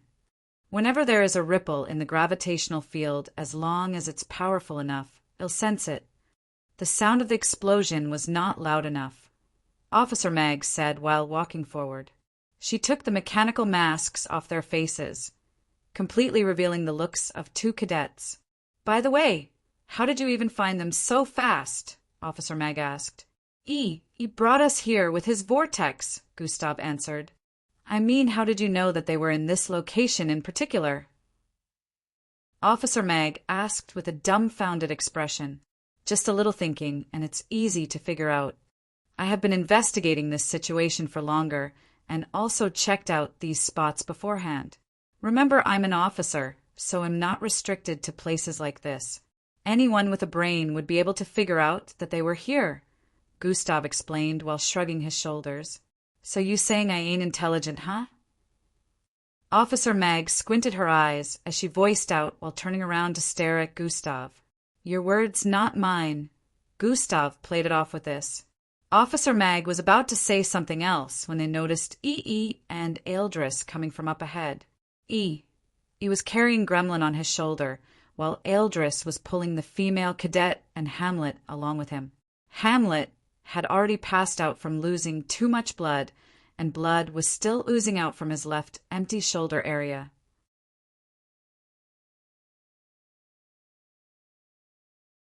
They piled up the 4 cadets in a straight line-up after removing the masks from the faces of the rest. Rena Shelby, Kurt Bills, Hamlet Kong, Jerry Richards. Officer Mag had already checked the database for the identity of these 4. Just as expected, they were all normal cadets. She proceeded to feed them recovery pills so she could question them. We need to know everything about their group. Although I doubt they'll tell us, so using the brain tweak device would be best, but we can't move them to any of the labs in this condition, Officer Mag stated as she waited for their injuries to stabilize a bit. High-grade recovery pills could fix injuries in a matter of seconds, but there were grievous injuries that would take a lot of time to fully heal. Some injuries won't heal until certain medical procedures are put in place, and this mostly depends on the strength of the person who received the damage. If they were stronger, it was possible to have the injuries fixed faster. Whenever Gustav battled, he always put his opponents in such a state that their bodies could not be fully healed even after using high-grade recovery pills. They had to wait for a bit before anyone would regain consciousness. Hamlet was in a bad state due to his left arm that was chopped off entirely. You went all out on them, Eldris chipped in. No, I didn't. They would be dead if I did, Gustav responded. E and Eldris knew we were not bragging in any way because it was true with the strength Gustav had displayed. After a few more minutes, one of them finally woke, and it was the leader of their group, Kurt Bills. The instant he noticed Officer Mag in front of him, his face paled. Now, you're going to tell me everything about your little group. Who are your other subordinates, and who's the officer backing you guys? Officer Mag went straight to point.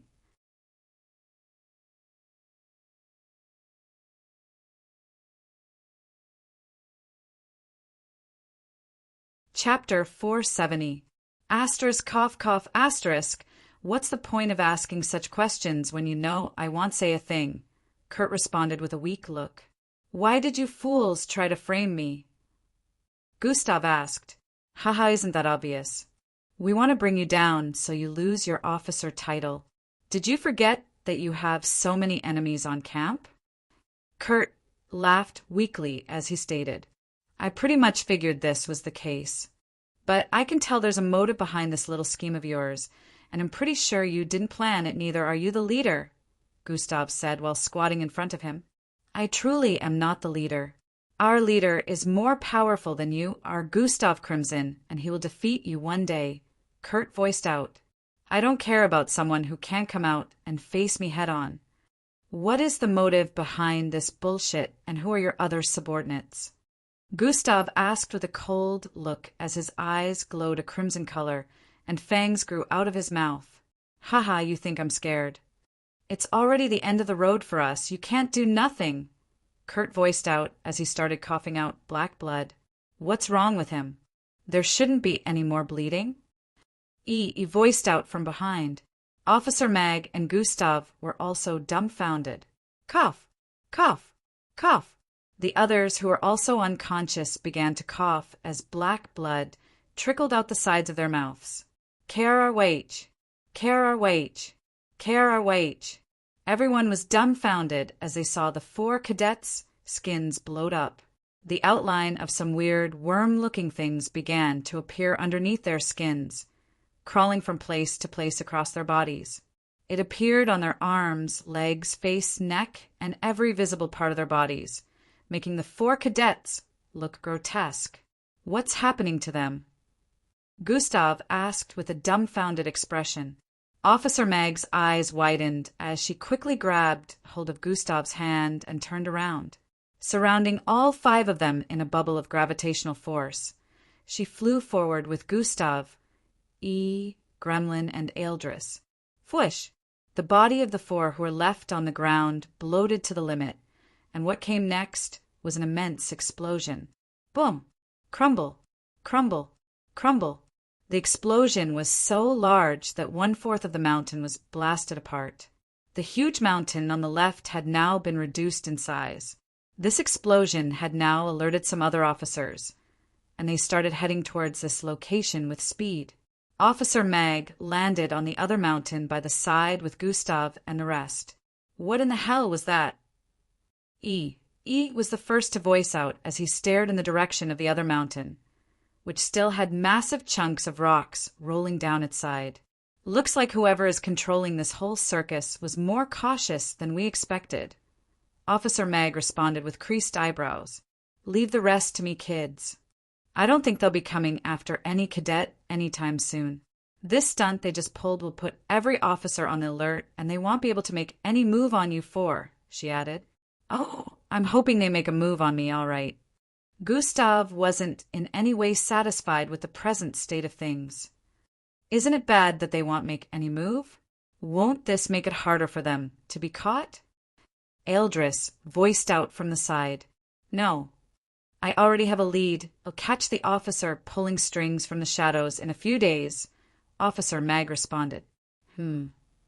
I'll still keep my eyes peeled in the meantime. The moment I notice anything strange, I'm taking action, Gustav responded before jumping off the mountain. Eldris and E followed after him.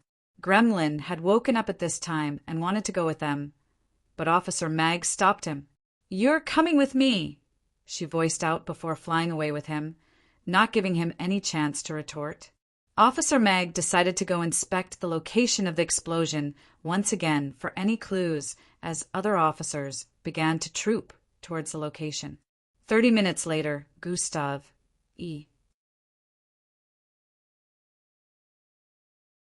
Eldris, and Timmy were on the corridor leading to their rooms, discussing.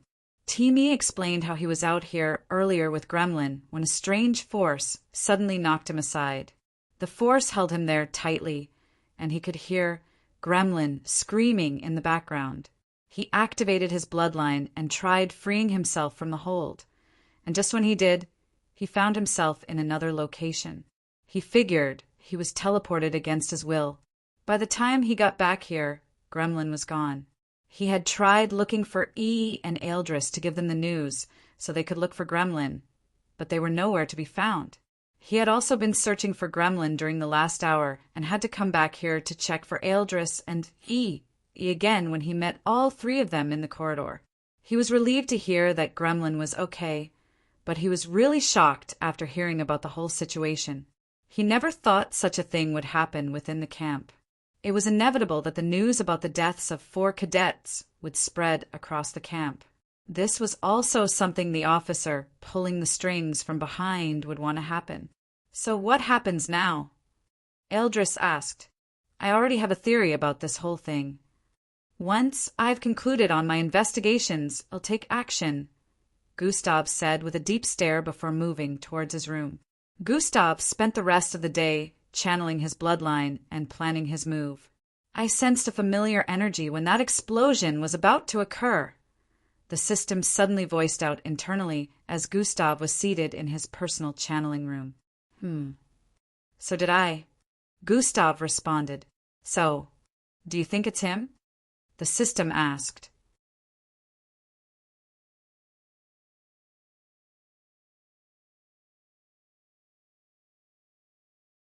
Chapter 471. He's the only one that comes to mind. They also said he was going to defeat me one day. Such an awfully familiar line, don't you think? Gustav chuckled at this point, and I thought for a second that he was changing. I guess I was wrong. There is no redemption for him, Gustav added. Why don't you keep watching him in the meantime? His punishment is going to end in a week anyways, the system proposed. I've issued the death battle. It's going to take place a week before I leave for my mission, as long as he accepts, Gustav said with an expressionless tone. You do know that killing him doesn't change the fact that there's still someone out there controlling a group of cadets for nefarious purposes and can end their life in an instant if they please, the system stated. That's none of my concern. Let the instructors handle that themselves. Endrick is more of a danger than all of the group members combined. Ending him is the main goal for me right now, Gustav responded. You're not thinking clearly about this whole situation. For this to happen means that whoever is behind the scenes is also after you. Endrick gone doesn't mean that person is gone. They can come for you again in the future. A hidden enemy is more dangerous than a known enemy, no matter how powerful a known enemy is. If they're out in the open, you know what steps to take to neutralize them if you do your research. The same thing cannot be said about an enemy you know nothing about. The system explained lengthily. I'm not leaving someone as dangerous as Endrick around while I'm away. I will end him this time, and whoever this hidden enemy is, I'll deal with them. Now enough of this discussion. I need to continue channeling my bloodlines. Gustav ended his statements and closed his eyes once again. Arg, you're so dumb.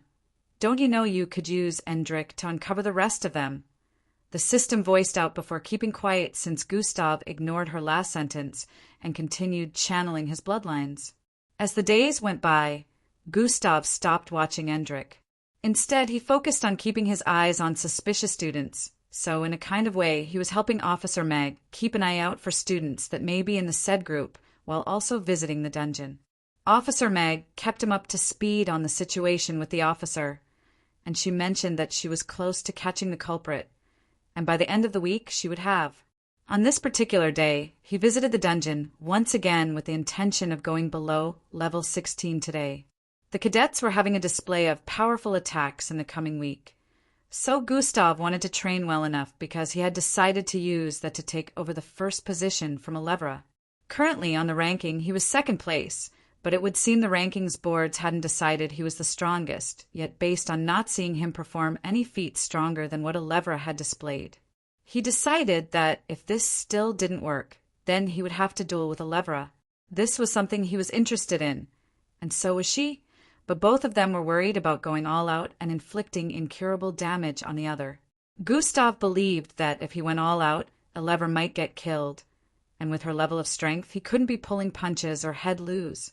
Alevra was also worried about the same thing, but if it came down to it, Gustav didn't mind. He was interested in having the first spot before he left for his first mission. Endrick kept going to meet Officer Mag in his free time as expected, and since this was the last week, he was feeling weird as he moved towards the simulation room today. What is wrong with me? Am I actually feeling weird because my training with this woman will end this week? Endrick didn't understand what was going on with him. He entered the simulation room and memories of the last 3 months played out in his mind. Arfurg, let me go, you cruel woman. Endrick groaned and shouted out in pain as Officer Mag sat on his back while reading a small book. Endrick was being held down by a strong gravitational force that kept increasing the more he struggled. At this point, his bones were starting to make creaking sounds due to his stubbornness. Just give in. You can't do anything about it. Officer Mag mumbled with an unbothered voice, but didn't take her eyes off the book in her hand for a second. Never. Arfurg, let me go, you witch.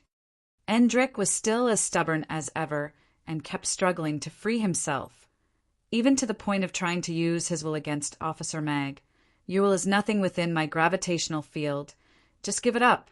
Stop being stubborn, you motherless prick. Officer Mag voiced out again.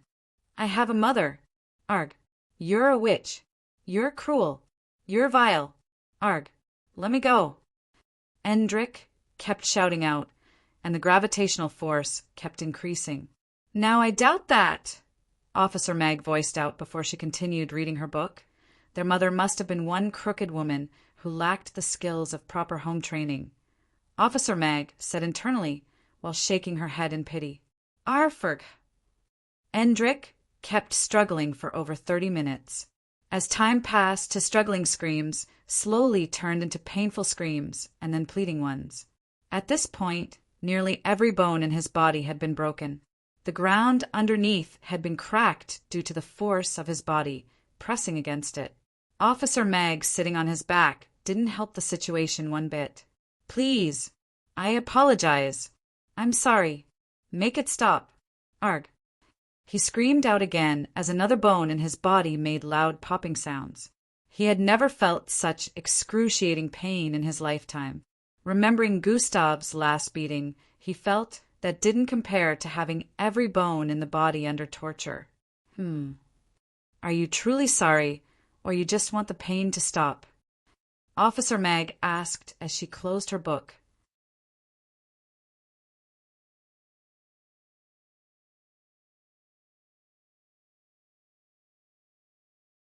Chapter 472.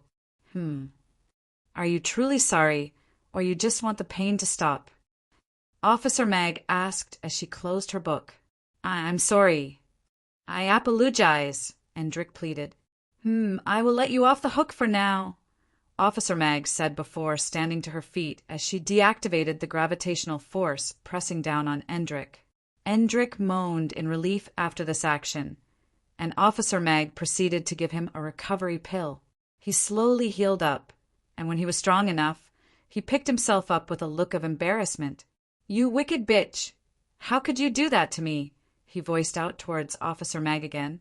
"I'm leaving," he voiced out and turned to the side to start heading towards the entrance. However, just after taking a few steps forward, he felt immense pressure from above. This time he seemed to be ready as he quickly raised his hands and created a telekinetic wall above himself with his will. Bang! It sounded like two strong forces had collided as Endrick's knees caved the instant the gravitational force pressed down on his telekinetic wall. He groaned loudly as his knees began to lower even more while he used every ounce of energy he could muster to hold back the gravitational force. Officer Meg slowly turned from her sitting position with the book still in her hand. She didn't look like she was even trying at all, while Endrick currently looked like he was trying to pass a shit as his hands were still raised up and his knees kept buckling. "You really think you're something special, don't you?" Officer Mag voiced out as she closed her book. The instant the book made the slapping sound after closing, the gravitational force suddenly increased with so much intensity that Endrick's kneecaps made snapping sounds as he fell face down, while screaming in pain. Bang! The instantaneous increase of the gravitational force slammed into his entire body as the telekinetic wall he created up was destroyed. Blood splattered across the place as Endrick's body made a small hole in the ground, and he passed out instantly. "Oh, looks like I used too much power," Officer Mag said with a contemplative tone as she retracted her gravitational force. She moved over to check on Endrick's vitals and sighed in relief after seeing that he was still alive. She fed him recovery pills once again and waited for him to regain consciousness. After a few more minutes, Endrick woke up again and tried to leave once more, but was swatted towards the ground and crushed like a bug under the weight of Officer Mag's gravitational force. "Understand that you're nothing special. There are many others better than you are. I could end you with ease if I wanted to," Officer Mag kept saying as she inflicted pain on Endrick every time he tried leaving. Hours later, Endrick had run out of energy and stared at Officer Mag like she was a beast. "You want more? I could keep going for weeks, since you seem to love pain," Officer Mag voiced out as she stared at Endrick, who was seated on the floor with a defeated look. Endrick sat there and didn't respond as he kept staring downwards. "That's what I thought," Officer Mag said as she stood up from her seating position and moved towards Endrick. "Now we will begin your training. You're not to leave this place for the next 1 week," Officer Mag voiced out next. 1 week. Endrick blurted out with a tone of disapproval. "You have a problem with that?" She asked with a glare. "No. But what of the other trainings?" He asked gently after seeing her glare. "You can forget about all those for now. No instructor wants you in their training anyways," she said as she turned around. "Dang it. I won't be able to communicate with anyone." Endrick gritted his teeth with a look of annoyance as this thought came to mind. Your first task: get on your knees and create a barrier around yourself using your will. I will attack it every 10 minutes using a small portion of my strength. If it gets destroyed in one hit, I'll crush you with my gravitational force again and heal you afterwards. Get ready to be in a lot of pain, Mr. Special, Officer Meg said before taking her to sit somewhere in the simulation room again. How, that's so easy. Endrick scoffed as he proceeded to do as he was told. He created a circular, telekinetic barrier around himself and waited for the attack. Officer Meg continued reading her book as Endrick sat in place. 10 minutes passed, and yet Officer Meg didn't attack. 20 minutes, 30 minutes, 50 minutes, 1 hour. Hey, I'm still here waiting. Endrick was starting to get impatient and shouted out. His energy was being depleted as he kept the telekinetic force, and he was tired of staying in the same position. Officer Mag ignored his exclamations and kept reading. In a blink of an eye, another hour went by, and Endrick was already pissed at the moment. He glared daggers at Officer Mag, who still kept ignoring him. Just when he felt this might all be some kind of hoax, Officer Meg suddenly threw her book forward with immense force. Swayai!